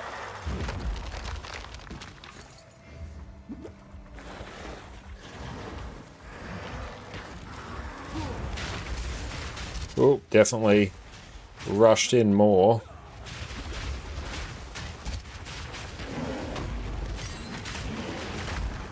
Oh boy. Pick it up. Yee.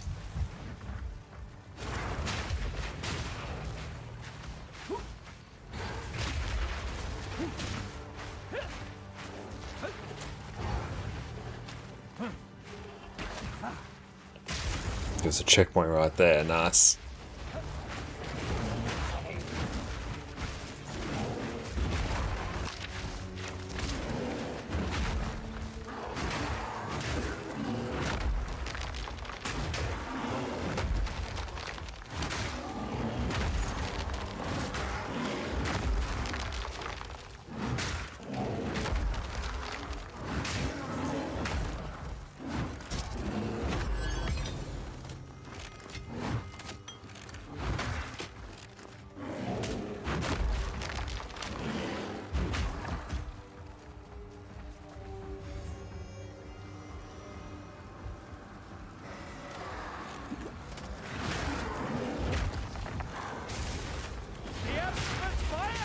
Oh, the terrain.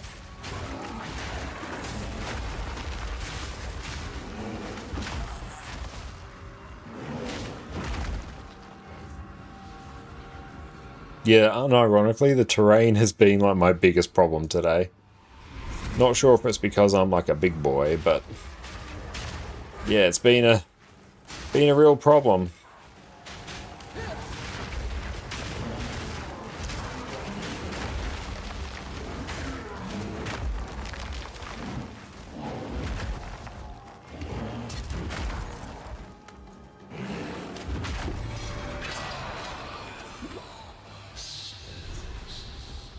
No peace to be had here, not even in death.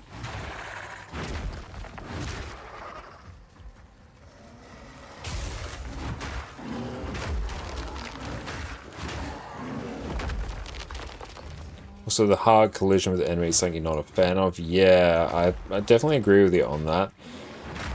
That's one thing I do like about Guild Wars 2. You do have the option of, you know, toggling off like melee attack assist so you can actually like walk through enemies. Looks to be the last one.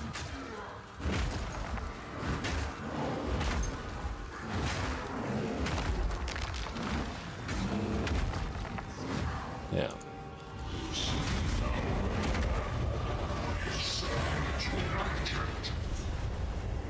Oh, Rust King, buckle up.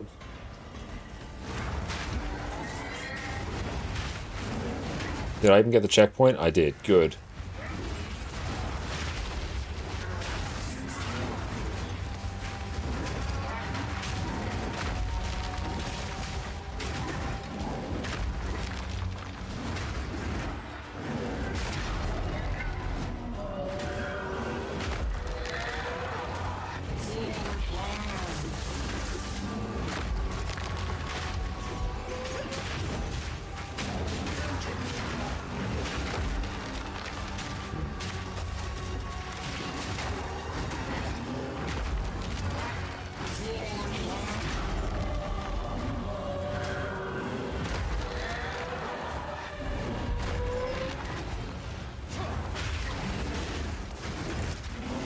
Clean.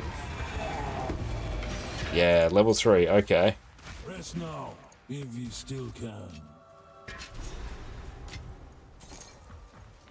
Okay.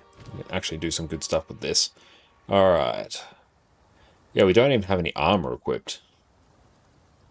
Yes, please. Get that. Oh, we'll also should have probs done that first. Oh, yeah, that's like... Woo! That's way better. Okay. Tune mask, yeah, we'll get you. That seems like hype as hell. Quest item. Uncut skill gem level 2. There's our level 3. We can get pounce. Okay. Shapeshift into a werewolf.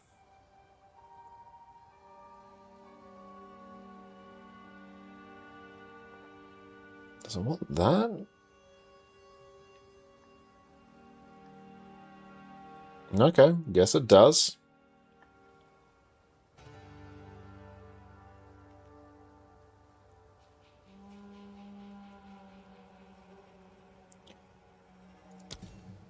Oh, yeah. Pounce leaps to the target location, damaging enemies where you land. The strongest enemy you hit is marked with Predator's Mark, making them take more damage and some... Okay.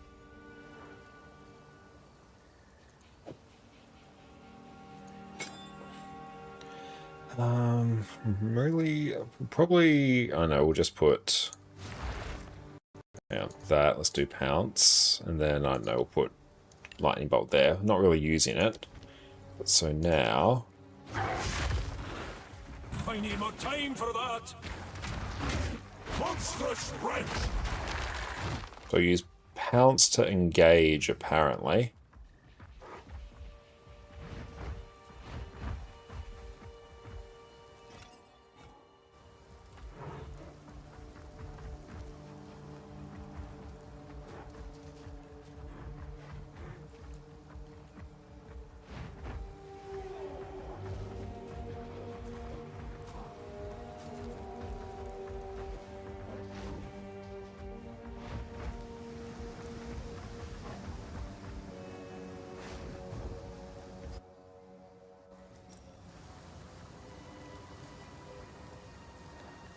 So what is my happy normal version?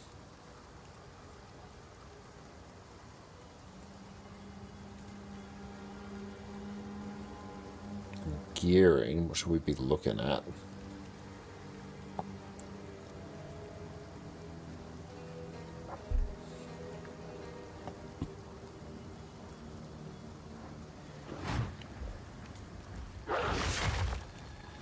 Okay, so it's entirely interact with the waypoint to quick travel. Okay.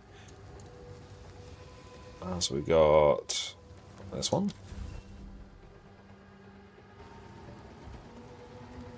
I see you've already found relics. Renly will know how to forge them.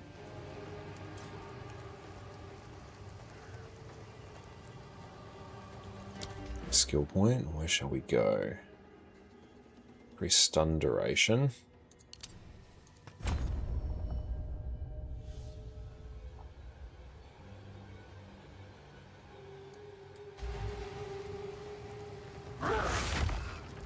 I need more time for that.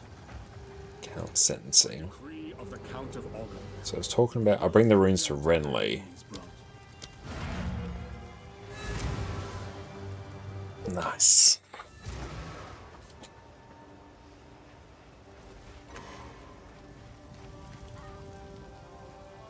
Here are your spikes, but be cautious. I would ask what you need these.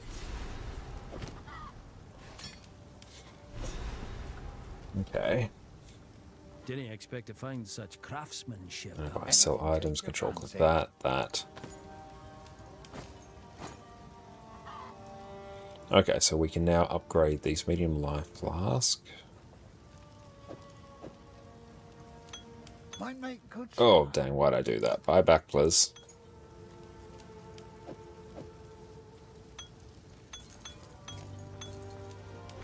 Go well.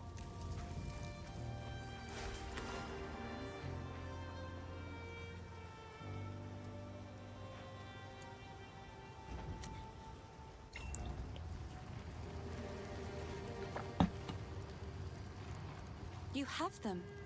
Step by. Okay. Good. Now the others. Whatever hides beneath that hood. Time I looked it in the eye. Love the Scottish accent of this one.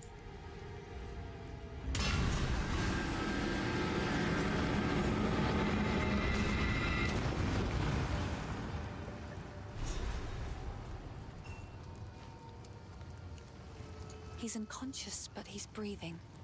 Though, this wound. Stay safe. So let's go back to Clearfell.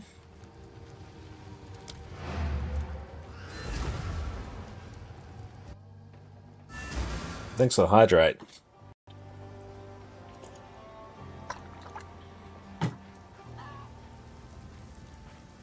The wound. It should be fatal, but somehow he clings to life. Only by a count's hand can this binding be the grim tangle. Accept that quest. If you can. I heard you're heading for the village. Mm-hmm. Go. Well.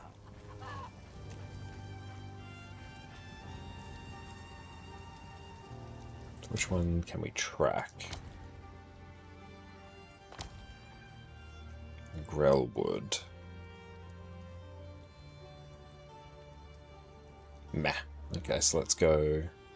Mysterious Shade. Travel to the Grim Tangle.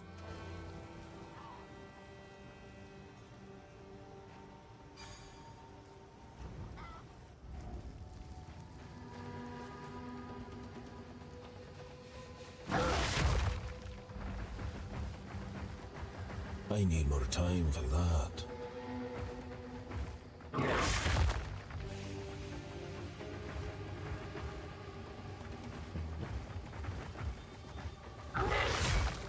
That is a nice little movement speed.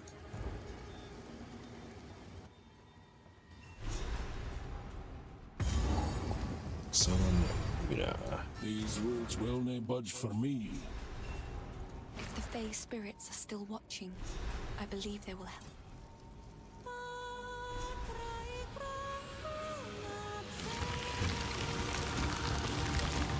The old magic still thrives. Ethic spawn! I'm not ready yet! Oh, yep, instantly died. Press something to direct my minions. When did I get minions?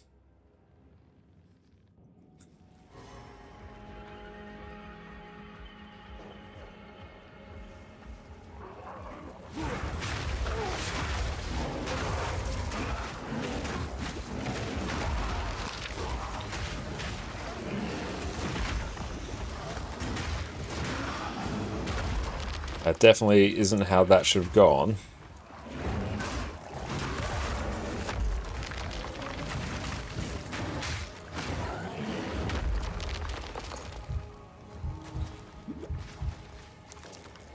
So what do we get here? Arcanus Etcher. Bonus Sword Uncut Skill Gem level 3. That seems good.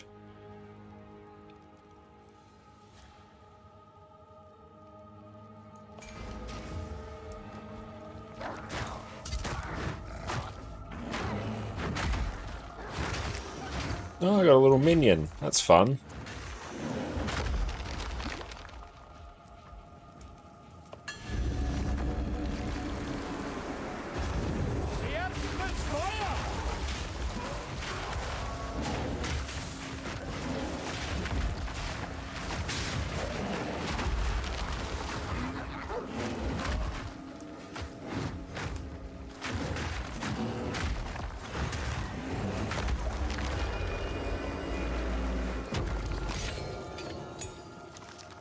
Very useful. Okay, so Uncut Skill Gem level 3.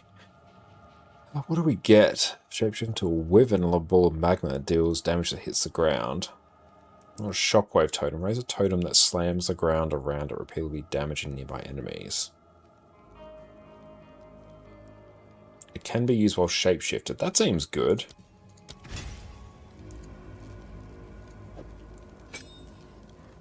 So maybe we'll change that to shockwave totem. And then if we hit it, so if we are shapeshifted, yeah, that's good. Yeah.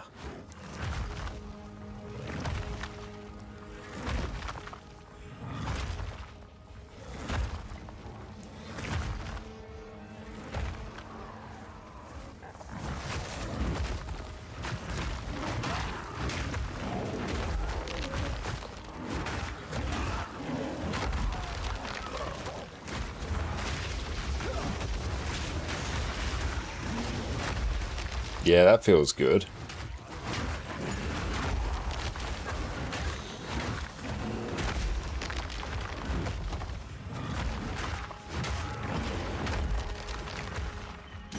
Oh, Exalted Orb, sweet.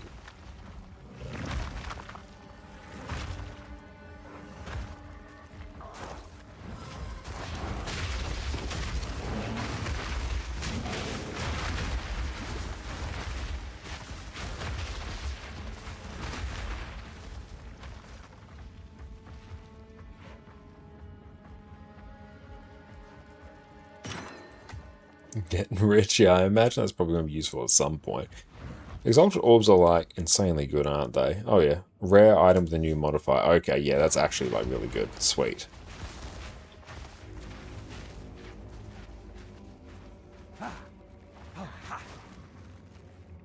Well, that was bolder.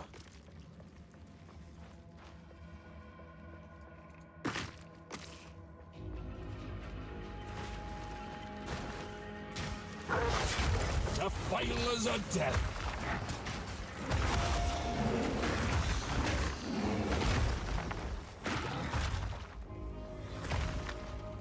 It's nice having a little minion there, gotta say.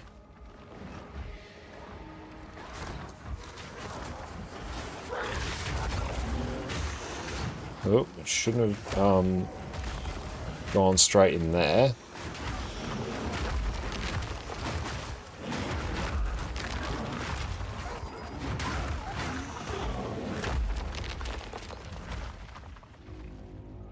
So I have to be careful. I can't use Volcano when I'm transformed, but I can use Shockwave Totem.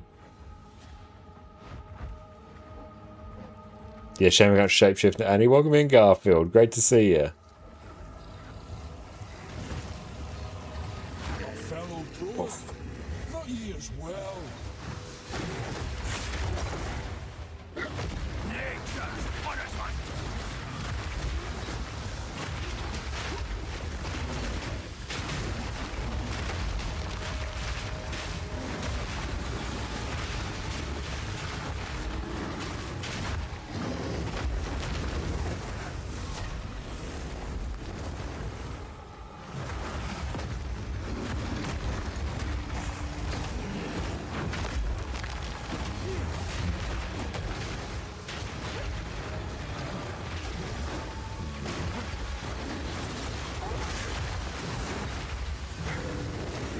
Oh.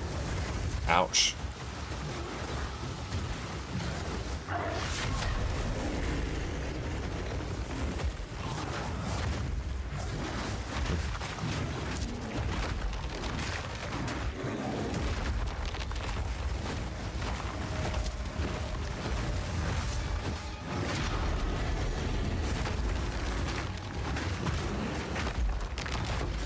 Nice.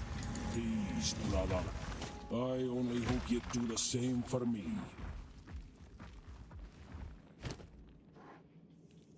Okay, what are these? In terms of Glubberdubs. Increase armor and evasion. Yeah, 2 life per enemy hit with attacks. Yeah, that's good times. I've got support gem. What do we have? Can't really do too much with that.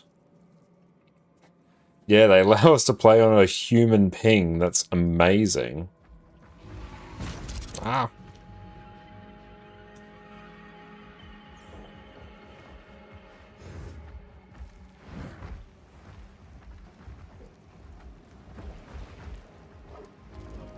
But yeah, the fact that I get to actually play on... I'm on like 11 ping.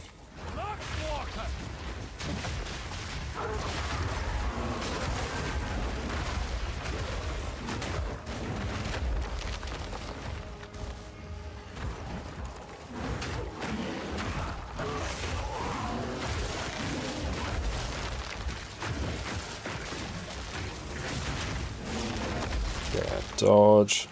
That looks useful.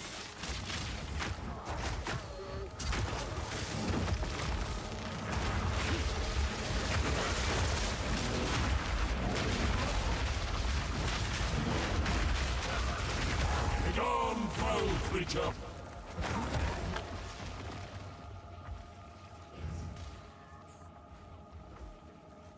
What's that? I've got a talisman. That's kind of what I want. Oh boy.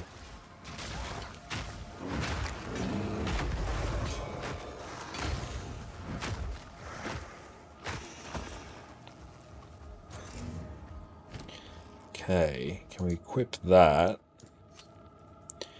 That's a normal thing. It's a normal item to a magic item with one modifier. Got mana regen.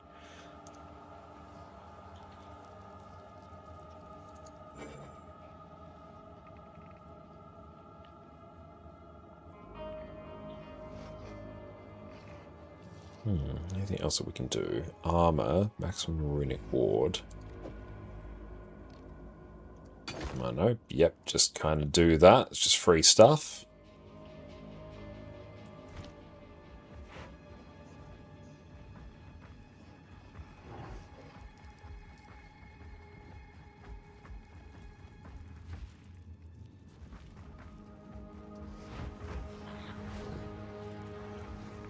Take that blow!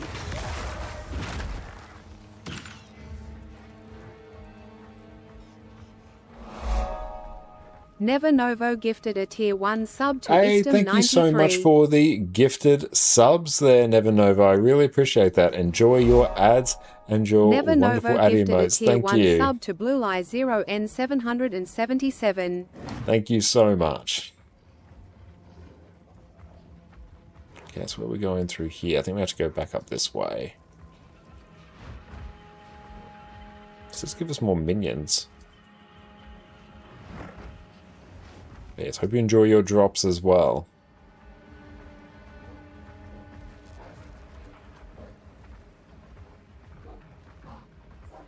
No, have we... don't think we've seen anything yet. And your Pee-wee 2 pet, that's true, yes.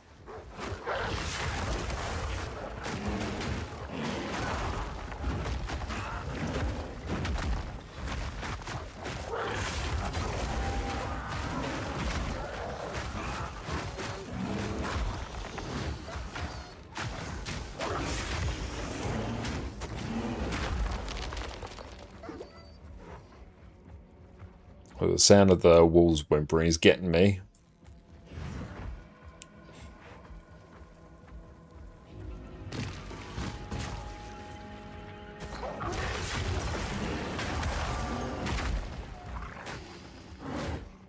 I'm not ready yet. Ooh.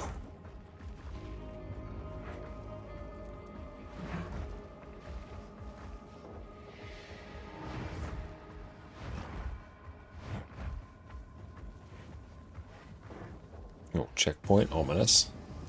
Pharaoh will want to look at these symbols.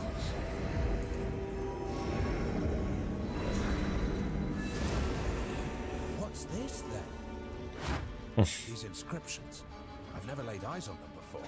Give me a moment.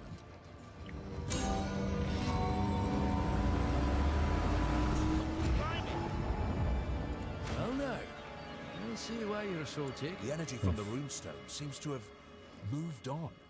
What's more, if we find more like this, then I might keep up the search. So we've got to keep on searching things. Mysterious shape, continue through the grim tangle, which I think is out this way.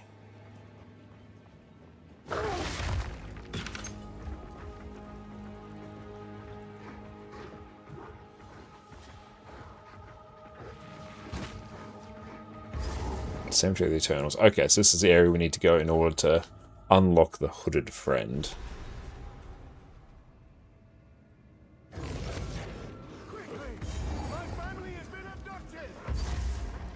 That bastard tyrant Praetor Draven!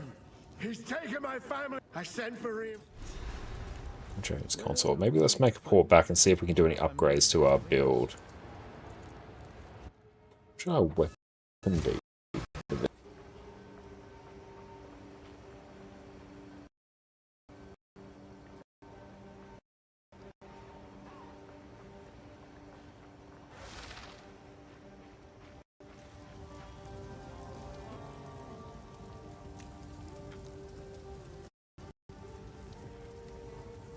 See.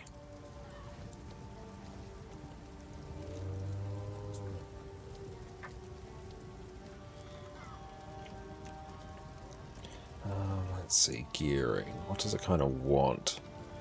Talisman is what it wants. So we can get ones with increased physical damage.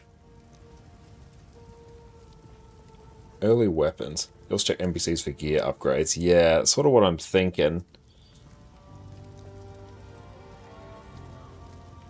Every time we level up, okay, so we get more stuff. What have we got? Take a look.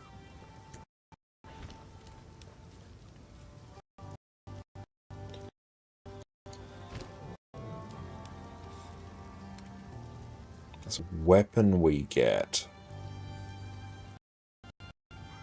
Actually, need to be talisman for the build to work, or is that just not a thing? If you find a bind out there, do bring it back. Sorry, I was just... I like to hold on to bits and pieces. Any Difference between a focus and a talisman.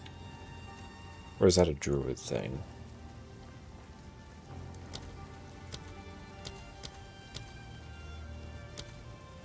Okay, so Ren does that. Okay, so that changes that skill. Yeah, maybe we just...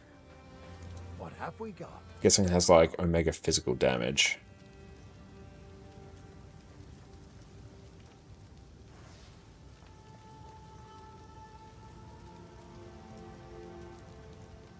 Damn, that actually looks good.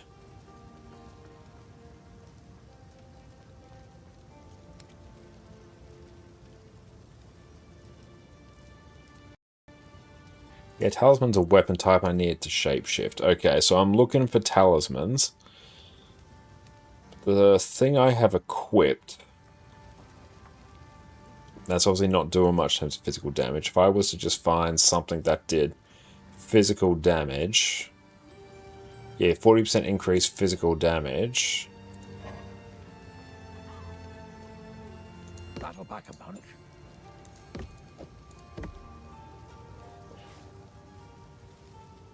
So now hopefully I should get like a bajillion more physical damage. I presume that's how it works. Control click that. There you can go. Let's identify you. I'll get rid of it.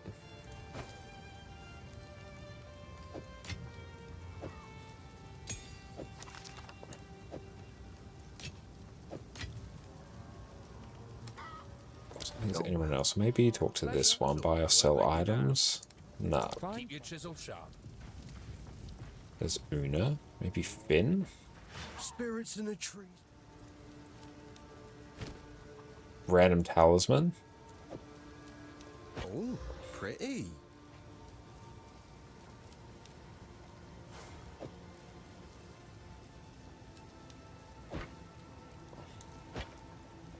So we got a better one there?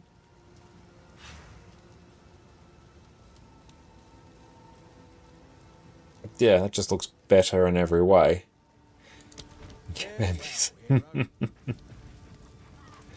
Okay.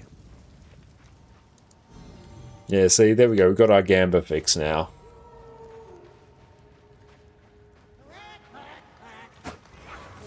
Your blade awaits.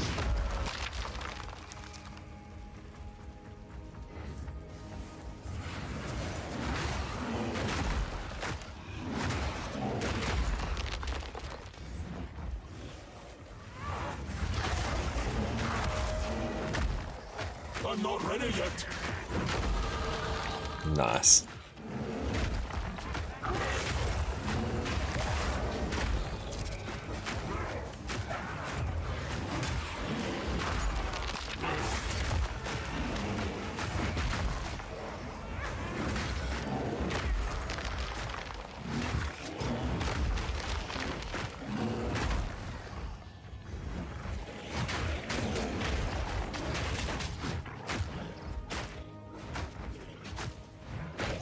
Okay, so now let's go see what we have to work with.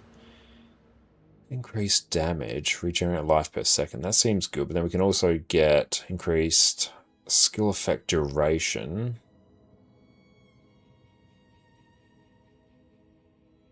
Yeah, I feel like pushing out this way for a bit seems pretty good. What do we get here? Upgrades a magic item to a rare item, adding 1 modifier. That seems like good times.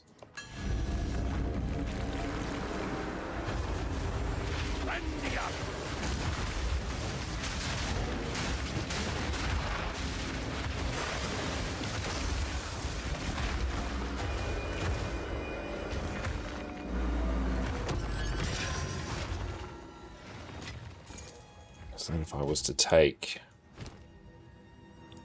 Does O bring up the options? Okay, that's good to know. So Regal Orb upgrades a magic item to a rare item, adding 1 modifier. So I don't know if we upgrade that. Increase stun build-up, that seems pretty nifty. I guess we can, I don't know, yeah, give that a bit extra.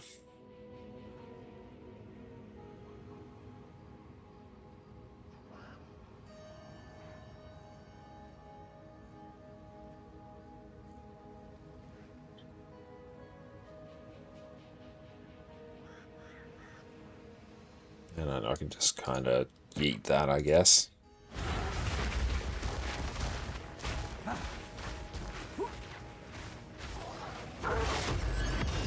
Oh, Blacksmith's Whetstone, nice.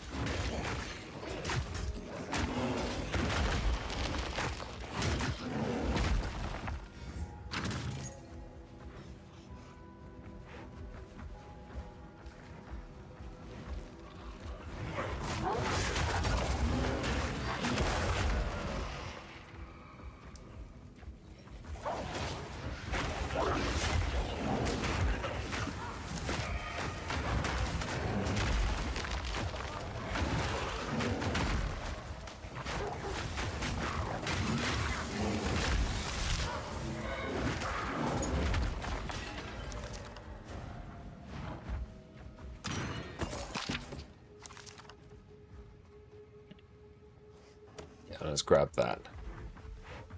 The ambient music in this game is so nice. It really, really is. I got 3 minions up. Good times.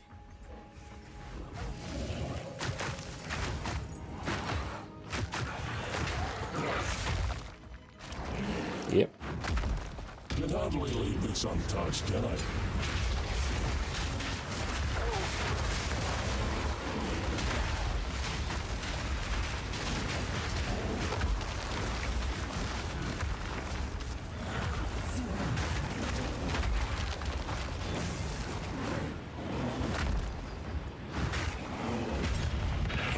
Ooh.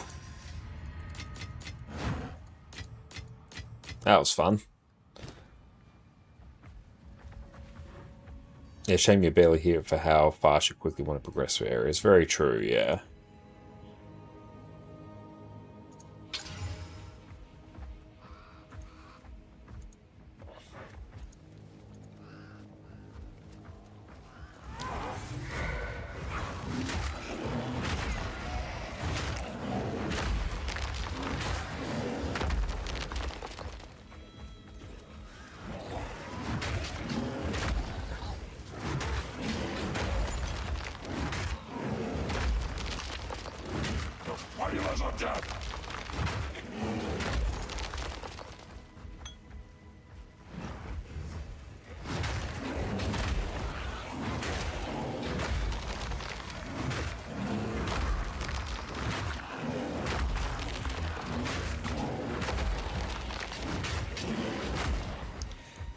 Feels good, sort of like our build is coming online earlier than it did on our like earlier playthroughs, so that's fun.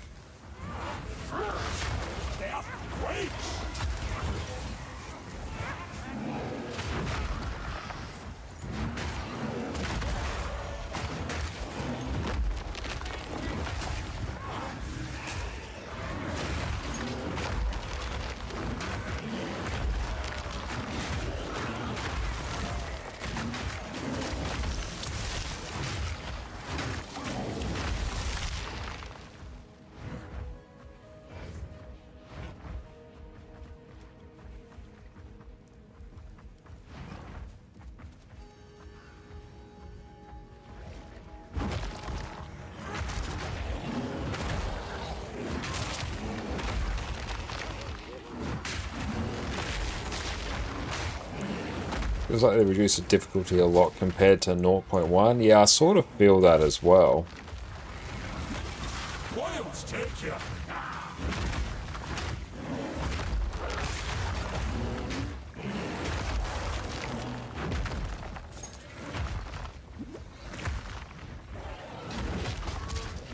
Twisted thing.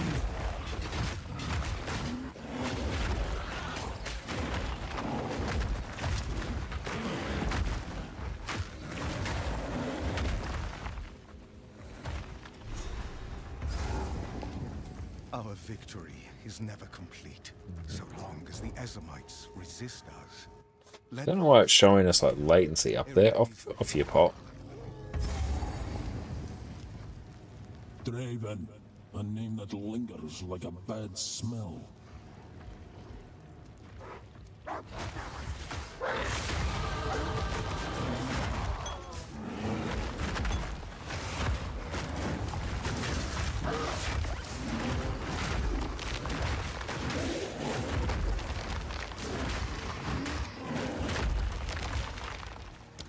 Skill point, and then we can do we start? Yeah, just pushing out this way, and then we can get that.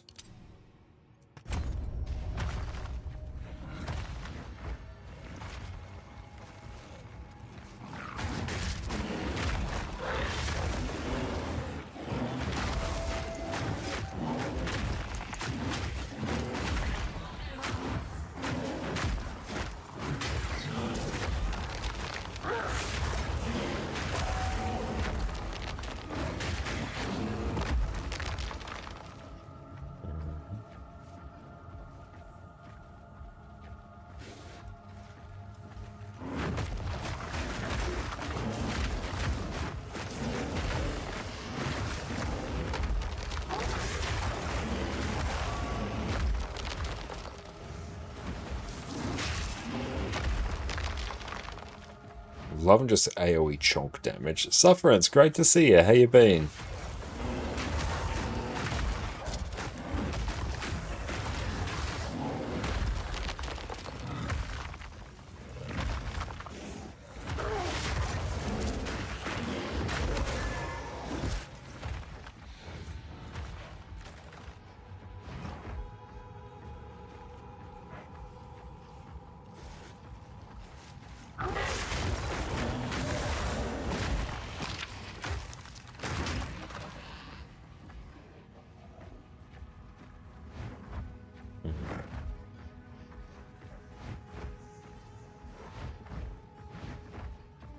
Probs don't need a shield. Or will it be like good for us because I've got nothing in that offhand? I don't know. Let's find it. Give me.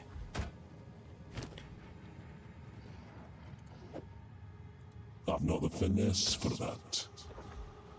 Oh, so I don't have the dexterity for that. Amass a small wolf army. Is it my pounce that's doing that? Ah.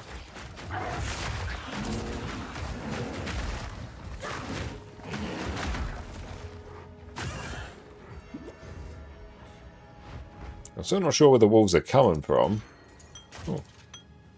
That's pretty handy.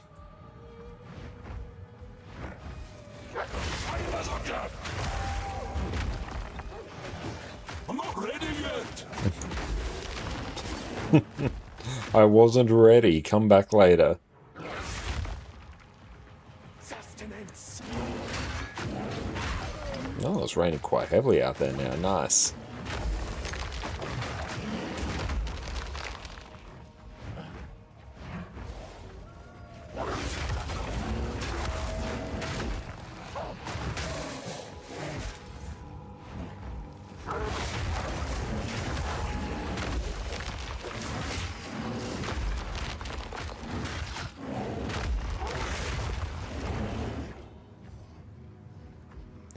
What do we get here?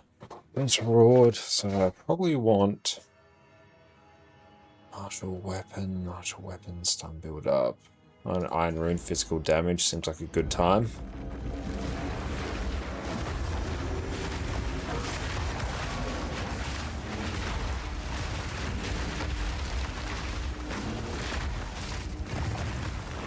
Astra, welcome in. You tried PoE 2 back in the day, but you found it very hard and got hard stuck. Yeah, well, Faro said that it is easier now than it was at the start, so I know it might be an interesting time to come back and give it another shot.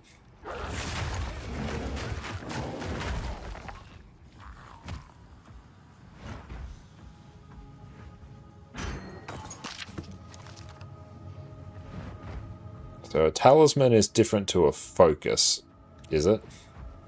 Try to witch minion build, button bosses want enough corpses to keep minion army rolling. The boss attacks will wipe out all minions. Ah, yeah, I can see why that would sound unpleasant. I'm going very well, Sufferance. And I'm glad you are as well. But yeah, we can channel our inner Norn and like become the bear here, so... Also living out the Guild Wars 2 fantasy. Forgotten Riches, where are we? Switch. Stairs? Ooh.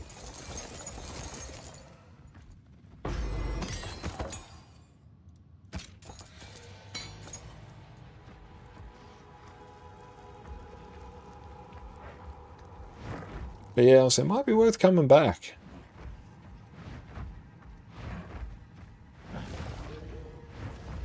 I do really like how the, like compared to Guild Wars 2, I do really like how the... A druid knows to travel light. Okay, we gotta go. I do really like how the loot system is actually relevant.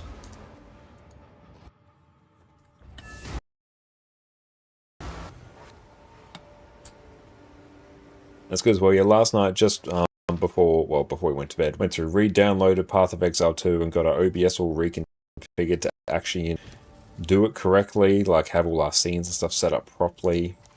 So that was nice.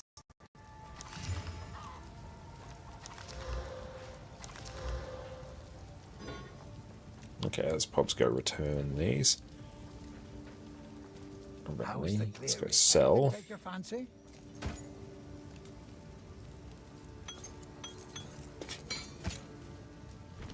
Okay, I can probs. Yeah, yoink those, get rid of them. I got skill gen level 2. What do we get? Yeah, just get rid of it. Anything take your fancy? Go well. See if Una's got anything good. I don't think she has any talismans.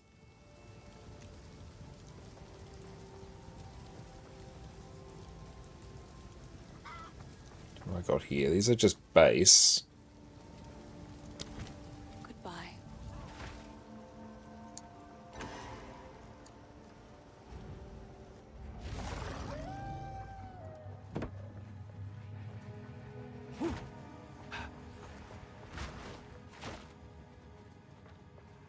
And is there just a sprint button?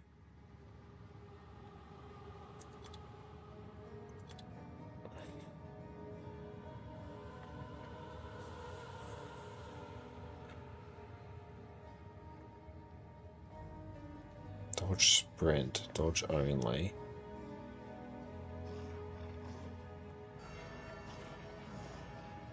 Okay, guess it might not be.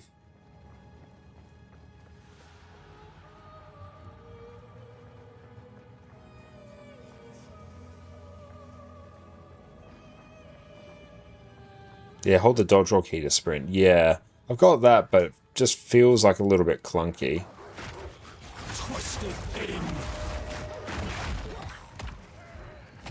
Like, I can live with it, but yeah, it's not entirely what I'm going for. Because, yeah, like, I'm sort of lunging forward, which I'm just finding a bit meh.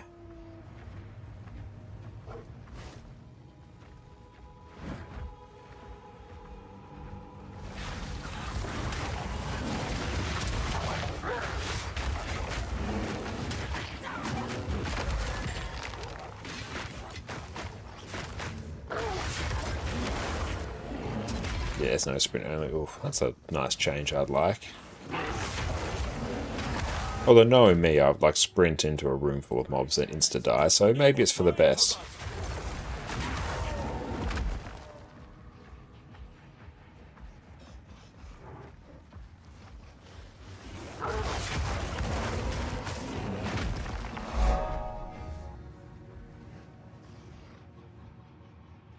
And thank you for the follow, Adamiraz.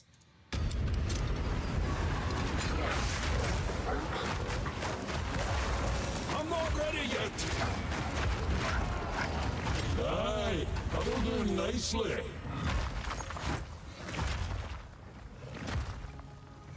Also, if you get hit by sprint, you get knocked down and take more damage. So I guess it makes sense that it's, I don't know, a bit of a lesser used thing, I guess, would be the term.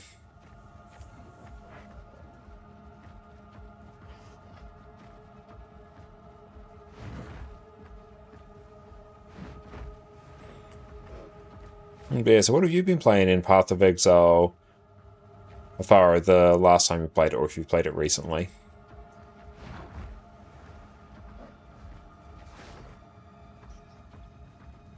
Ooh, checkpoint.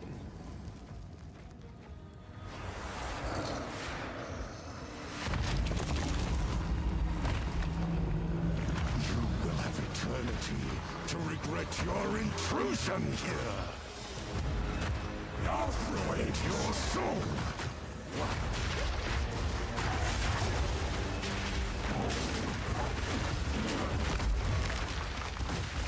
These spirits are mine.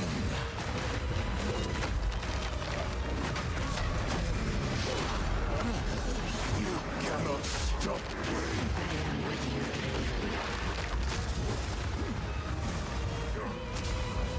Rend your soul.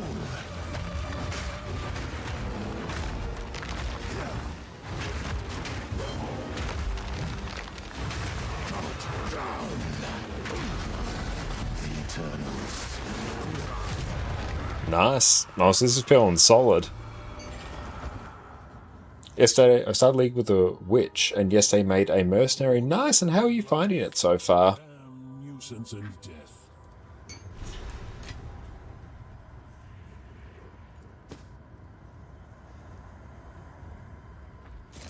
I like you can just walk over gold and pick it up. That's super nice.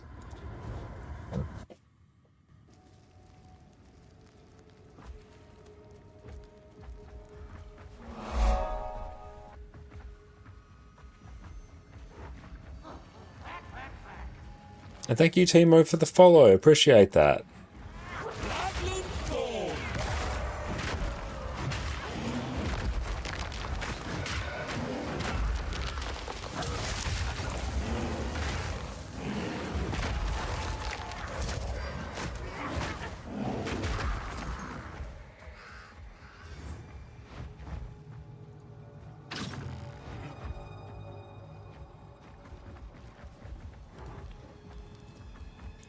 Trying to remember like where we need to go. I feel like it's going to be far closer than we expect.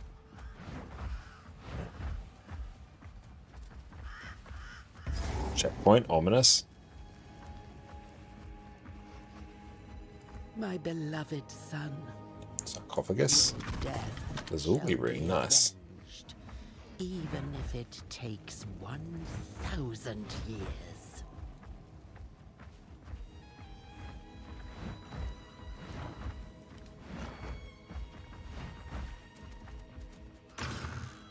That's been really fun. Most fun you've had in PoE 2 so far. That's awesome. Merc definitely has the best and most relatable voice lines. Oh, that does sound cool.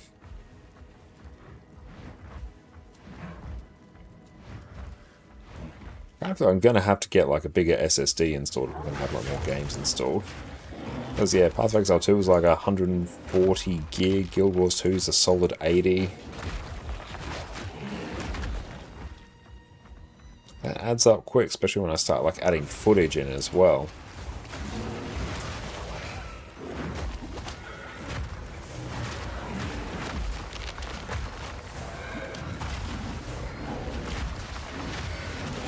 Nature takes what's old.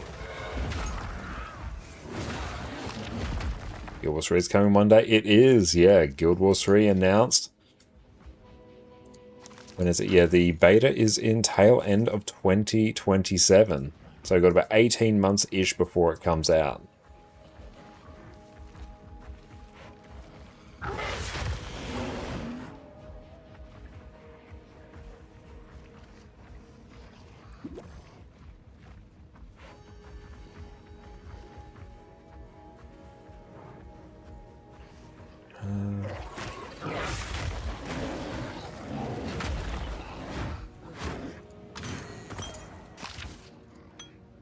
Nice document, seem quite good.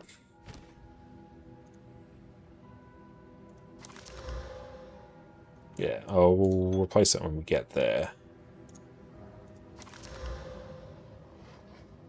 Maximum mana, meh, nothing good.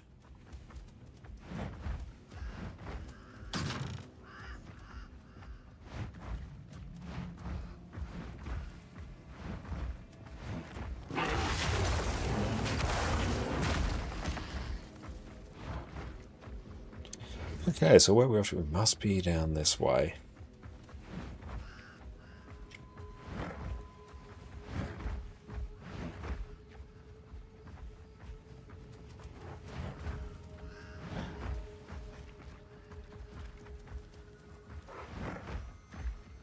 Oh, it's going to be in the last place we look.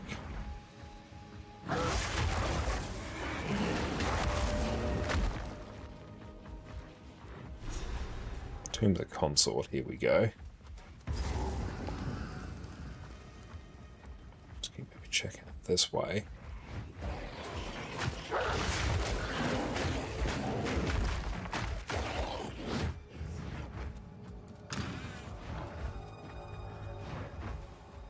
Another checkpoint out that way. You found the Praetor! Find the... Please hurry. So I have to go into the Tomb of the Consort.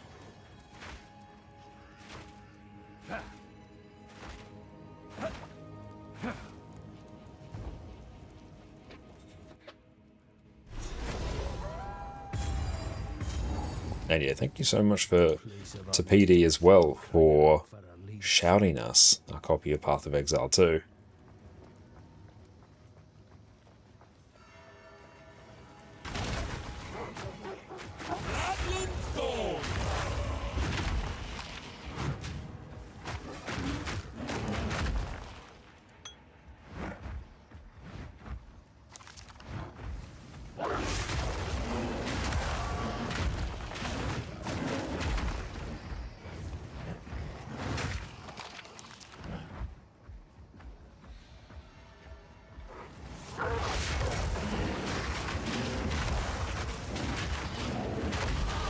Nice. Have they forsaken me?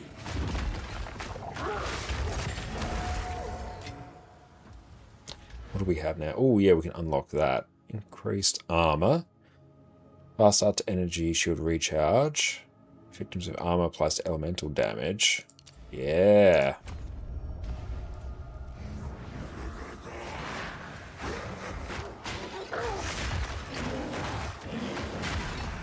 I need more time for that.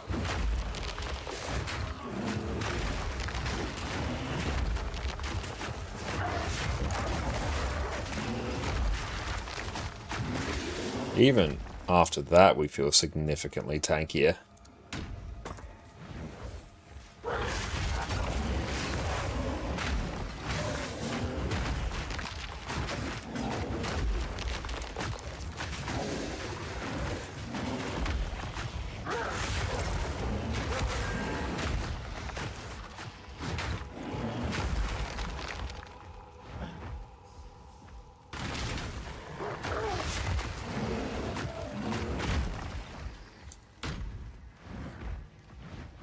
Yeah, already this is feeling... Honestly, it's feeling significantly stronger than like the first time we played through on Sorceress, I think it was.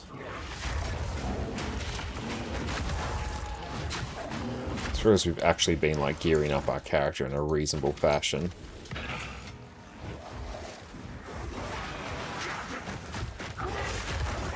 Yeah, might as well just get rid of the life flask, yeah. I don't think we need it.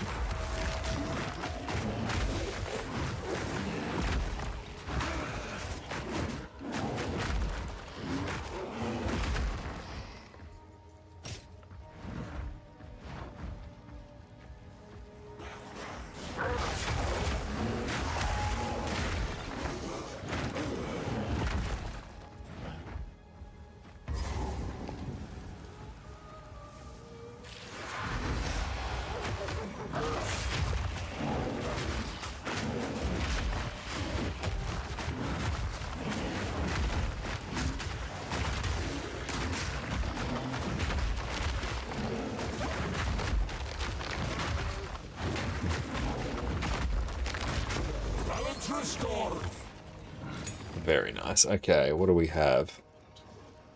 Got support gem level 1. Rapid attacks 1. I think we already got that. Support's going to do 25% more physical damage.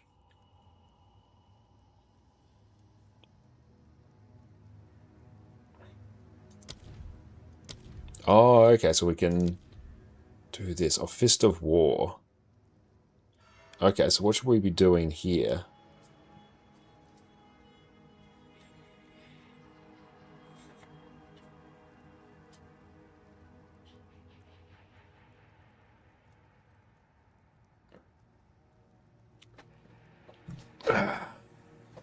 So Pounce is taken, Crater and Fist of War. Oh, that seems like pretty good. So we go Pounce, then yeah, we can take Fist of War.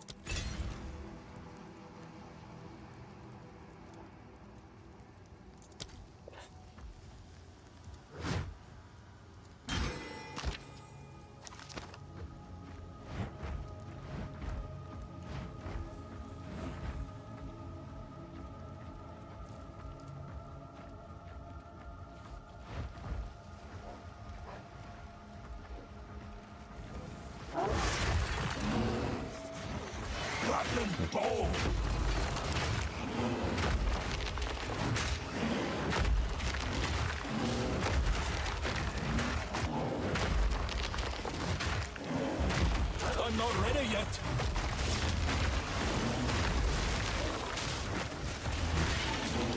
That was looking like a lot of AoEs. Get on, foul creature.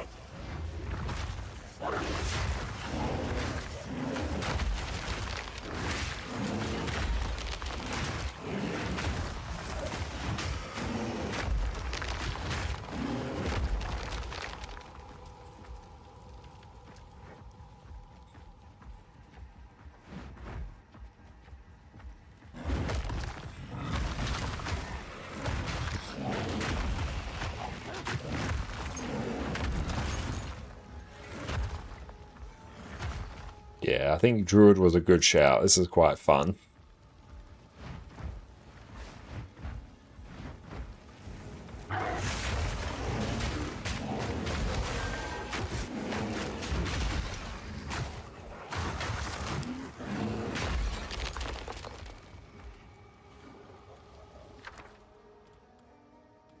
Arcanus Encher.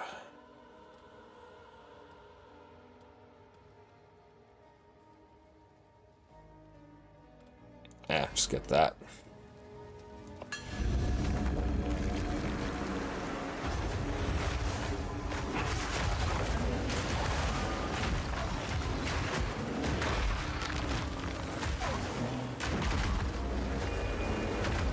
Clean.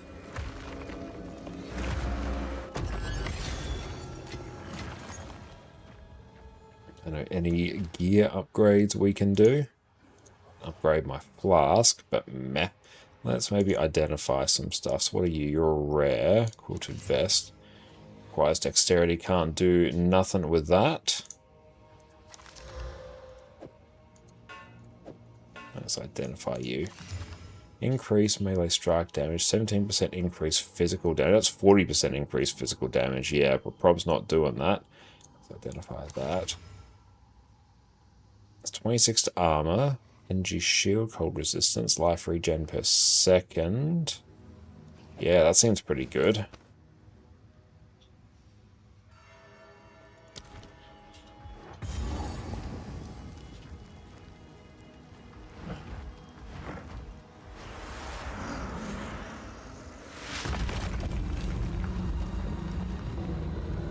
Vile dog! Now you shall meet your end!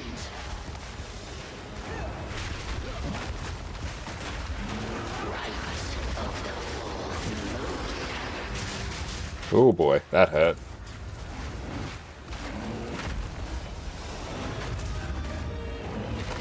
Die already! No escape! My love, I hold to you!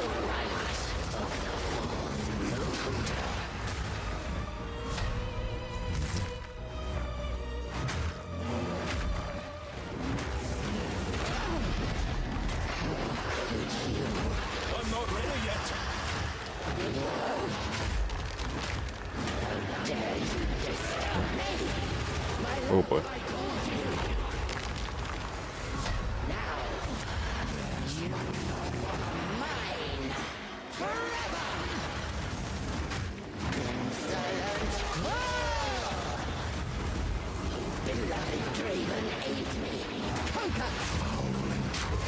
Clean. Your grip on this world is broken. Let the earth take you.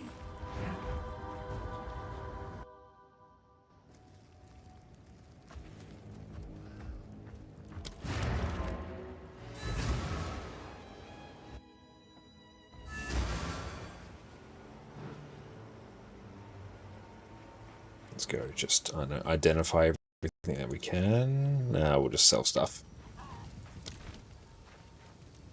What have we got? Take a look. Sell that. I mean, life last weekend. Hang on. Let's put that there. I'll find some use for that. Till next time. What's my stash like?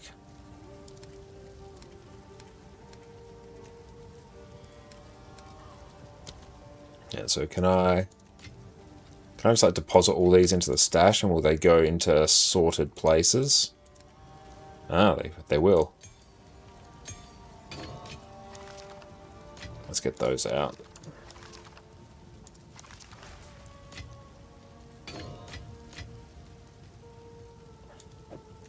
Oh, can I equip that? Yeah, it's just extra mana. Good times.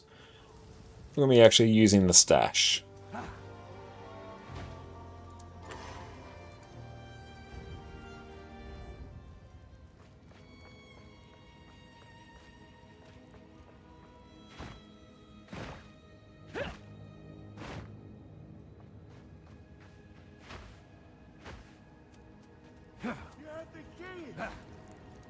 Do my eyes again.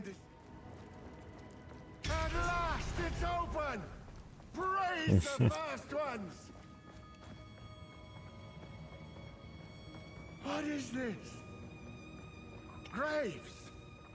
Isabel! Torco! Callum! The family of Count Lachlan of Ogham. My family! This doesn't make any sense! They're dead! Those bastard Eternals! I must make them pay! I must make them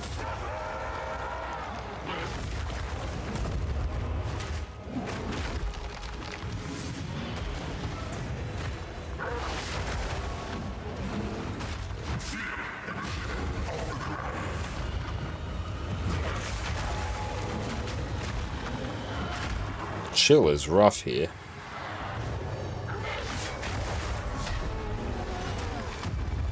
Just that hardcore self-bound character? No, I have definitely been rolled a few times here.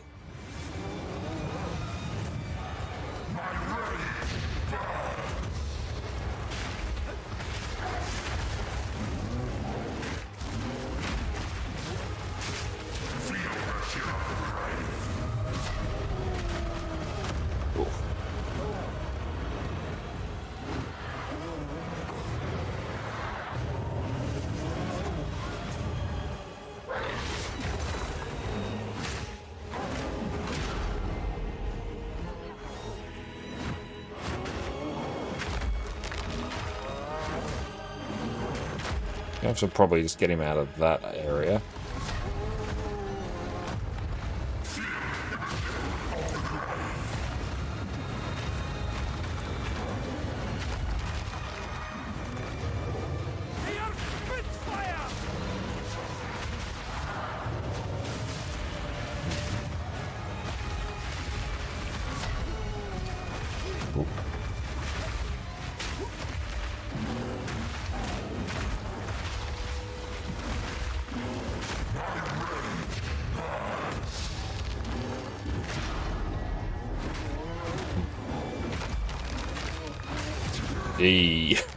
Just on our last possible life force or life last charge. Twisted into madness. Let the Driocht spare me the same.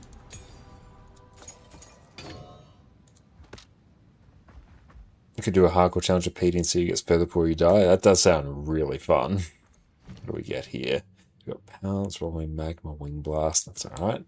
Let's go take a look now. It's a good point to sign off. Oh, nice. And he's doing like Clear Obscure. Awesome. Okay, let's go take a look.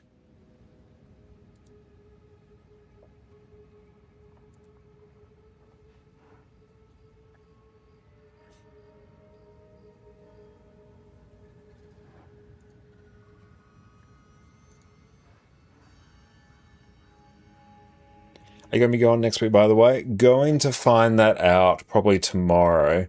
Because, yeah, was planning to, like, give my granddad a call and suss out, you know, exactly what our movements would be, you know, whether or not Minan will be staying here with us, whether or not he's arranged something. So we'll sort of see tomorrow.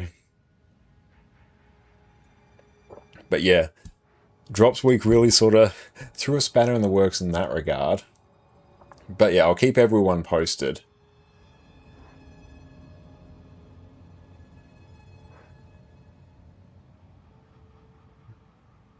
Okay, so let's maybe see. Yeah, really not familiar with this space. Alright, let's maybe go out to here, I think. But yes, I will find out very, very soon. Alright, let's go tee this up. Going to head on out to Miso, who's of course doing some Path of Exile too, so let's go check them out and see what they are up to. But yeah, thank you all so much for hanging out with us this evening. It's been a very, very fun bonus stream. We're coming back on Sunday as per usual, where we're going to be blasting through a bunch more Guild Wars 2. And I'll probably actually get to the point as well on my NA alt account, where that one will be at the point ready to craft an End of Dragons Legendary sans the Gift of Battle, but that will be a world versus world rush kind of deal. But yes, looking forward to catching everyone then. It's been a wonderful evening. Glad to be back with some Path of Exile 2. Looking forward to adding that back into the regular rotation. That was very, very nice. But yes, you all take care. I'm going to catch you all in a few days, and cheers. Hello, what other builds you'd like me to cover? And with that, I'll catch you all next time. Cheers. Guild Wars 2 is a game that showers you with all kinds of loot. And inventory management is one of the biggest banes of existence for so many players out there. So today, we are going to go and clean my inventory, the messiest inventory you have ever seen. We're going to talk about my process, the best ways to process your loot, what you should keep and what you shouldn't, and how to make your inventory management issues just wash away. This is the moment that got away from me, man. Welcome back everyone. I've been playing my main Revenant for a few weeks now, and I've let the loot build up, and build up to the point where you can see now my inventory is completely full. So today we are going to go through and take care of this. Right here we have 424 bag slots, all completely full, all manner of loot. As a ballpark number, this took around about a week and a half of me playing somewhat casually on this character to fill, and now we're going to go through, tidy it up, get it back to its pristine state that I normally like to have it at. This has been very triggering for me to play with for the last couple of weeks, so I hope you all appreciate the sacrifice that I've made. Personally, I am someone who likes to have a very clean inventory. I have 23 characters, varying levels of bag slots on each. On one end we have the extreme 424 slots on my Revenant here, and on a lot of my other characters